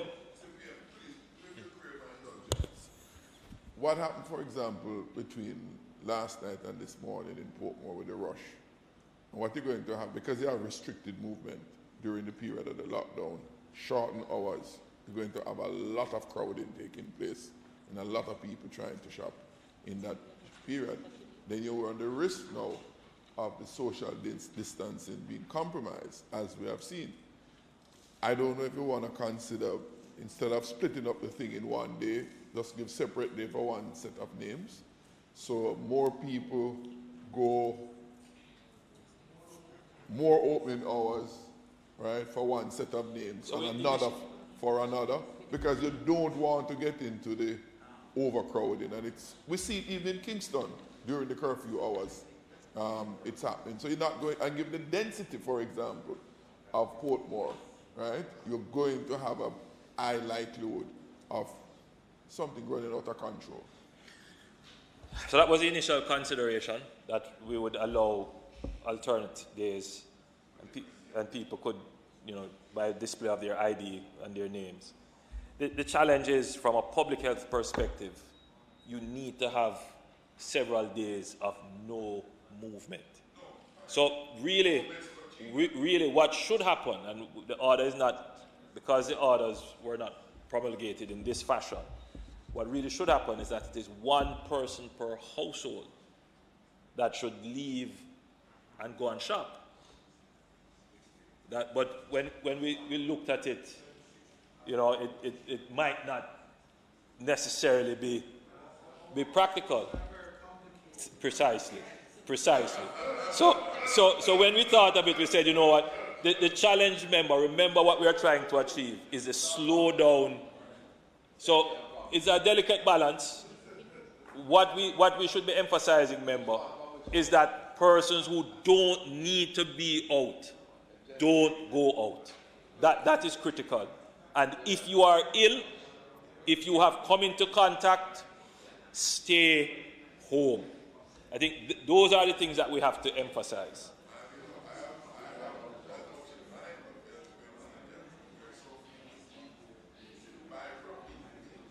I know.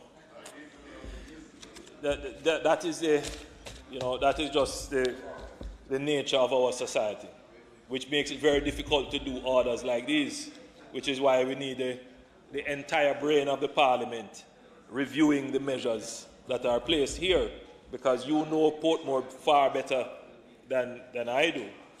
And I don't see any member here from the members from St. Catherine who are here, from the rest of St. Catherine. So, Mr. Speaker, if I may continue with the orders.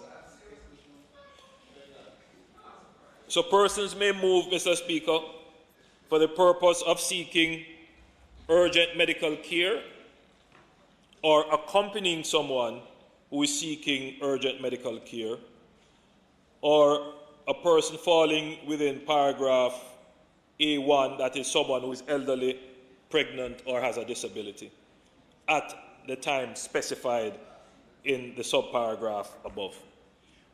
Or persons may move for the purpose of duties, meaning for the purpose of duties of employment concerning the provision of health and hospital services, that's one. 2, for the purpose of duties of employment concerning the provision of water by the National Water Commission or by suppliers regulated by the Office of Utilities Regulation. So people who work with the NWC or their contractors properly identified. And for private water supply providers, private utilities for water, once they are properly identified, and the companies that are recognized as providing utilities in St. Catherine, they can move once they are properly identified. For the purpose of employment concerning the manufacture or processing of food, medicine, or sanitization products. For the purpose of employment concerning the transportation, distribution, retail delivery or packaging of food, medicine, or sanitization products, movement for duties as correctional officers, immigration officers, or customs officers. They can move as an employee of a business providing private security. Of course, well, we'll make sure to re-emphasize that they must have ID.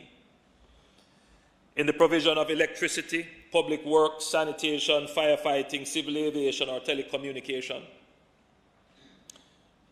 Persons are allowed to move as a member of any of the security forces, the police, army, or the rural police, municipal, and municipal police would be a part of that as well. As a member of parliament or an employee of parliament. So we will have parliament sometime next week. So the persons who live in Portmore will be able to. In St. Catherine, I'm making a mistake. In St. Catherine.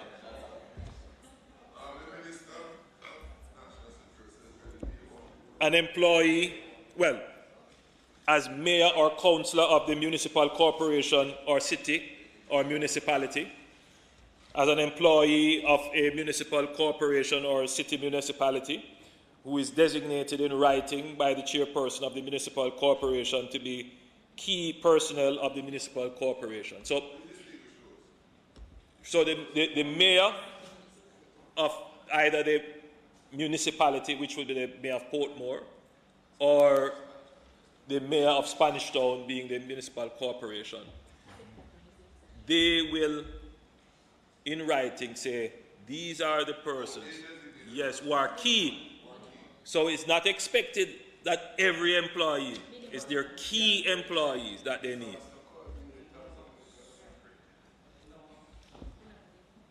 We didn't give them a number. We are expecting that as leaders of the council and understanding the purpose of this measure, that they will just designate their critical staff.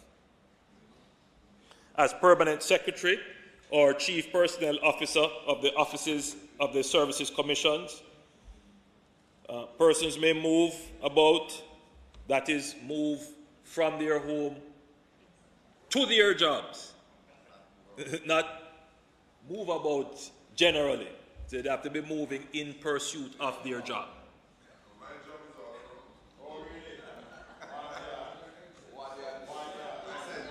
So persons who are employed to the cabinet office or the office of the prime minister, or as an employee of a ministry, department, or agency of the government who is designated in writing by the permanent secretary of the ministry, the chief personnel officer, or the head of the department, as the case may require, to be key personnel involved in the financial and accounting operations of the ministry, department, or agency of government. What is this saying? So, it's not everyone in government that is allowed to move. No. The PR people are part of media.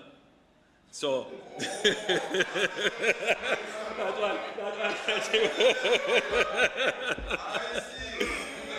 no, but you're right. No. So, the office of the Prime Minister and the Cabinet Office, very small staff, so they are allowed to move. But for the rest of the ministries, it is the payroll staff that we really need to capture. So we ask that the head of the department or the agency or the permanent secretary designate the critical accounting staff so that the payrolls can get done. Because that's critical. All right? So this is not for everybody. So yes. Yes, they will get a letter, they provide their ID, and they will be able to come to work. All right. For persons employed in services connected with oil refining and with the loading, distribution, transportation, or retail of petroleum fuel, liquefied natural gas, or any renewable energy source. Persons in services connected with the loading and unloading of ships or with the storage and delivery of goods at or from docks, wharves, or warehouses operated in connection with docks and wharves. Employment in the provision of public transportation by the Jamaica Urban Transit Company during the hours of 7 a.m. to 9 p.m. For persons in the provision of courier services.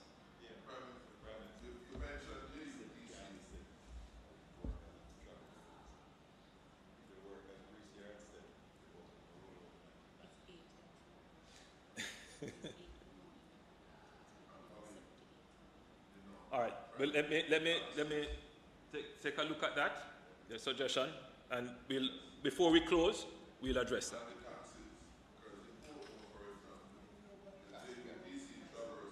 You want to? Just bear in mind, the taxi services in Portmore is an interlink with the JUTC into various other communities, because you know the place is very dense. JUTC don't go in many of those areas. So when they would have disembarked the JUTC bus, they're going to have a challenge to connect. The taxis take them home, yeah. So just to complete, you're addressing the JUTC so far as adequate transportation is concerned. But if you don't include those, then you would leave a gap in it. So the challenge that we are facing now is how does the enabling of full public transportation defeat the purpose of a lockdown? I'm taking it that you are really providing for the essential workers, because if it's lockdown, we have much movement at all. Taxis are going to run when there's a demand. There's no demand, you're not going to be there. But to the extent that some is going to be there, you want to give them the legal cover. So there's a challenge, and when we go to do these things, the peculiarities of our society throws itself up as we try to resolve. So we are now saying that we are going to allow taxis to run. What does that mean? No, I understand, but I'm just trying to bring you into the dilemmas. I'm trying to bring you to the dilemmas that we face. When we say taxis, are we talking about registered license taxis?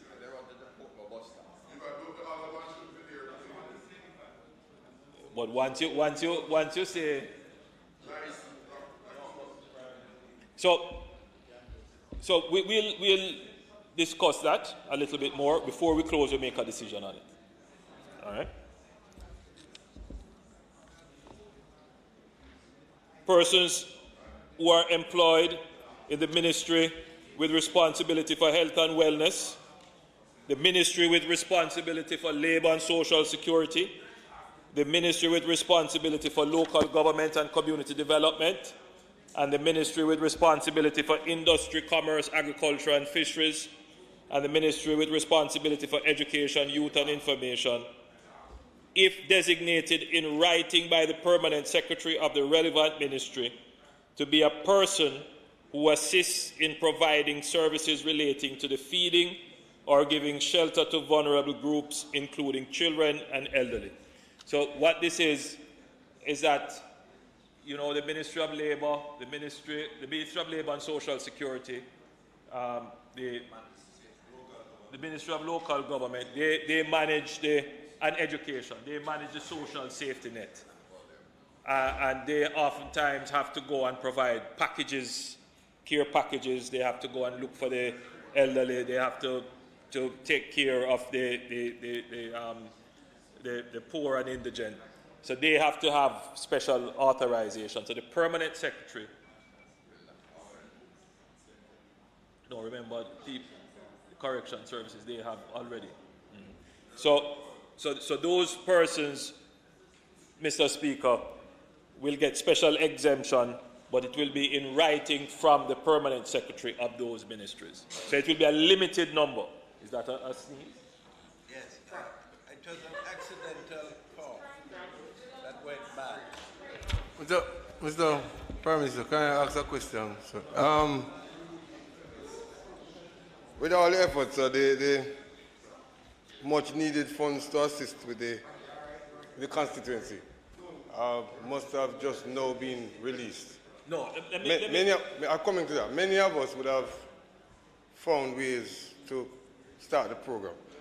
But while we're doing this, and what you have just said, as members of parliament, as a member of parliament, I will need to have volunteers out there as well. So is it that, no, I understand. No, but understand the bureaucracy with the government system don't allow for that fast move.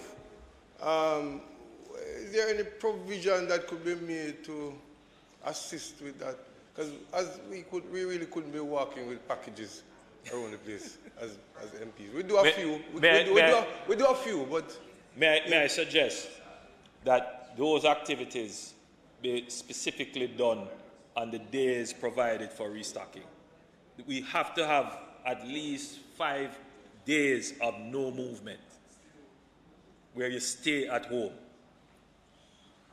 All right, so, Mr. Speaker, stenographers employed to the government, there are critical hearings taking place, and the stenographers are needed. And there's not many stenographers, and several of them reside in St. Catherine. Those who reside will be permitted to come to work. Portmore is the largest dormitory community in the English-speaking Caribbean, larger than many of the islands, the other islands. So, employees of the Jamaica Printing Service Limited, they publish the gazettes critical to the running of the state. The commissioner of the Independent Commission of Investigations, or an employee of the Independent Commission of Investigations, that is INDECOM. We have agreed that they should be able to move around, even a lockdown, to give oversight, should the occasion arise.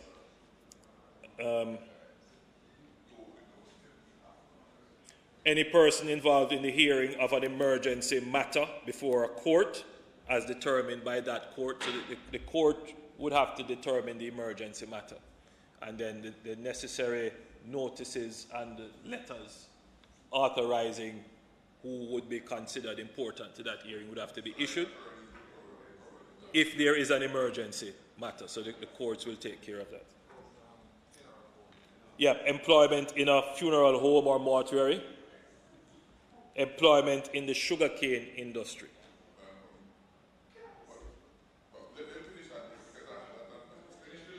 Sugarcane industry. Employment to the toll authority established under the under the Toll Road Act, because the tolls have to be kept open. Employment in the transportation of agricultural produce or livestock, or employed in the poultry industry, including catching crew, that is a catching crew, poultry processing plant, staff, and the staff of the feed mills. This is allowed because the essential of life includes food, right? For the whole country, but even in Portmore and St. Catherine, food. So we have tried to carve out anything that has to be related with food and agriculture. Yes. Prime Minister, if you just yield, and there are many inland fish farmers in St. Catherine, and they pointed out to me that it's the same situation with poultry in terms of catching, feeding, etc. That has to go full time, and I imagine all livestock actually. Yeah, they're covered. So they're covered. So in respect of urgent need to care for livestock, fish or crops, being a farmer registered with the Rural Agricultural Development Authority, or a fisher licensed under the Fisheries Act. If the farmers are not registered, Prime Minister, because even while I'm sitting here, someone texting me who have pigs and chickens and so on. I have some of those in my constituency itself and in next door constituency. If they are not, my core question is, are you requiring the RADA ID for them to be able to traverse, to care for their livestock? Do they have a RADA ID? All right, I'm advised that this exception was done in consultation with MyCAF. Well, what I will do, since you have raised it, we will have this down as one of them, that we will come back to this one. All right? I mean, I take your point but I believe that those who do fish farming would have some registration. All right, we'll Minister, you want to just consult with the point being made is that those persons who have the fish farms may not necessarily be registered with RADA. Right, so we will have to find a way to include them in it. All right, so we'll come back to it. All right. Members of the judiciary or employees of the court, they are able to, with the display of their ID and the various other checks, they are able to move. Excise officers employed by the Tax Administration of Jamaica, they are exempted. An employee of the Bank of Jamaica designated by the Governor of the Bank of Jamaica or a person authorized by the Governor to make such designations to key personnel of the Bank of Jamaica. Now, during the hours of 7 a.m. to 9 p.m., as an employee of a business permitted to operate under subparagraph 8b, that is supermarkets, corner shops, pharmacies, and gas stations, as set out. So if you are employed to one of these, as I've just mentioned, supermarket, corner shops, pharmacies, and gas station within the lockdown area, you are able to move between 7 a.m. and 9 p.m. On the days that they are permitted to open, so it is the restocking days. So persons who are employed to the media, such as journalists, television or radio presenters, camera operators, announcers, engineers, technicians, and newspaper delivery personnel, between the hours of 8 a.m. and 6 p.m. on Wednesdays. On Wednesday, that is today would be one of those days, the 15th day of April 2020, and between the hours of 7 a.m. and 9 p.m. on Saturday, Wednesday, the 18th. So the media is allowed to move freely on the restocking days. On the no movement days, nobody's permitted to move. Right? Now, if there is a matter that requires their presence, then they would have to get the permission of the ground commanders, the police officers that are maintaining the no movement. Now, no. Yeah. Pam, just the, so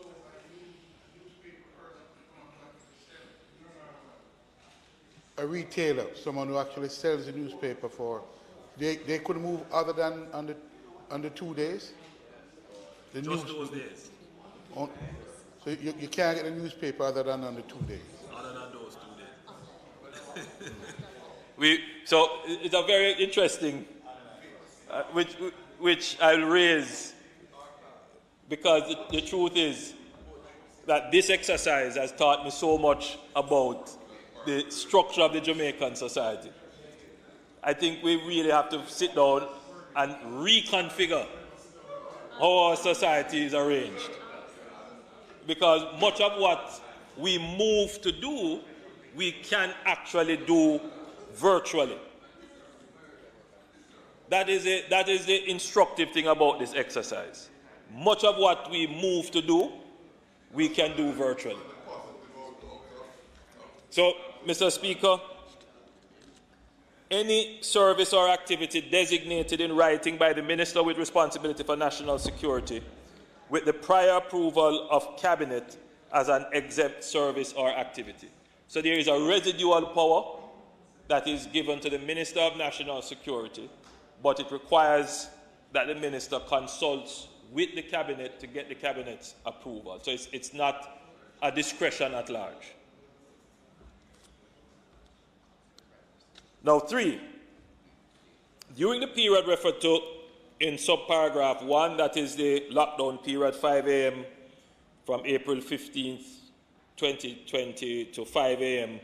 April 22nd, 2020, nothing in subparagraph 2, this is the exemptions paragraph, shall apply to a person who is ill, whether with SARS-CoV-2, that is a coronavirus COVID-19 illness, a respiratory illness, a flu-like illness, or any other illness.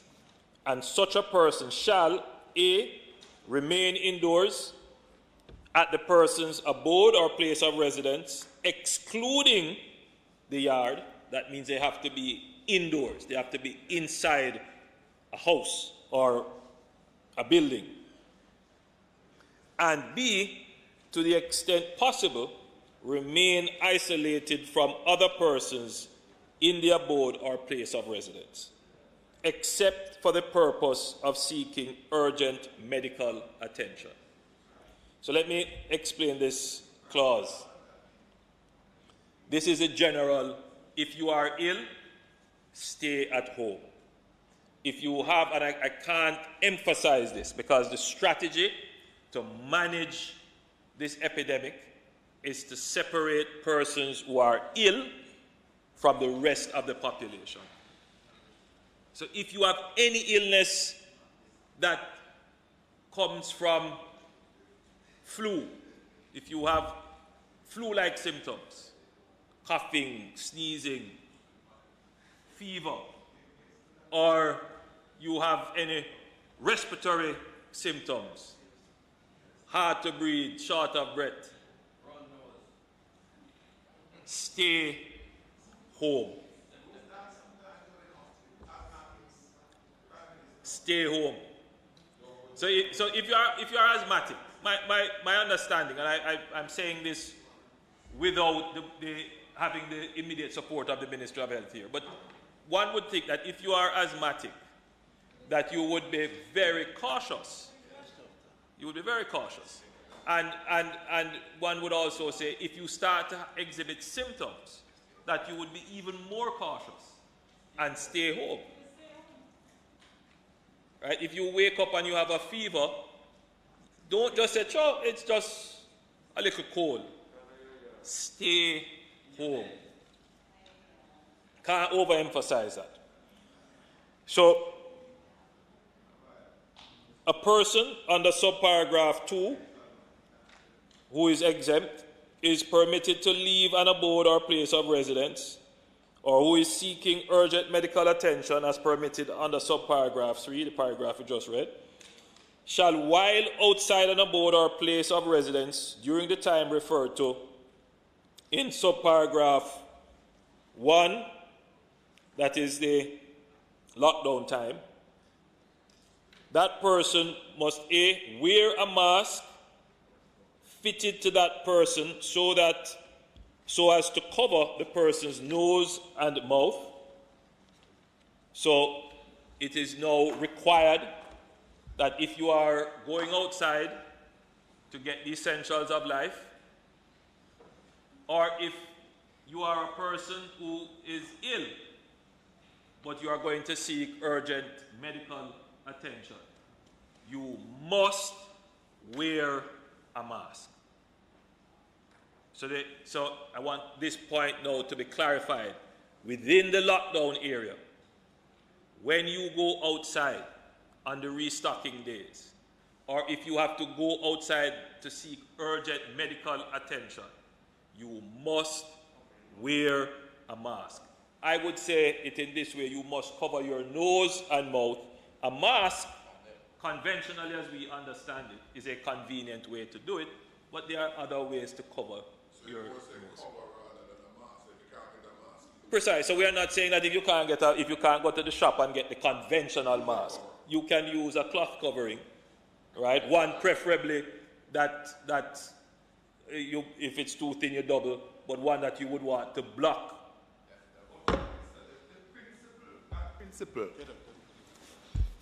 That principle that you're putting forward, having recognized what is taking place in St. Catherine, why would not that principle be held nationally? I would put it to you in this way. I spend a lot of time reading the experts, and there is no conclusion really. I think there is a great deal of practical approach and expediency in the sense that this is a way to solve the problem. There are those who will say, well, the degree of success from wearing a mask is not clinically proven or whatever it is. But I think that there is now an urgency. And what we have had to do is try to move in step with the expert thinking on the matter. All right? So it's not a foolproof solution. So we have been very cautious in just moving in lockstep with the expert opinion. The expert opinion has evolved to this. It makes common sense to me, but I am not the expert in the matter. So when the experts have come to even a partial conclusion that says move, the government will move. So the difference, however, is in this order, we are making it compulsory in the lockdown period. And that is because, as Minister Chang is pointing out, there is a higher threat, which is why we are putting in this lockdown measure.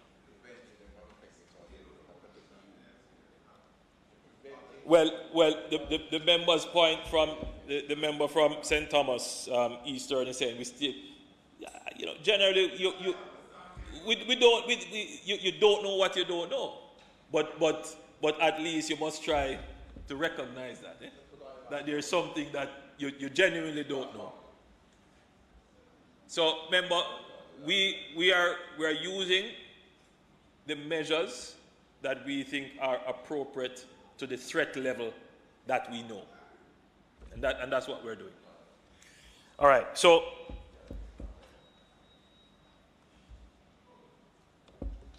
on being requested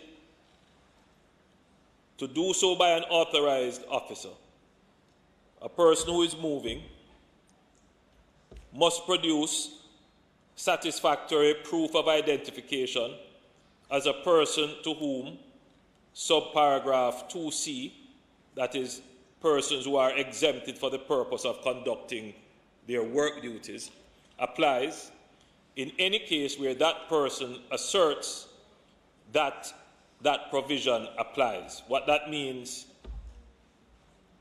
is that if you leave your house to go to work as someone who is working in the office of the Prime Minister, and you are asked by a policeman, why are you leaving your house? The response could be, I'm exempted, I'm allowed to go to work, I'm part of that exempted number of persons, I work with the office of the Prime Minister. Then the policeman will ask you to produce proof that you actually work with the office of the Prime Minister. And more than that, that your present movement is for that job, for that duty. If the policeman obviously is not satisfied because there is something else, you have beach clothes and everything else in your car, suggesting that you're going to the beach, then obviously that is reason for the policeman to want to find out whether or not you are truthfully leaving the area in order to fulfill your duty. So, in any other case, a valid photo identification that establishes the age of the person. So you're maybe need to verify that someone is 65 years and over. So if somebody is moving to restock and they are older, and you may not be able to tell by looking, the policeman is empowered to ask for some form of identification. So no person shall travel into or out of the parish of St. Catherine during the period specified in subparagraph 1, that is the lockdown period of time, except A, for duties as permitted under subparagraph 2C, that's the exemption paragraph, other than duties concerning the manufacture or processing of food, medicine, or sanitization products, or B, between the hours of 8 a.m. and 8 p.m. on Friday, the 17th day of April 2020, and between the hours of 8 a.m. and 8 p.m. Tuesday, the 21st day of April 2020, for the delivery of stocks to businesses permitted to operate under subparagraph 8. So let me explain these two paragraphs. The persons who are allowed to come into the parish would be those persons who are working in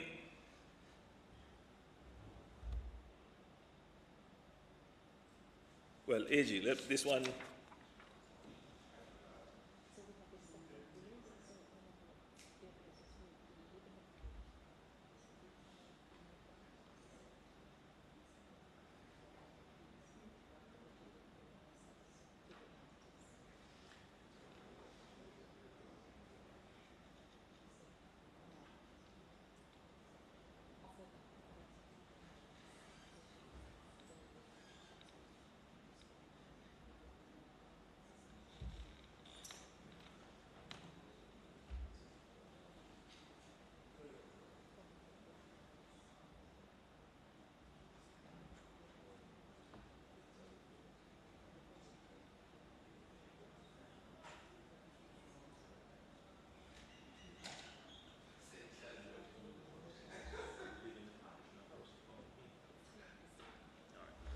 Sorry about that, Mr. Speaker. Forgive me, I had to consult with it's a technical point.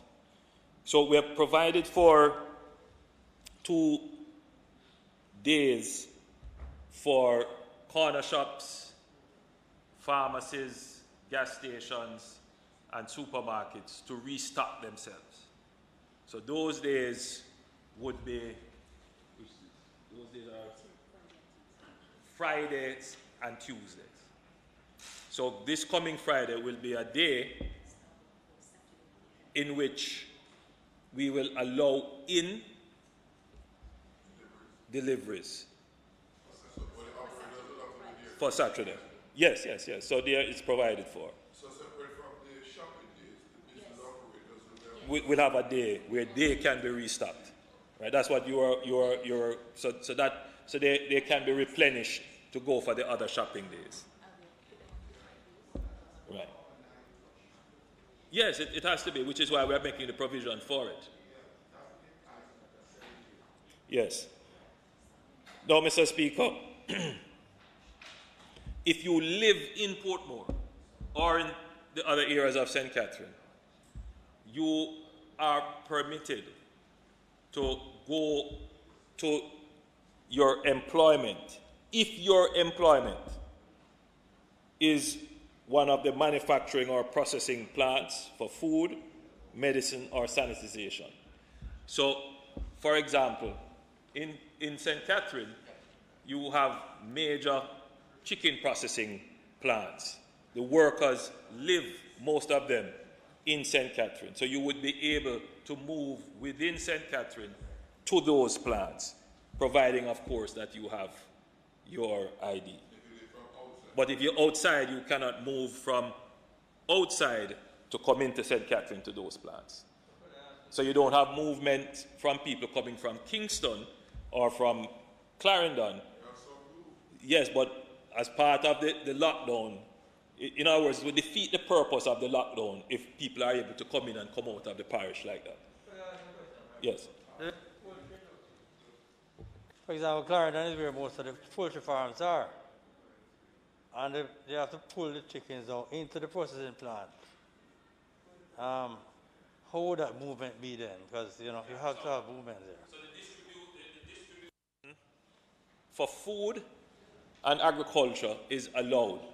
So, and the reason why, when we looked at it, that operation of moving the poultry, for example, it's usually the driver and one other or two others. So it's a really controlled environment. And we have already spoken to the manufacturers, the JMEA and so forth. They know that they would have to make sure that their drivers have the necessary protective gears and follow the necessary protocols when they are delivering stock or unloading. So the movement in terms of driving, hauling of goods would be minimal in terms of having an impact on carrying the disease, providing that the drivers and the sidemen themselves have the necessary protective gears. Yes, but those would be... No, those companies would have to provide transportation, and they are aware of that. They would have to provide the transportation for their staff and make the necessary measures.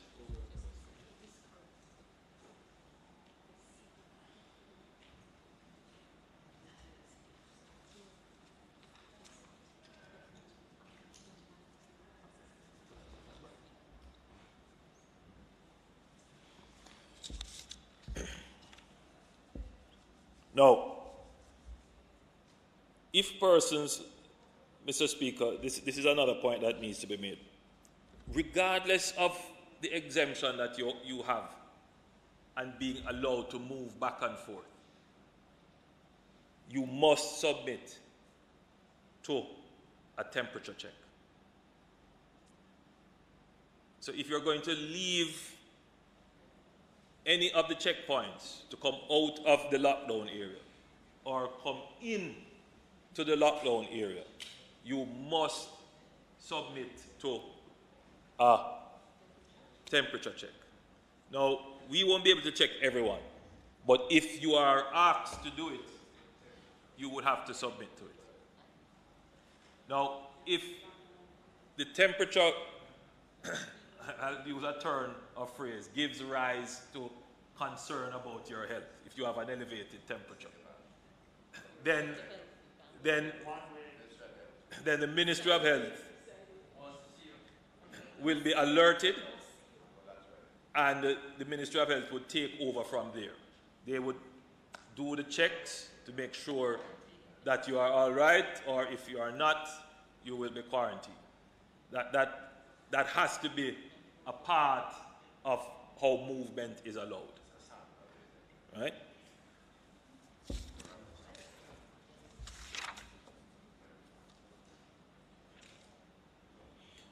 Now, the employer, Mr. Speaker, has a duty to ensure that persons who are exempted and required to move during this period of the lockdown, that they have appropriate identification.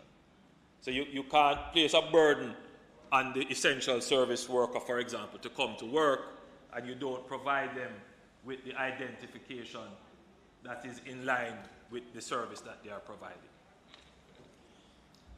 We also require that the employees consider strongly providing arranged transportation for those persons who are given exemptions to travel, particularly those who would be able to travel in the parish to go to the food processing or distribution plants.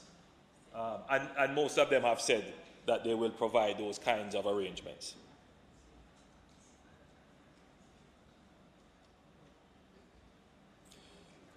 Mr. Speaker, during the period specified in subparagraph 1, that is the lockdown period, an employee who is required to remain at an abode or place of residence under subparagraph 2 and is able to work from there shall do so.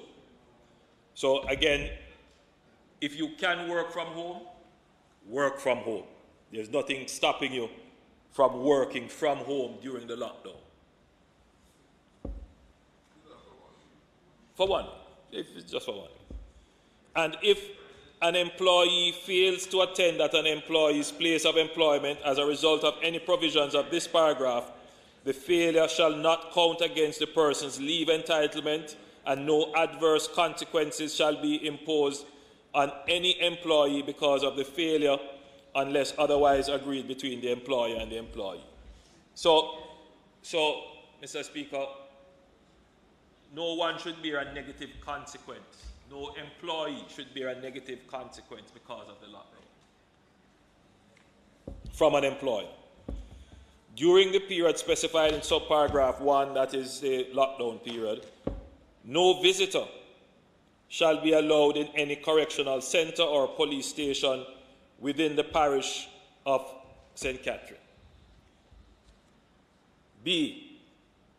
Supermarkets, corner shops, pharmacies, petroleum filling stations, and any other place engaged in the distribution of food, medicine, or sanitization products in the parish of St. Catherine may operate only between the hours 8 a.m. to 8 p.m.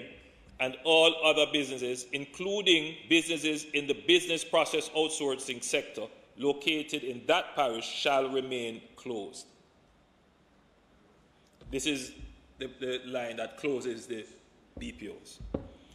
Persons who provide transportation within the parish of St. Catherine may do so only between the hours of 7 a.m. and 9 p.m. During the period referred to in subparagraph 1, that is a lockdown period, the operator of a place of business in the parish of St. Catherine shall, as far as reasonably practicable, ensure that all customers, visitors, and staff at the business maintain physical distancing of no less than 91.44 centimeters or 3 feet from each other, and 2, distance markers are clearly placed at least 3 feet apart at the business, indicating where customers must stand while waiting to be admitted for the conduct of business and while waiting for checkout. And B, regulate the number of persons that may be permitted inside the premises of the business at any one time by permitting one person for every 30 square feet, but not exceeding 10 persons in any one area at a time, and subject to the distancing requirements specified in paragraph A. Now, what that means, Mr. Speaker, is that, well, the practical implementation of this is that someone having a supermarket or a pharmacy should put markers simply by putting tape on the ground or a peg, and so when people come to line up, they can physically see where they should stand, and it should be the distance apart. And if you are in a room, you could again easily do that by placing markers on the floor with a 30 square feet space, so that people can stand in that space, and it assists with the social distancing, providing that you don't have more than 10 persons in any given area at a time. That is how we will have to manage this. For the avoidance of doubt, during the period referenced in paragraph 1, which is the lockdown period, paragraph 6.5 continues to apply to infirmaries located within the parish of St. Catherine. All right, now 13b. During the period from the 15th day of April 2020 to the 14th day of May 2020, the provisions of this paragraph shall apply to all businesses in the business process outsourcing sector.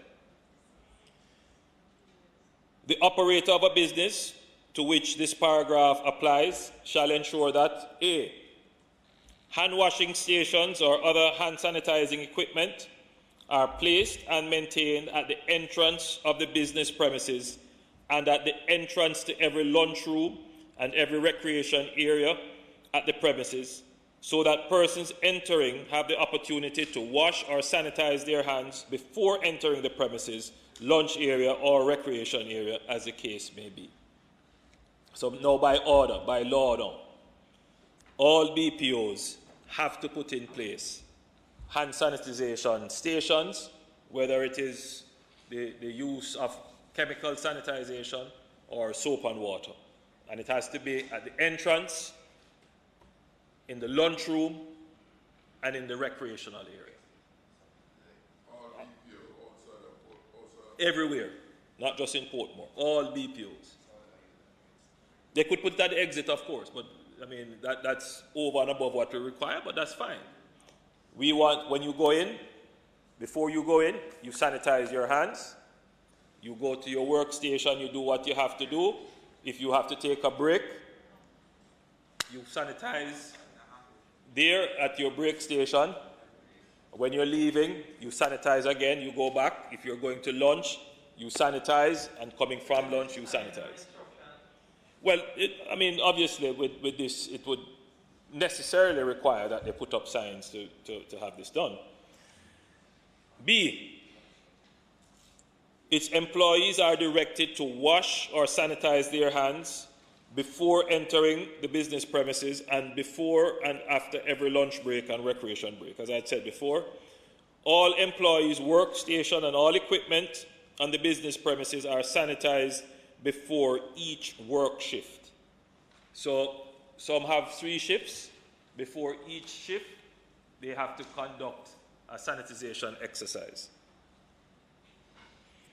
With effect from the 21st day of April 2020, each employee is provided with a headset for the use only of that employee. Currently, the headsets are,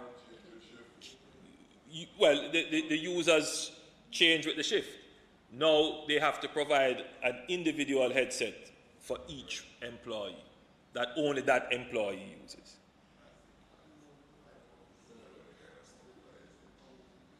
It's hard to sterilize the headset because they have the sponge and the soft material. It's easier to sterilize the keyboard and the mouse. Temperature checks must be conducted on each employee upon the arrival of the employee for work at the beginning of the employee's shift. So before you enter the building, or before you are granted entry into the workstation area, your temperature must be checked and logged.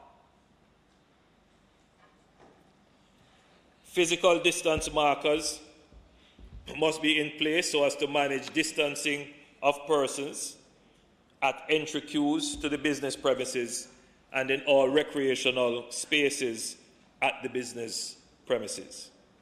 An isolation area must be established for the temporary holding of a person who becomes symptomatic while on the business premises. Every employee must wear a mask fitted to cover the nose and mouth while in the business operation area of the premises. The workstations of the employees must be situated in such a way that each employee is stationed at least 182.88 centimeters or 6 feet away from the station of other employees. No more than 10 persons are permitted to be in a recreational room, meeting room, or training room of the business at any one time. Well, I mean, that should be obvious, that you don't want, you don't want to have more than 2. But it's a good question, and I'll ask the public health people to advise. So the employees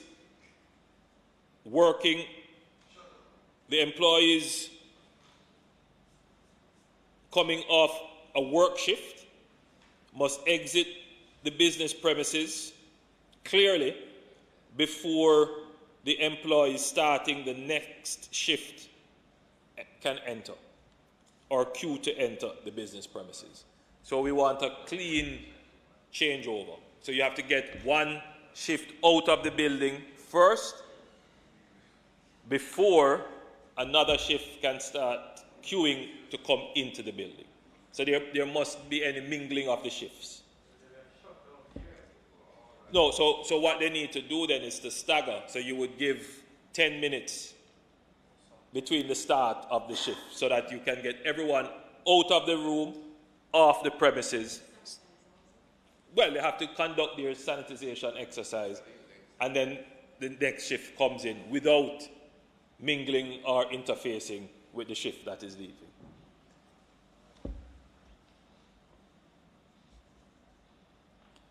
Employees with flu-like symptoms or respiratory symptoms are not permitted to come to work. Immediately on the operator becoming aware that a person at the business premises has tested positive for the SARS-CoV-2 coronavirus COVID-19, the business premises must be closed and the ministry with responsibility for health and wellness informed that the person has tested positive within the last 14 days. So if one of your employees tests positive and you become aware of it, they tell you, or by some other means you become aware of it, you must close the business. Yes. You need to inform the Ministry of Health and close immediately. The Ministry of Health has a protocol, so they will come, they will do their checks, and then they will determine what was the extent of the exposure. If the Ministry of Health picks up that someone in a call center who they have tested is positive, then they will inform the call center and start that protocol. But for an abundance of caution, if the operator of the call center gets information that one of their persons who worked with them within the last 14 days of the knowledge of the test, then they must close the operation and inform the Ministry of Health. All right? The Ministry of Health protocol will kick in at that point, and then they will determine whether or not there is a real threat. All right? So when we say close the business, stop operation, send the staff home, ask them to stay in place until the Ministry of Health can come and make the necessary assessment. The name of every employee who fails to comply with the requirements of this paragraph must be reported to the Ministry with responsibility for health and wellness and suspended from work at the business. One of the challenges is that the employees themselves find it onerous to follow the social distancing and the other hygiene requirements. So what this does is to give the employer a process by which if an employee decides that they are not going to follow, then they must write a report, document it, suspend the person, and pass that report on to the Ministry of Health. An operator of a business to which this paragraph applies shall furnish a daily report to the Director General, that is the Director General of ODPEM, specifying whether the operator is in compliance with the provisions of this paragraph. So they will keep a roster of all the measures, and they will just merely tick off, we did this, we did this, we did this, the times that they have done it, supply it daily to the Director General of ODPEM. The Director General of ODPEM is named here because he is he has a specific role under the Disaster Risk Management Act. So it is a reporting role that the BPO must carry out to verify. They are going to self-verify that they are following the protocols. Of course, the Ministry of Health, separate from all of this, will come and check to make sure that they are actually doing what they say they are doing. But the report is to help for traceability, so that we can know if something went wrong, where did it go wrong? They must do a report daily. So for example, if someone came in and they were exhibiting symptoms, you have to send that person home. But you also want to make a report. You want to note it and share that report that someone actually came in and was exhibiting symptoms. And Prime Minister, that doesn't, two things. The Ministry of Health, that report isn't shared with the Ministry of Health at that point or at any other point of time, or it's when the ministry comes to do its check, its protocol checks, that it would see that report. So remember now, the chief, under the Disaster Risk Management Act, the medical officer is also an authorized person. So what we're trying to do is to create a scheme of responsibility. So the BPO would do their report, submit it to the Director General, who plays a special role in monitoring all the activities that are going on. There's nothing that would prevent the BPO, and we can name them specially, to submit it to the Ministry of Health. It is, in fact, probably what they should do is submit it to the Jamaica Special Economic Zone.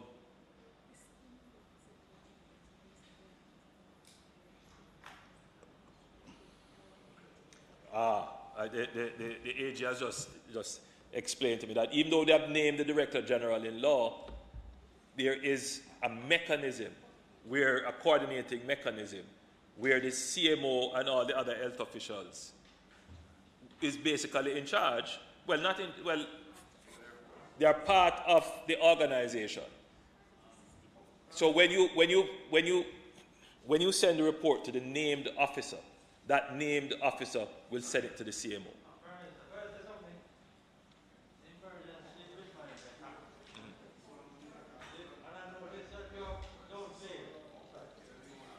I notice you have downplayed the role of the Director General. That act envisaged significantly more responsibility for the Director General in case of a national disaster. I piloted that bill, I worked on it. And I noticed that the government has downplayed significantly. I mean, you are the chairman of the disaster committee, and the Director General will be almost the next person in line to you in terms of national disasters. But I noticed that I don't see anywhere the role, even the Emergency Operating Center. The EOC should have been activated. No, the EOC is. And I don't hear anything about the EOC. Where is Minister Montague?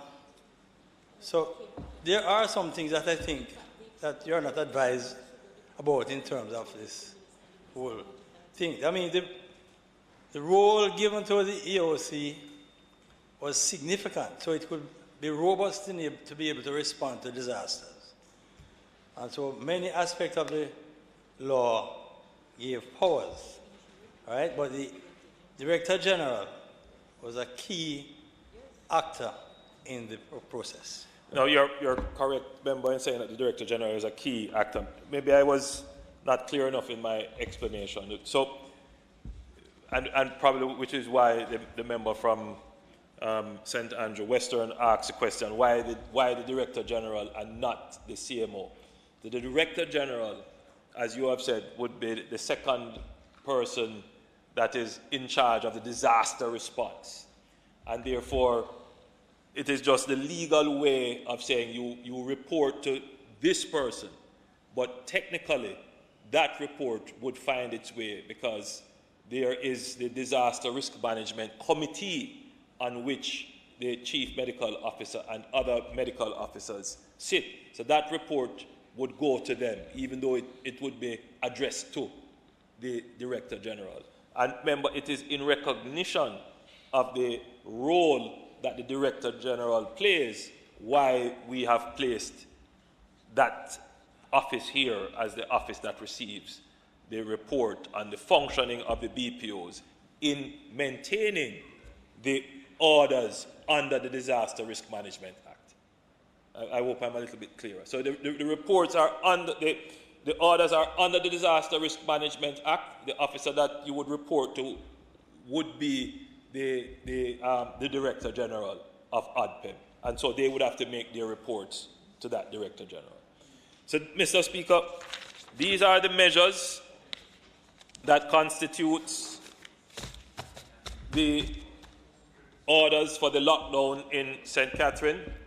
We have taken note of the 3 areas or so that needs to be resolved, one of them being fisheries, not fisheries, fish farming. No, that's fine. You have found it? Could you tell me?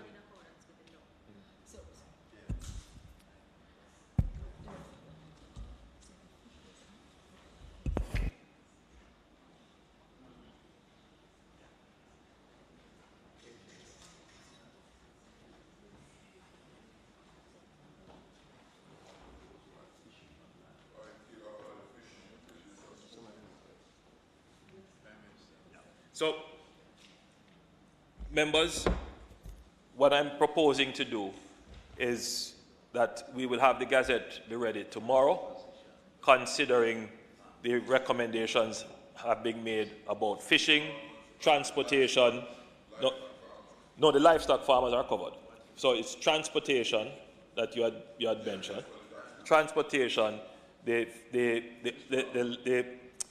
it's the fish farmers on land. It's the inland fish. That's what you call it. Inland fishing, freshwater fish farmers, and there is one other concern raised by the Minister of Mining and Transportation, which we will incorporate and finalize the Gazette for tomorrow. Prime Minister, before you end, at the beginning you had mentioned with the closure of the BPOs in St. Catherine, and the work has been put into quarantine, 2 weeks quarantine. Will those workers be paid during the period of the quarantine that were employed and subject to the quarantine? I raise it because while I've been here, it has been raised with me. Mr. Speaker, I would not pretend that I have an answer for you. It's something that I would have to take legal advice on, and those would appear to be contractual matters. I believe the orders have given some directions to that, but I will take some legal advice on it before I pronounce. If it is not, just from a humanitarian standpoint, the government has a care package through the Ministry of Finance. If those persons in those, and they are specified set of workers, if you could incorporate those as one specific group that would be dislocated because of the circumstance of the COVID situation in their workplace, and you treat them as a special case, because it's just in one parish alone. The Minister of Finance is here. I wouldn't pretend to say anything about the care program and whether or not it could accommodate, we could make any special provision to a program that's already announced. The Minister of Finance would have to see whether or not that could fit. But I would say that the question that you have raised is one that should be pursued with the industry. And I am undertaking that when I speak to because I have to speak to the industry players again before the week is out, I will undertake to raise that issue with them to see what should be the position that they take in this crisis on that specific issue. Just probably to help your discussion with them, the fact is because of what happened in those facilities that brought the closure about. And to the extent that there is some dereliction on their part, it would be most appropriate that they facilitate their workers that are now dislocated. The AG is saying that she is totally sympathetic, and I am saying that I am totally sympathetic with the position they have raised. Hold on. Oh, sorry. Prime Minister, the fact that we are closing down St. Catherine, persons who would be going to, say, Ocherias, would they be able to take the north-south highway? Just need. We have discussed those routes with the police, and they are able to traverse. Yes. Prime Minister, I imagine that there is a well-developed crisis management plan, and you spoke to where we were on the curve, and that we know, we're likely going into the community transmission and the exponential growth type phase, and therefore, you must have a set of scenarios that you're operating with. For planning purposes, for those who, particularly in the private sector, who are going to have to start putting in place their own plans at the business level, the sector level and the business unit level, can you give them some sort of, not necessarily a timetable in terms of weeks or months, but what would be the trigger points? What would be the various scenarios so that they can incorporate that into their planning? Because before you came in, when we were questioning Minister Tufton, one of the things that some of the academic articles I've been reading is the impact of the lockdown on developing nations more so than developed nations who can better afford a prolonged period of lockdown without it causing serious social and economic impact, including things like malnutrition, and that can create a whole new set of health issues and make people even more vulnerable. So from a planning point of view, Prime Minister, just as the Disaster or Emergency Operations Committee would be putting in their own crisis management plan to assist all of us who are operating in the economy to have some sense of what the future looks like. And as I said, I'm not trying to pin you to 2 weeks, 4 weeks, 6 weeks, but based on what scenarios, what would be the trigger points, and how would you see us emerging on the other side? Question, member. I'm noting that we are 14 minutes to the hour of 10.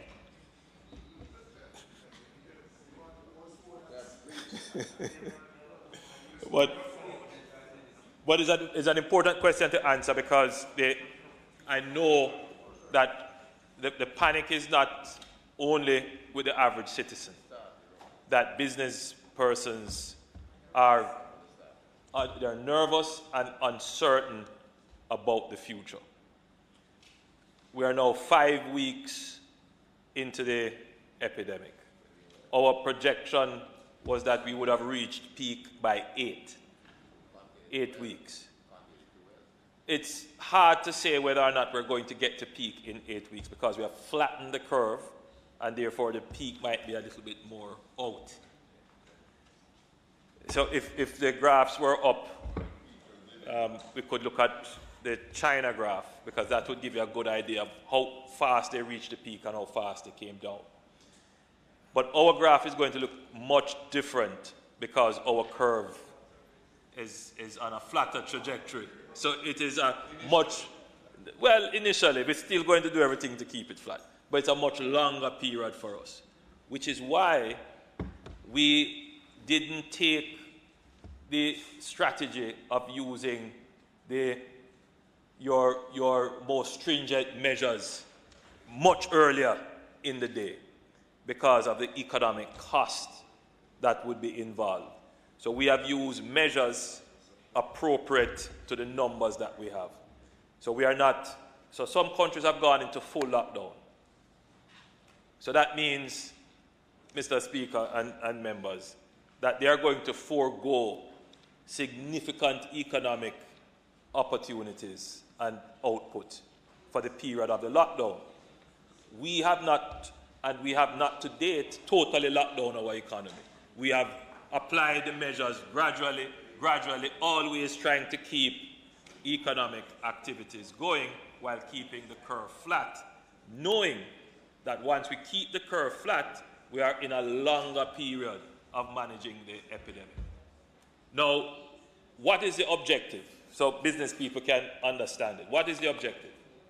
The objective is to keep our economy going as much as we can while keeping the outbreak below the capacity of the health sector with enough surge protection in it that if there is a spike, we can immediately move resources to treat with it if there is a spike. The critical element here, remember, from central Manchester, what happens to the United States? How fast do they come out of the epidemic? Because for us to have a full return of our economy, no matter how much economic activity we preserve, we must remember that remittances are down. I hear some figures to about whatever percentage. I won't call any percentage. And we already know that tourism is down to 0. So for those two things, you really have to depend what is happening in the other countries. What is happening in the United Kingdom, what is happening in Canada, what is happening in the United States. The faster they come out of it, providing that we don't have a crisis in Jamaica, then the faster our economy recovers. So what we have to do is make sure we don't have a health crisis in Jamaica, so that when those economies recover, we can be quick to recover as well. So that has been the strategy. Don't have a health crisis in Jamaica. Because even if you have a health crisis in Jamaica and your foreign partners recover, you are still in problem. So do not have a health crisis in Jamaica. But what I'm trying to get from you, I don't want to give you a time. No, not a time. Yes. What would that look like in terms of cases or in terms of rate of doubling? Something like that, that people can look on and get a sense of whether you are rushing. No, you gave them? You know, is it, you know, if we have another... All right, so we have some graphs to show you. I didn't go through it. If we could get the graphs up.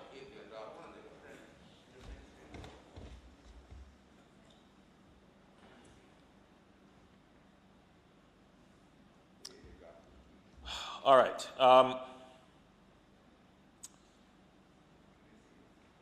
There it is. So the red line is the best fit exponential line. The blue line is the actual data of new cases confirmed each. It's accumulation of cases. The yellow line, the yellow line is the best fit linear line, straight. If you notice, yes, there's a yellow line. If you notice that in the early days, our blue line was fitted neatly on the yellow line. So we were actually going on a linear, and the strategy was to keep going linear, which is a fairly flat slope. That was the strategy. And we were doing fairly well. Except for on the 35th day, we had the spike. And that spike has now thrown us off the linear line onto the exponential line. Well, we're not quite on the exponential best fit, but getting there. It's clear that you're getting onto an exponential line, you know. So for the next couple of days, the question was asked, why only 7 days? It is likely to be more than 7 days. But we start with 7 days for planning purposes, to get everything right within the 7 days so that we could do a 14-day, right? So that's the planning. And we're going to do everything in our powers, not just as this government, but the entire parliament has to work towards that, to prevent that exponential curve.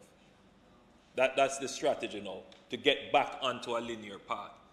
You'd be on a higher plane, but still going on a linear path. And that's what we're trying to achieve with the lockdown. The lockdown is designed to turn that blue line laterally. That's the objective right now. So in terms of numbers, if we were on that red line,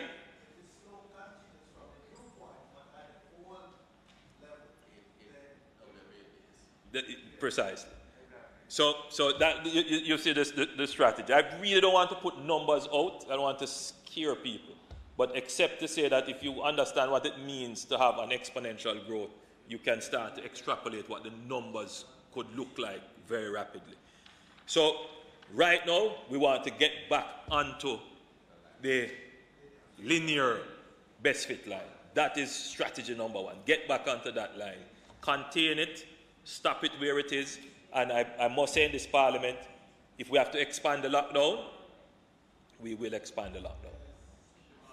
That has to be just clearly understood.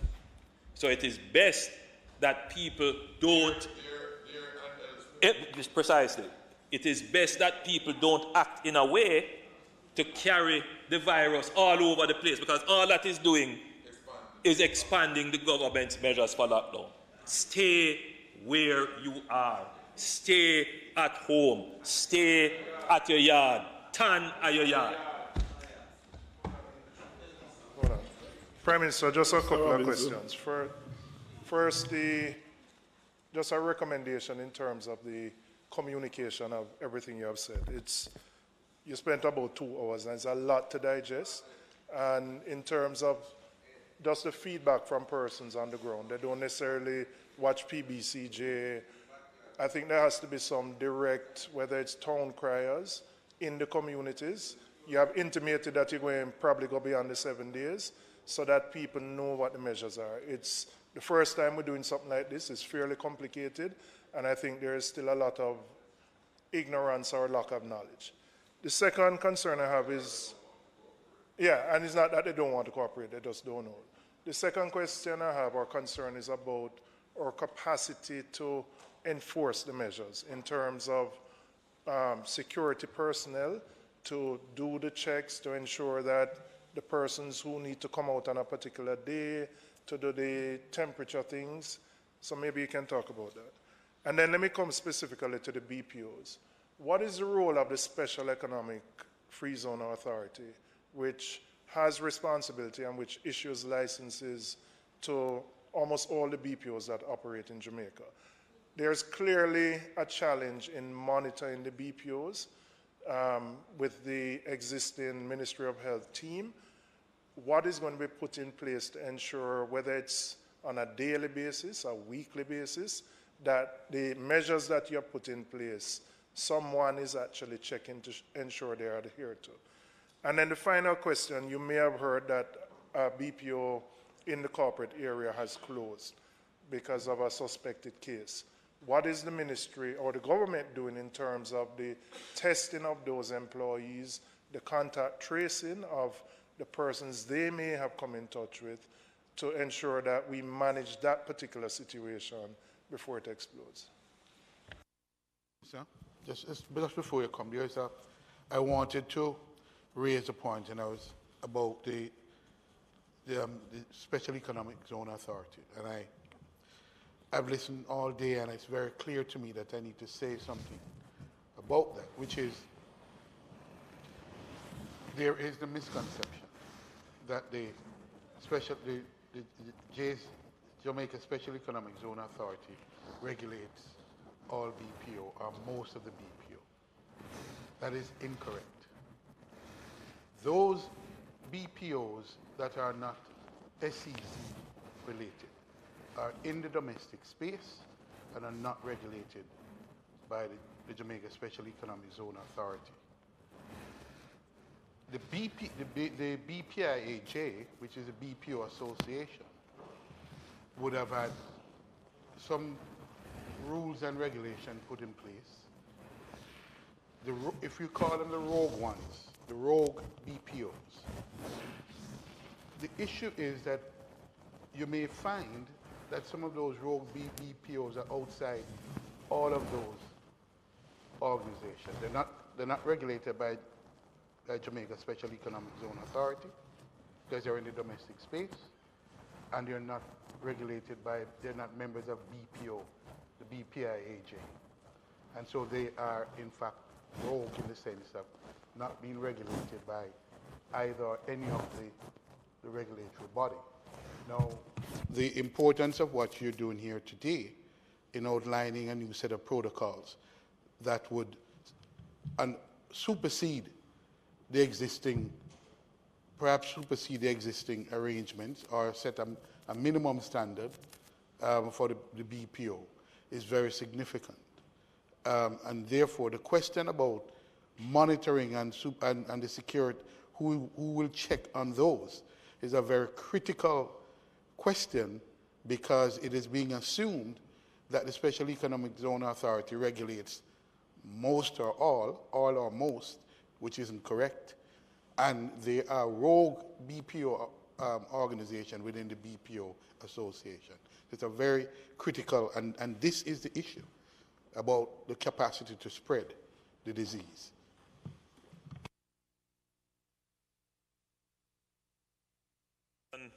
That the member from Southeast St. Andrew raised regarding communication is valid.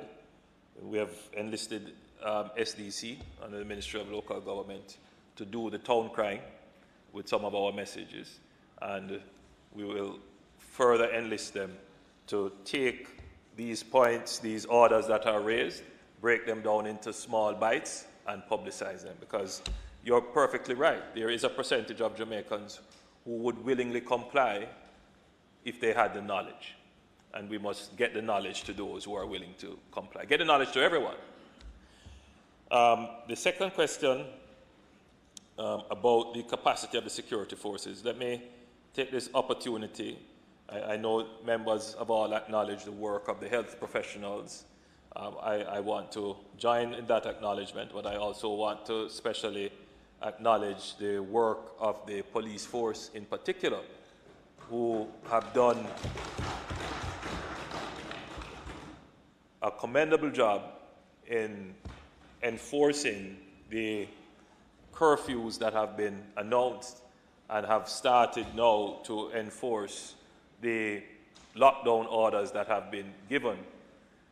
It is a credit, Mr. Speaker, to our police force that they have had these exceptional powers, and only minimal complaints have been made about the exercise of their authority. It is clearly, Mr. Speaker, a sign to the development of our police force in terms of being able to execute these extraordinary powers that are given to them in a professional and in a professional way and a responsible way, and which shows that great discretion is being used, because it is not that people haven't tested the authority, but I think the way in which the police force has handled the authority given to them is one that should be commended. And I take the opportunity to commend them, Mr. Speaker.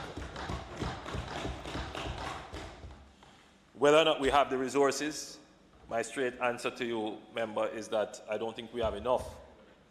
But the little that we have, we are using it in strategic ways, in effective ways.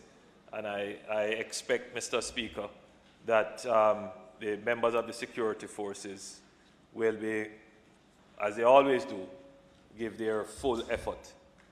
And we expect that the lockdown will be properly manned and properly policed. As it relates to the BPOs, the member from St. Andrew Western is correct. There is no regulatory body for BPOs. There is a regulatory body for business process outsourcing or global services who have applied for special economic zone status, which gives them access to certain fiscal arrangements. There are those who are probably operating without those fiscal arrangements and without reference to any specific regulatory body. There is an industry body, an industry representative group called the Business Process Industry Association, the BPIAJ, and they represent members who are regulated under the Jamaica Special Economic Zone, but not all persons who have special economic zone status as BPOs are represented in that group. And in fact, my understanding is that the BPO that is in question is not a member of the Business Process Industry Association. And what that therefore tells us is that we may have to develop a special regime to manage the industry, whether or not they are under the special economic zone regime or not. And indeed, discussions are, well, more than discussions, a consultancy has been engaged to determine whether or not we can develop special legislation to regulate BPOs. So that is already in train. Given the disaster that we have declared, the BPOs will come under specific scrutiny and surveillance. And the scrutiny and surveillance will come mainly from the Ministry of Health and under the general disaster risk management arrangements that are in place, which we have outlined in the order. But today I had discussions with the chairman of the Jamaica Special Economic Zone Authority, and they are mobilizing as well to give greater supervision for those who fall under their law. So they have prepared a set of standards which are aligned to the standards that I have just raised here, and they will be going to do their inspections to make sure that they are, one, in keeping with their license, which is very important, and if they are not in keeping with their license, action will be taken, and two, to ensure that they are also in keeping, as far as they can determine, with what is under the disaster risk management orders. So this industry will come under greater surveillance. My final point, and I think we should probably close on that. Sorry, what was it? I was only partially briefed on it, but I do know from the brief I had that they have already mobilized to do testing, and they are doing their contact tracing already. Go ahead. The BPOs that have been closed in St. Catherine, will there be testing of the employees at the BPO centers up to the point of closing? In other words, you announced earlier that today, effective today, all the BPO operation in St. Catherine has been closed. The employees of those, given the cross-contamination, etc., that we have learned of, one, while here, and I spoke to an employee of one of them, will those persons be tested? Because they have a log of all of the employees. So as I said in my earlier presentation, the reason why we close the businesses is just to bring a halt, because as the employment there is very mobile. They move from BPO to BPO.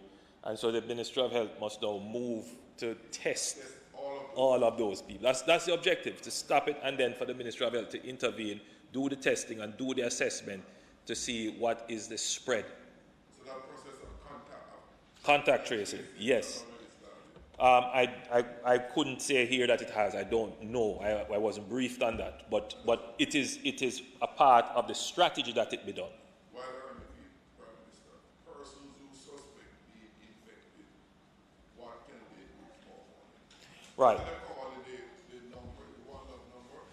Yeah. So my advice to people who call the number: if you call and you don't get through, a lot of people are calling the number at the same time. There is actually a call center that monitors. But there is the jamcovid19.gov.gov.jm, which it's a jamcovid19.moh.gov.jm. That is a website which gives the self-reporting form. That website is monitored. So when you register, you leave a number, it verifies your phone. They will contact you. And we are coming out shortly with the app that you can download on your phone, which has a feature-rich app.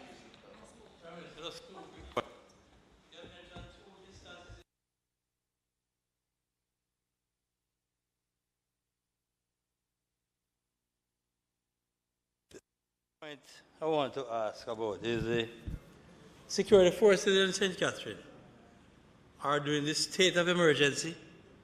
So they have the quarantine, right? So they have two major national functions carrying out simultaneously. I wonder if there is some consideration for some special attention.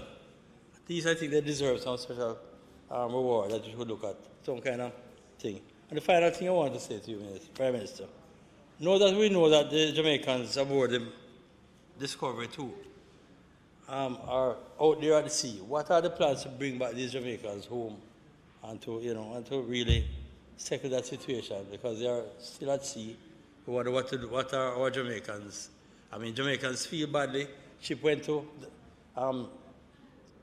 nearby and let off people, and they came to Jamaica, and we refused entry. So, what is the plan to bring them home, and how are we going to treat them? While you're on that, Mr. Speaker, when the Prime Minister started talking, I was on a point of order, but I yielded to his presentation. So as a follow-up, there are 62 deportees coming in on Tuesday. Could you say what is the arrangement to accept them, given our situation here?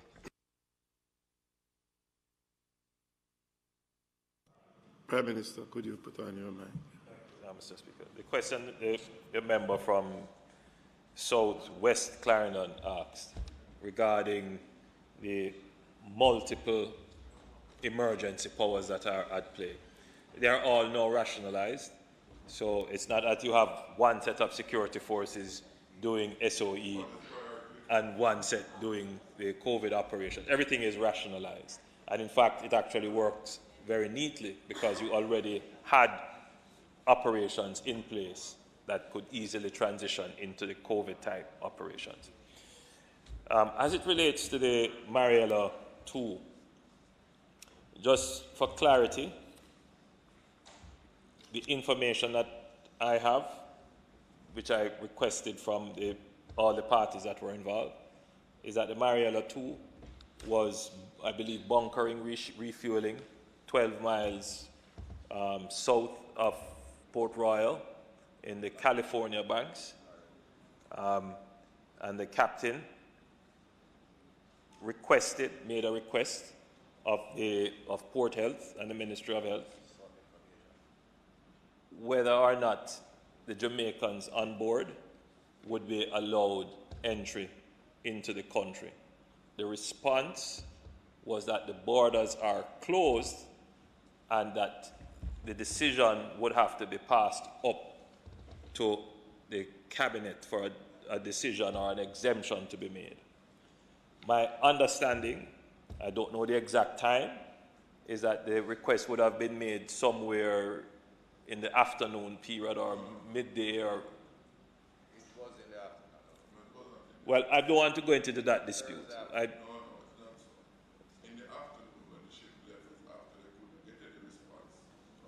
No, so what I'm saying is the request was made on Thursday.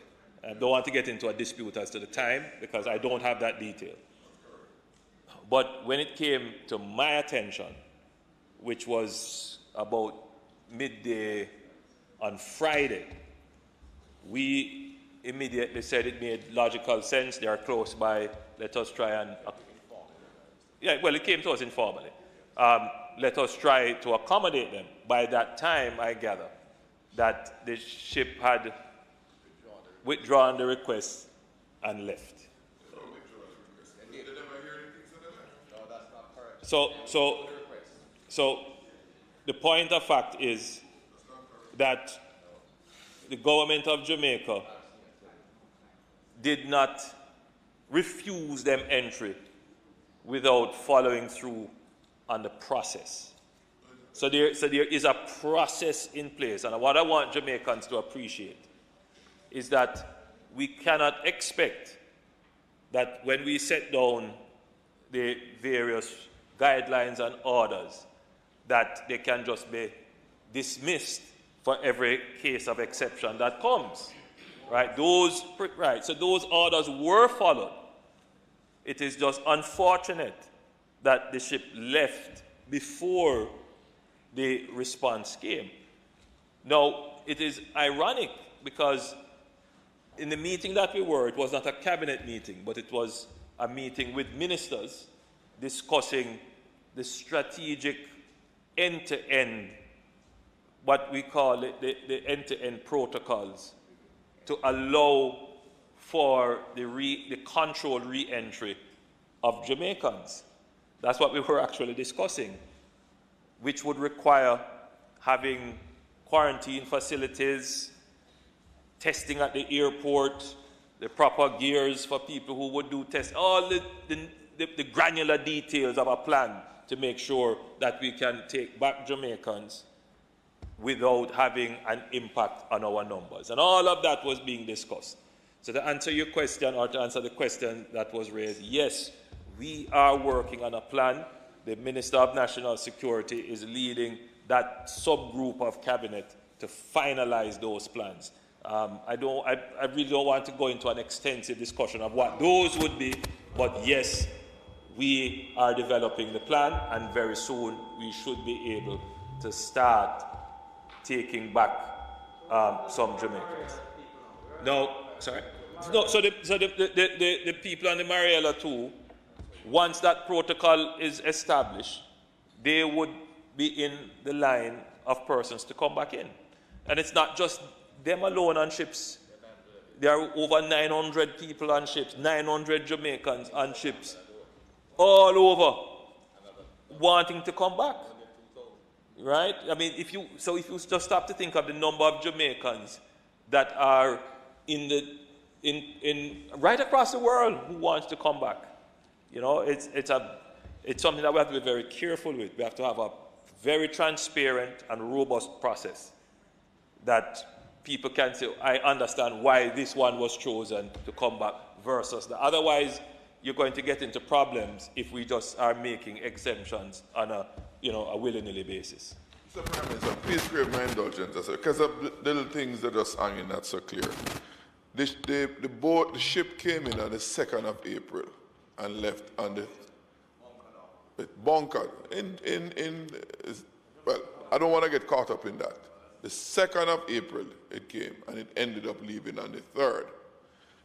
At a press conference on the 8th of April, when you were asked, Prime Minister, to comment on that boat situation, 1 week roughly after, you could not comment on it.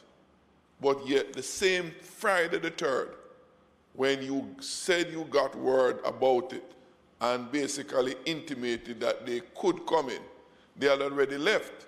Why was it on the 8th at the press conference you could not say what you knew on the 3rd when the request came to you?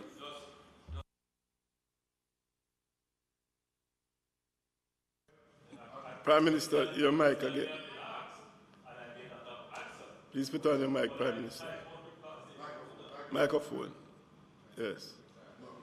Let me tell you what I have. I read in the Gleaner on the 8th of April. Declined to say, this is yours, declined to say whether the government will be providing assistance for the 45 Jamaica ship workers who were denied. Hold on, landing in Kingston last week. You went on, and I quote, I won't answer the question specifically other than to say that we discussed the issue of general support for persons who are stranded overseas, Holness said. That was what you said on the 8th, 1 week later. But I'm saying that on the 8th, you could have spoken about it because you knew what transpired on the 3rd. No. I'm not going to allow anybody else to speak. So, member, you know, I understand that people want to create issues. The government acted appropriately. Rules are in place. We maintain the rules. It is unfortunate that the ship was not waiting until a decision was made. And I stand by the fact, and I commend those who followed the rules. We can't have it both ways. The rules were our borders are closed. If an exemption is to be made, it must go through a process. It went through a process. At the point when it came to us for a decision to be made, we were favorable to the decision being made. It is unfortunate that the ship left before. I don't believe that the country should tie itself up into a debate about this matter. As a country, we should be proud that the people who were empowered by law followed the law. Mr. Prime Minister, we're not talking about a situation where there was a planned entry into the Jamaican waters. What we had was an emergency situation where a vessel containing Jamaicans was in Jamaican waters on the doorstep of Jamaica. Yes, it was an emergency, and I didn't expect them to break the rules and the laws. Don't give the impression, Prime Minister, that anyone is suggesting that the procedures and due process should be ignored. Then, member, respectfully, what are you suggesting? Please, I'm saying that no. I'm saying that in emergency situation like that, I recall very clearly, Prime Minister, when you were making the announcement for the border closure, you did indicate that for exceptional situations, what the provision was, the Minister of National Security would be contacted and it is brought to the cabinet, you being the chairman.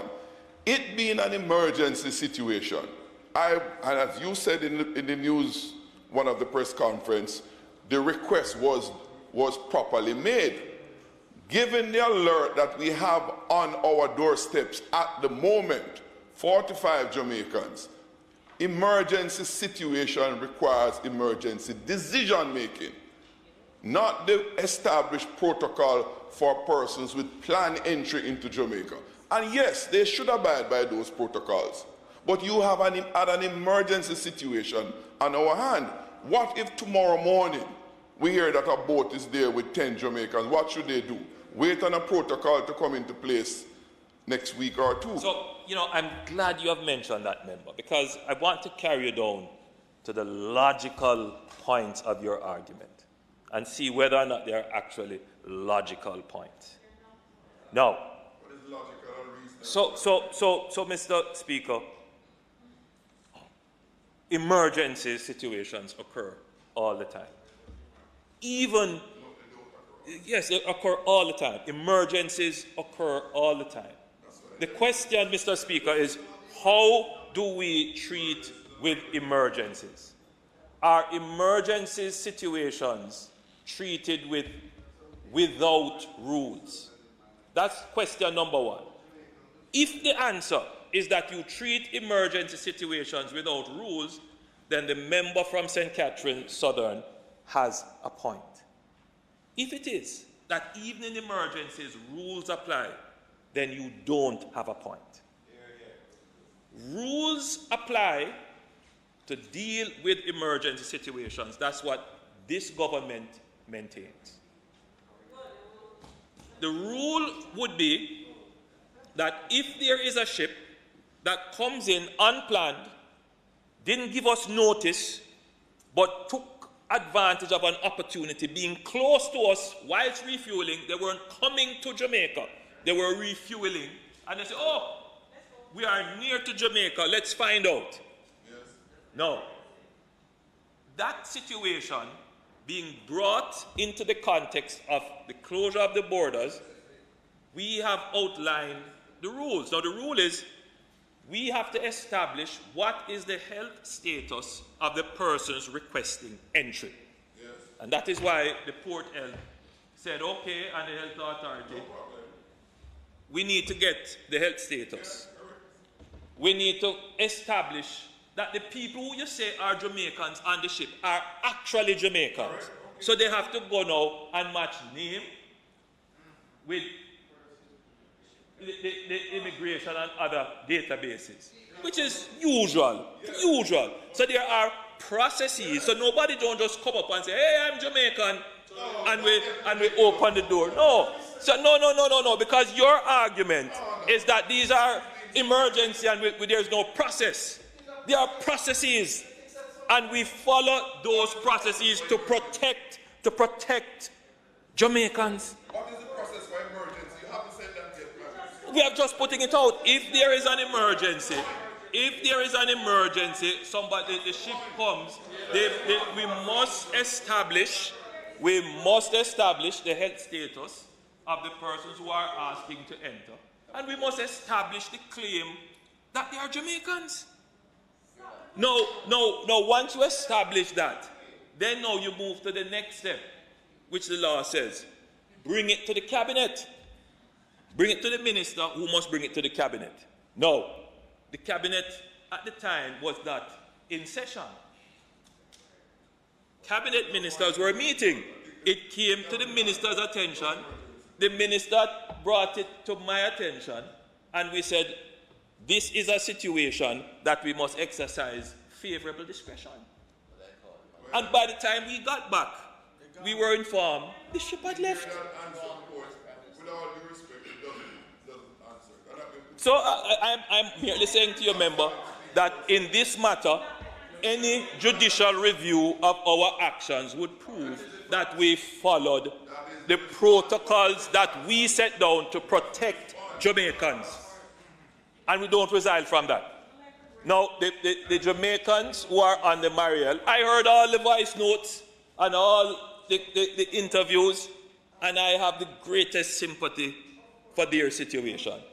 Being Prime Minister of a country is not an easy job. I am sympathetic, I'm emotional, I'm empathetic.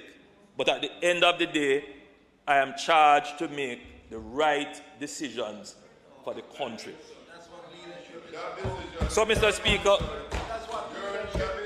so what we will do, Mr. Speaker, is we have heard their cry, we have heard their complaints, and we are working very quickly to put in place a process, because it is not just the members on the Mariella 2 that are suffering.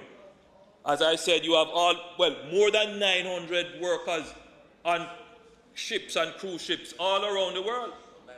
Prime Minister. 900 in Southampton. Prime Minister. So, Mr. Speaker, look. I'm following up on this point that he's making. It should not go any further. I'm not asking him a different question. Prime Minister, I just want to raise something. And the AG is here. But in the discussion that has been taking place, the point has been made about whether they were in Jamaican territorial waters or not. And that's an important point, because the issue of closed border does not arise and would not arise if they were in fact in Jamaican waters. That's the point. And the issue, Prime Minister, I'm throwing it out, but I'm saying, I heard you, Fred, when you did your last press conference, and I heard you say that they were not in Jamaican territorial waters, they were outside. Let me suggest this. AG, Jamaica, as you know, has an archipelagic status, okay? And the baseline for measuring that is not the 12-mile that I heard the Prime Minister mention. Prime Minister, I heard you say 12 miles outside. All right, but let me just say this. No, the point I'm making, though, and the AG knows my point, it is the Jamaica is an archipelagic state, and the baselines are different. And where the ship was, if it's on the California bluff, it is likely to be in Jamaican territorial waters. If it is,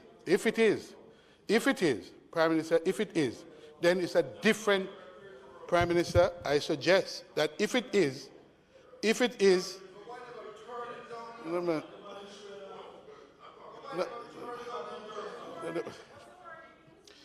no, I'm saying if it is, then the considerations are different, because the protocols applied.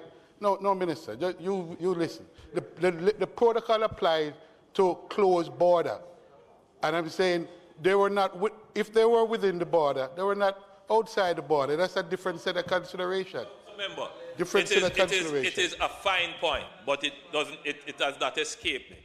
Simply to say, member, that they could have come into our territorial waters, but they would not have been landed, and they would have had to be landed, and that is a process. So it doesn't matter where they were. They could have been in a port in Cayman and asked.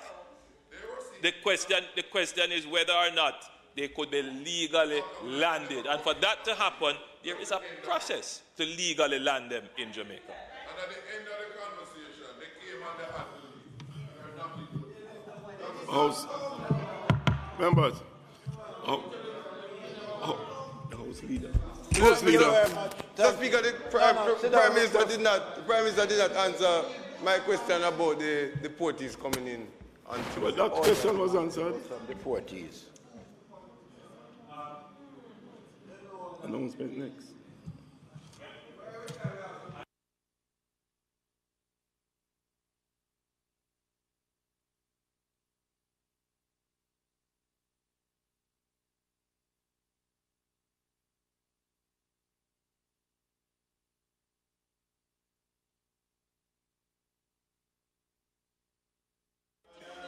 So the question the member asked regarding the deportees, I don't have a complete brief on the question.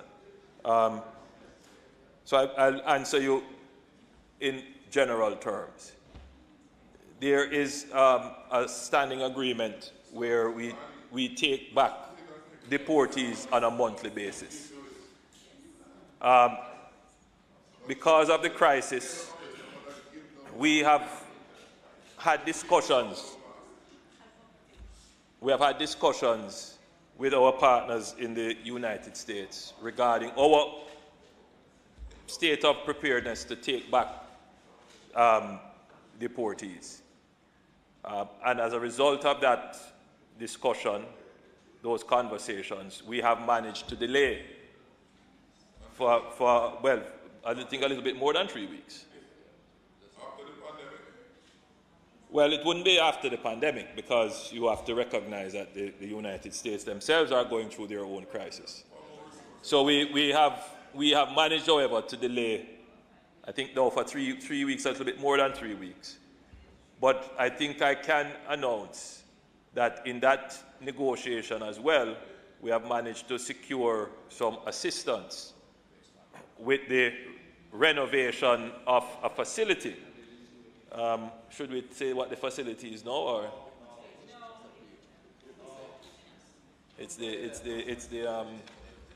right? So we have secured some resources to rehabilitate the Fort Augusta facility.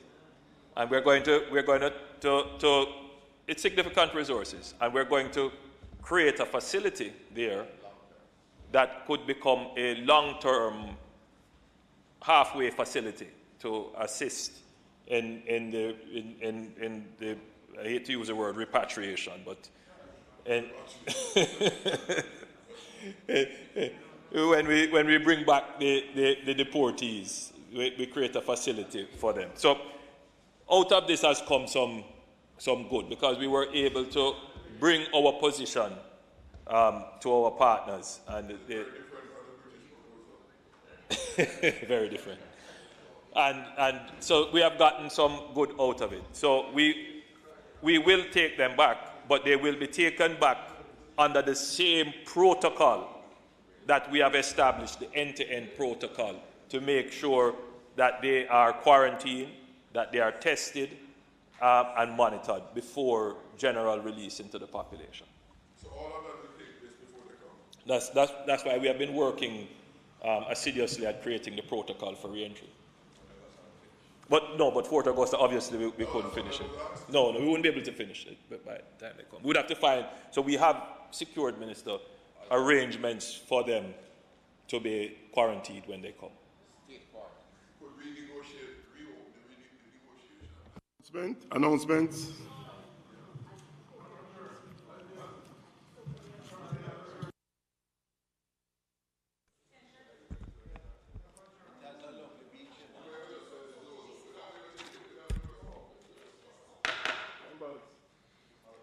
Laid on the table of the House today are the following.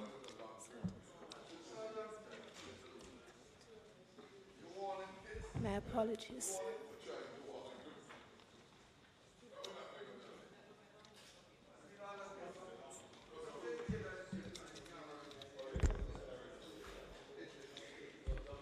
Laid on the table of the House are the following. Ministry Paper number 16 of 2020, the Law Reform Zones of Special Operations, Special Security and Community Development Measures, the Denham Town Community Zone, Social Interventions, dated April 9, 2020. Ministry Paper number 17 of 22, the Law Reform Zones of Special Operations, Special Security and Community Development Measures, the Mount Salem Community Zone, Social Interventions, for September 1, 2017 to April 9, 2020. Annual report on audited financial statements of the Housing Agency of Jamaica Limited for the year 2017-2018. The Law Reform Zones of Special Operations, Special Security and Community Development Measures, the Denham Town Community Zone Extension of Period of Operation number 2, Order 2020, Order and Resolution. The Law Reform Zones of Special Operations, Special Security and Community Development Measures, the Mount Salem Community and Environs, in the Parish of St. James Zone, Extension of Period of Operation number 2, Order 2020, Resolution and the Order. The Emergency Power number 2, 2019, Continuance number 2, Resolution 2020. And the Emergency Powers Continuance number 2, Resolution 2020. The Emergency Powers number 3, 2019, Continuance number 2, Resolution 2020.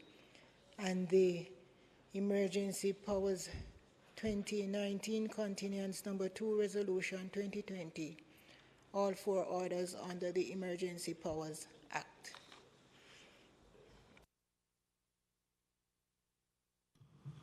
Bills brought from the Senate, petitions, papers, reports from committees, notice of motion given orally. Thank you. Mr. Speaker, I beg to give notice that the next meeting of the House I will move the following 2 motions. The Law Reform Zones of Special Operations, Special Security and Community Development Measures Act 2017 on the law reform zone of special operations, special security and community development measures, the Denham Town Community Zone extension of period of operation number 2, Order 2020 resolution. Whereas Section 4 of the Law Reform Zones of Special Operations, Special Security and Community Development Measures Act 2017, hereinafter referred to as the Act, provides that the Prime Minister and Council may by order declare any geographically defined area within a single continuous boundary in Jamaica as a zone of special operation for a period not exceeding 60 days if there are reasonable grounds to believe that due to rampant criminality, gang warfare, escalating violence and murder and the threat to the rule of law and public order it is necessary so to do, and whereas in accordance with that section, the Prime Minister and Council made the law reform zones of special operations, special security and community development measures, declaration of the Denham Town Community Zone number 2, Order 2017, and whereas that order provides that the said zone shall operate for a period of 60 days, and whereas Section 5 of the Act provides that the Prime Minister and Council, after consultation with the Joint Command, may by order subject to affirmative resolution of the House of Representatives extend the said period for such periods, each not exceeding 60 days. And whereas on the 14th day of April 2020, the Prime Minister and Council made the law reform zones of special operations, special security and community development measures, the Denham Town Community Zone extension period operation number 2, Order 2020, now therefore be resolved by this Honourable House as follows. The resolution may be cited as the law reform zones of special operations, special security and community development measures, the Denham Town Community Zone extension of period of operation number 2, Order 2020 resolution. 2, the law reform zones of special operations, special security and community development measures, Denham Town Community Zone extension of period of operation number 2, Order 2020 is hereby affirmed. Second resolution, the law reform zones of special operations, special security and community development measures, the Mount Salem Community and Environs in the Parish of St. James Zone, extension of period of operation number 2, Order 2020.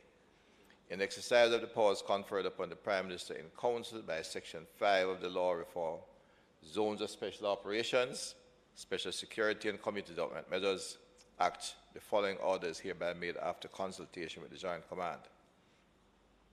This order may be cited as the Law Reform Zones of Special Operation, Special Security and Community Development Measures, the Mount Salem Community and Environs in the Parish of St. James Zone, extension of period of operation number 2, Order 2020.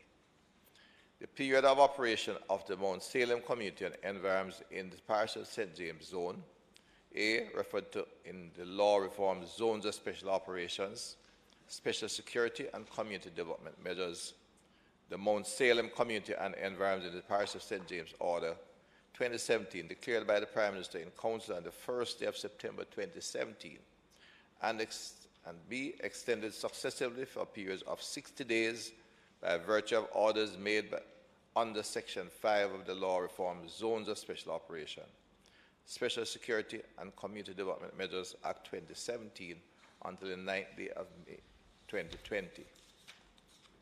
Is hereby extended for a further period of 60 days from the end of the period referred to in paragraph B until the 9th day of July 2020. Date is this the 14th day of April 2020.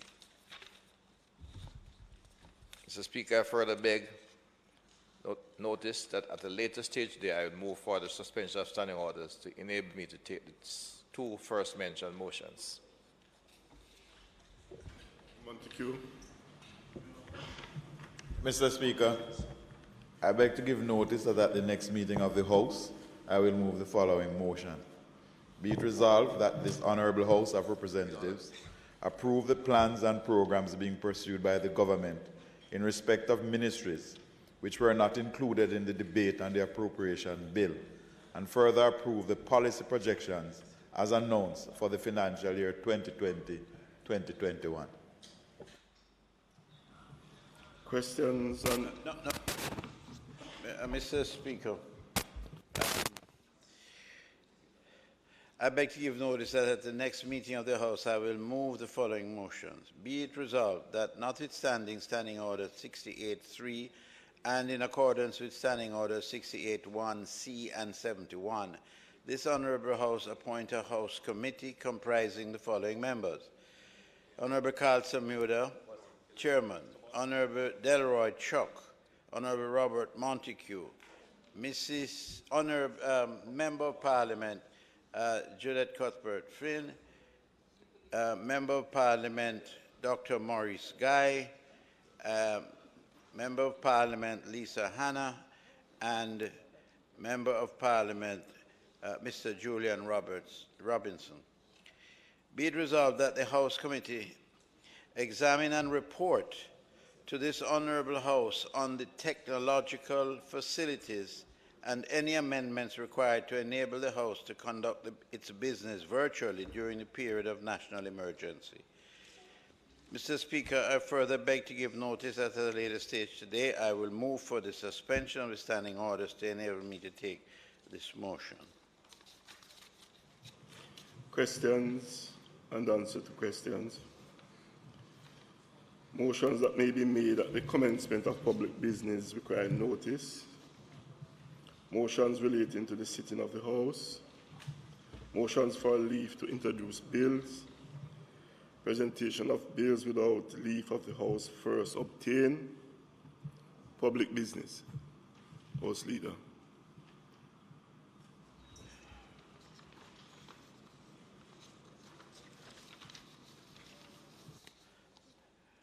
Mr. Speaker, I now move for the suspension of the standing orders to enable me to take the motions, notice of which I gave earlier. Those in favour? Those against? Ayes have it. Mr. Speaker, I now move that the motion, notice of which I gave earlier, be approved. Those in favour? Aye. Those against? Ayes have it. Minister Chang. Mr. Speaker, I now move for the suspension of the standing orders. It enabled me to take two motions, notice of which I gave earlier. Those in favour? Those against? Ayes have it. Dr. Chang. Mr. Speaker, colleagues, given the hour and with some consultation on touch, the ministry papers related to those zones have been laid. And I want to assure the member on the other side, any questions they may have, I'll be willing to answer them in the future to send them across. This, I want to move forms that the zones which have been operating very effectively, in fact, there have been no major crime in Mount Salem since the zones of special operation, a 40% reduction in the West. And St. James now is at a 30-year low in homicide. St. James, we ever had the longest standing, 30-year low. So I now wish, Mr. Speaker, to move for the affirmation of the two resolutions as was read earlier.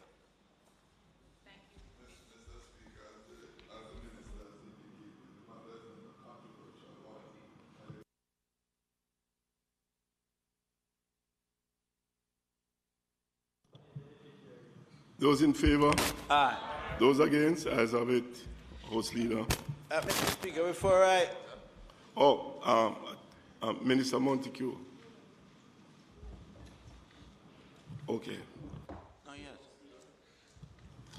Yes, before I invite you to adjourn the House, Mr. Speaker, I want to first of all apologize to my colleague from Eastern St. Andrew, because every time the Minister of Energy comes to make her presentation on a matter, she gets caught in this time warp. So I apologize to you, and I assure you that next week we will take the matter that you should have taken today. All right? Thank you very much, Mr. Speaker. It is not intended to do any further business today, so I invite you to adjourn this Honourable House for a date to be fixed. The question is that the House be now adjourned. Signed aye. Those in favour? Those against? Ayes have it. This House now stands adjourned.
Happy Wednesday, everyone. You've made it to another day, something to be thankful for. Welcome to Jamaica Magazine. I'm Theodore Henry, always happy to take you from your homes or offices on a full half hour of an informative journey. COVID-19 is still the order of business because we are determined to help our country in whatever way we can. So join us as we share our bit of help to a global problem. An important message from the Ministry of Health and Wellness. What to do if you think you have been exposed or are experiencing signs and symptoms of COVID-19. Immediately call 888-1-LOVE. That's 888-663-5683. In addition, you should stay at home. Don't go to work, school, or any public place. Do not use public transport, and avoid visitors to your home. You may need to do this for up to 14 days to reduce the spread of the infection. A message from the Ministry of Health and Wellness. Here's where we start today, continuously spreading information on the origin, cause, symptoms, and measures to take as it relates to COVID-19. I'm sure you've been hearing much of this constantly, but for us, no amount of information is too much. Learn some more about the novel virus.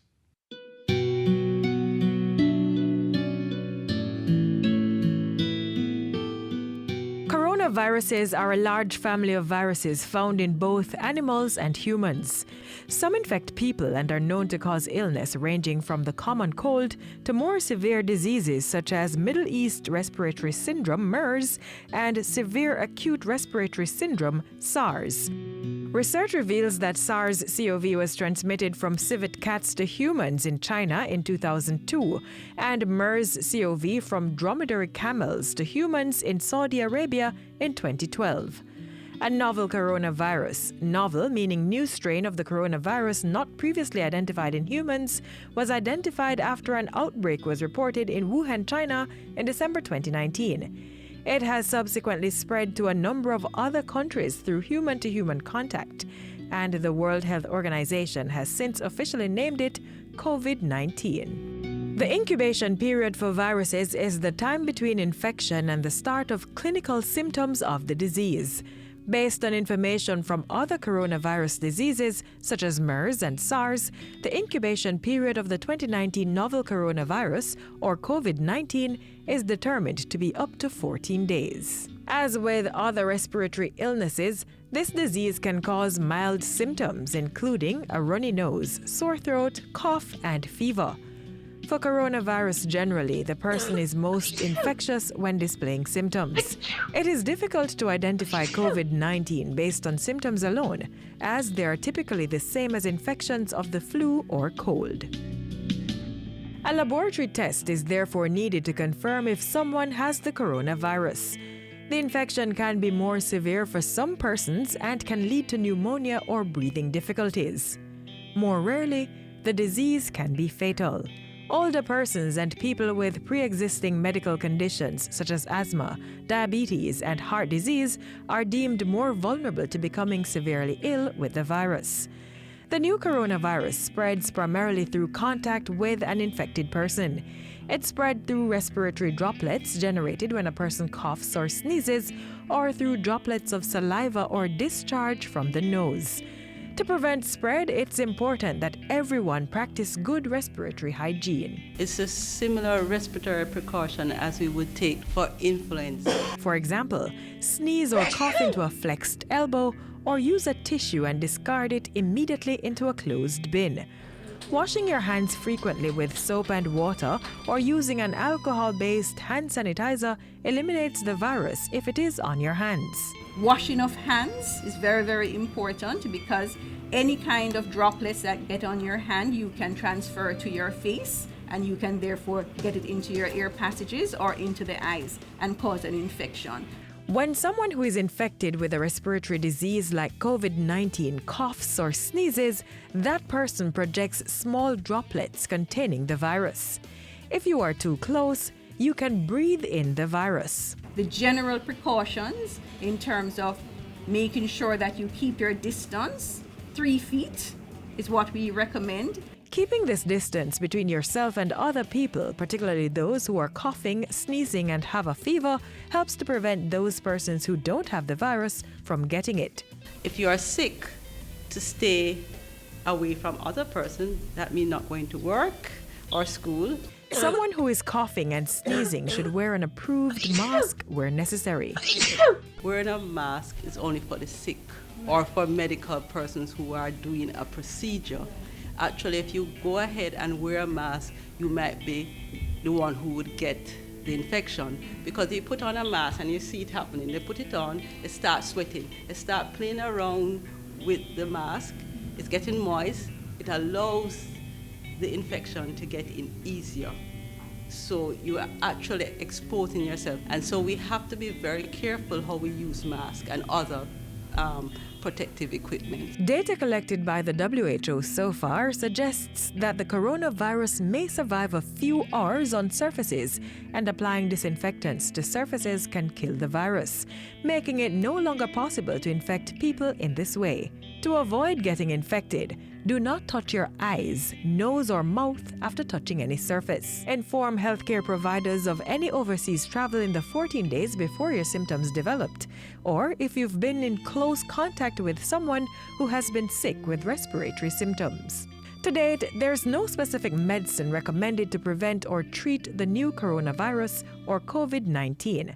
But persons infected with the virus should receive appropriate care to relieve and treat symptoms, and those with severe illness should receive optimized supportive care. Remember, practice good respiratory and hand hygiene.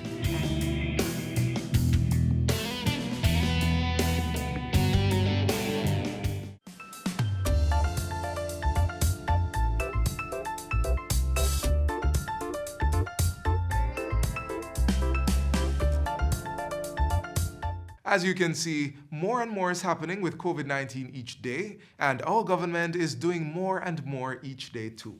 Here's the latest on what they've been up to. Jamaica can now confirm that we have 105 cases of COVID-19. This follows 32 new additions over the last 24 hours. The new cases comprise of 5 males and 27 females who range in ages from 19 to 70 years old. The cases are from St. Catherine, Kingston, and St. Andrew. They bring to 34 the number of cases under investigation. Of the remaining 71 confirmed cases, 31 are imported, 34 are contacts of a confirmed case, and 6 are local transmission. The vast majority of the 32 additions, indeed 31 of the 32, are linked to a call center located in the Portmore area, Olorica Intervention. This facility has a staff complement based on the staff registry of some 787 workers. We have so far in our intervention, 258 individuals have been interviewed and sampled. 65 of those tests have come back, and of that number, 33 samples have come back positive. 2 were announced a few days ago, so 31 since today. A senior team from the ministry visited the entity on the weekend, in fact, during the course of the holiday weekend, and the entity has since closed. Arrangements are now being made for the isolation of the newly confirmed cases. The ministry is also working diligently to identify each of their contacts for testing, while investigations continue to identify other positive exposed persons. The St. Catherine Health Team comprises of approximately 237 members of staff, which includes public health nurses, public health inspectors, and community health aides, and they are in fact driving that charge in the parish of St. Catherine. A lot of activity taking place now in St. Catherine as we speak, and will continue over the days to come. In terms of recovery, quarantine, and isolation, currently 21 persons have recovered from COVID-19, 20 persons are in quarantine, and 65 persons are in isolation. We have now tested 1,290 samples, and of that, of course, we have had 105 confirmed positives, 1,185 negatives. Over the last day, we announced the mobilization of our mobile testing unit as part of the expanded testing efforts. And we have started in Clarendon, in the Corn Peace area, and this will continue over the days to come. We have 5 such units, and those units are going to be deployed in the respective regional authorities to expand the collection of samples for testing. The actions to contain the spread of COVID-19 and to ensure the best possible health outcomes for infected persons continue to require our best efforts and all our efforts. The challenges in St. Catherine, we think, will continue for some time to come, and we intend to work, this is the public health infrastructure, to mobilize the all-of-society approach in order to contain what is an unfortunate situation, but one that we have to confront and deal with. Thank you. The government at this point is announcing that there will be a lockdown for the parish of St. Catherine, starting at 5 a.m. Wednesday morning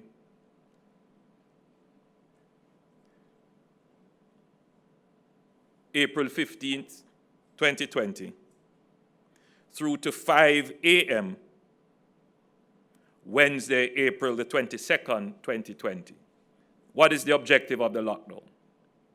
The objective of the lockdown is to slow as much as possible the spread of the virus. The minister gave you some numbers as to the number of persons tested, and with 33 persons confirmed, you can use your own imagination to figure out how many persons have been contacted, the areas that people would have traveled to, and the potential spread that can come from that. So technically, you could be looking at as many as 1,000 persons contacted in close proximity. The effect of that is very great, and therefore the measure that we have to put in place is one that would seek to contain and slow the spread of the virus in a particular geographic area. The reason why we are looking at putting in the lockdown now on St. Catherine is that we have done a GIS, that is a Geographical Information Systems, mapping of the addresses of the affected persons. And we are seeing where the addresses cluster. The addresses of the 300 plus that we have already mapped have clustered mainly in St. Catherine and parts of Kingston and St. Andrew. For Kingston and St. Andrew, we're doing further work. We have a further 300 plus addresses to map. And once we can fully identify the clusters, then other actions will be taken. So for St. Catherine, we know already that there is a massive cluster and that the spread there is particularly probable just by virtue of the existence of the call center in Portmore. People having traveled to the call center would have used public transportation, would have congregated in public areas, so there is a concentration there. So we have to start, and I want to be clear on that to the public. This measure is a start, and we're starting in St. Catherine. Depending on what the other mapping of the addresses show and how the cases progress from here, then we will implement broader, tighter measures. If things go well in the sense that there is no further spread and we have contained it, then there is no need. But the government has been very responsive, very agile. As we test, as we look, as we see the data, we act accordingly. So I'm putting Jamaicans on notice that we have entered into a new phase, and as we have said before, when we are in this phase, the appropriate actions will be taken. What does a lockdown mean? Well, the first rule of the lockdown is that if you are ill with any form of flu-like illness with symptoms or any respiratory illness with symptoms, stay home. Some people don't understand that. Tana your yard. I'm sure everybody understands that. More than that, isolate yourself. Stay in a room in your house. Stay away from people as much as you can.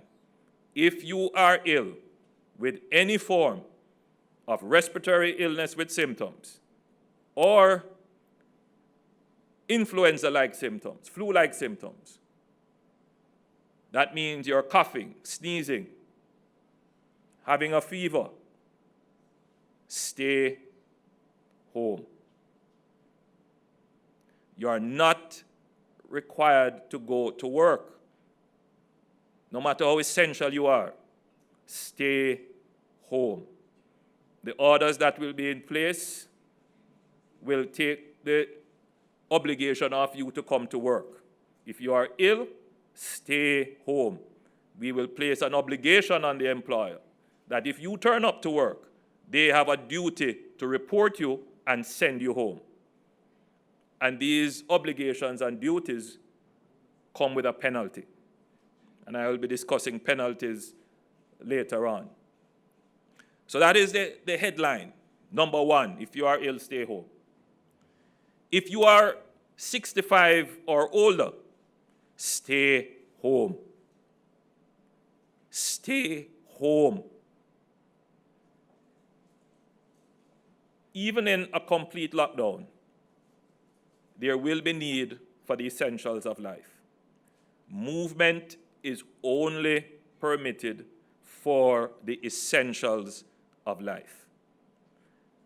Now, some people might believe that a bar is essential for life. I've seen a video circulating where there is an appeal. I'm certain that in this time of great trial for the Jamaican people, everyone understands that the essentials of life would mean, first of all, food and medicine. So you are only permitted to move to replenish your cupboard, or if you need to replenish your prescription. There is no other reason to be on the road.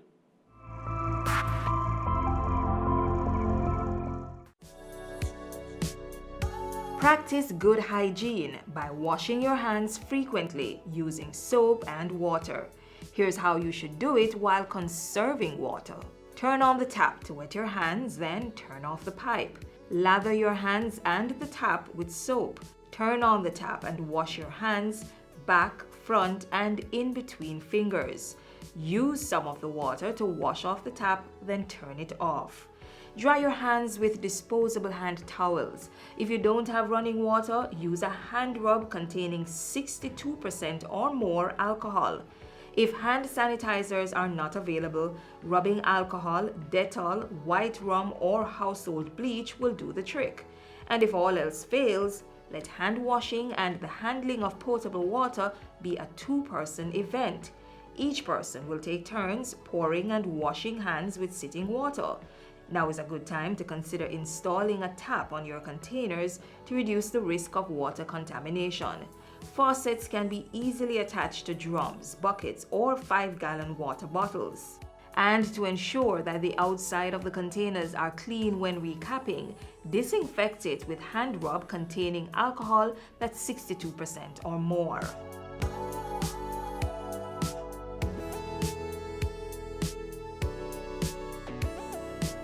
The 5 R's of water conservation are also necessary to practice.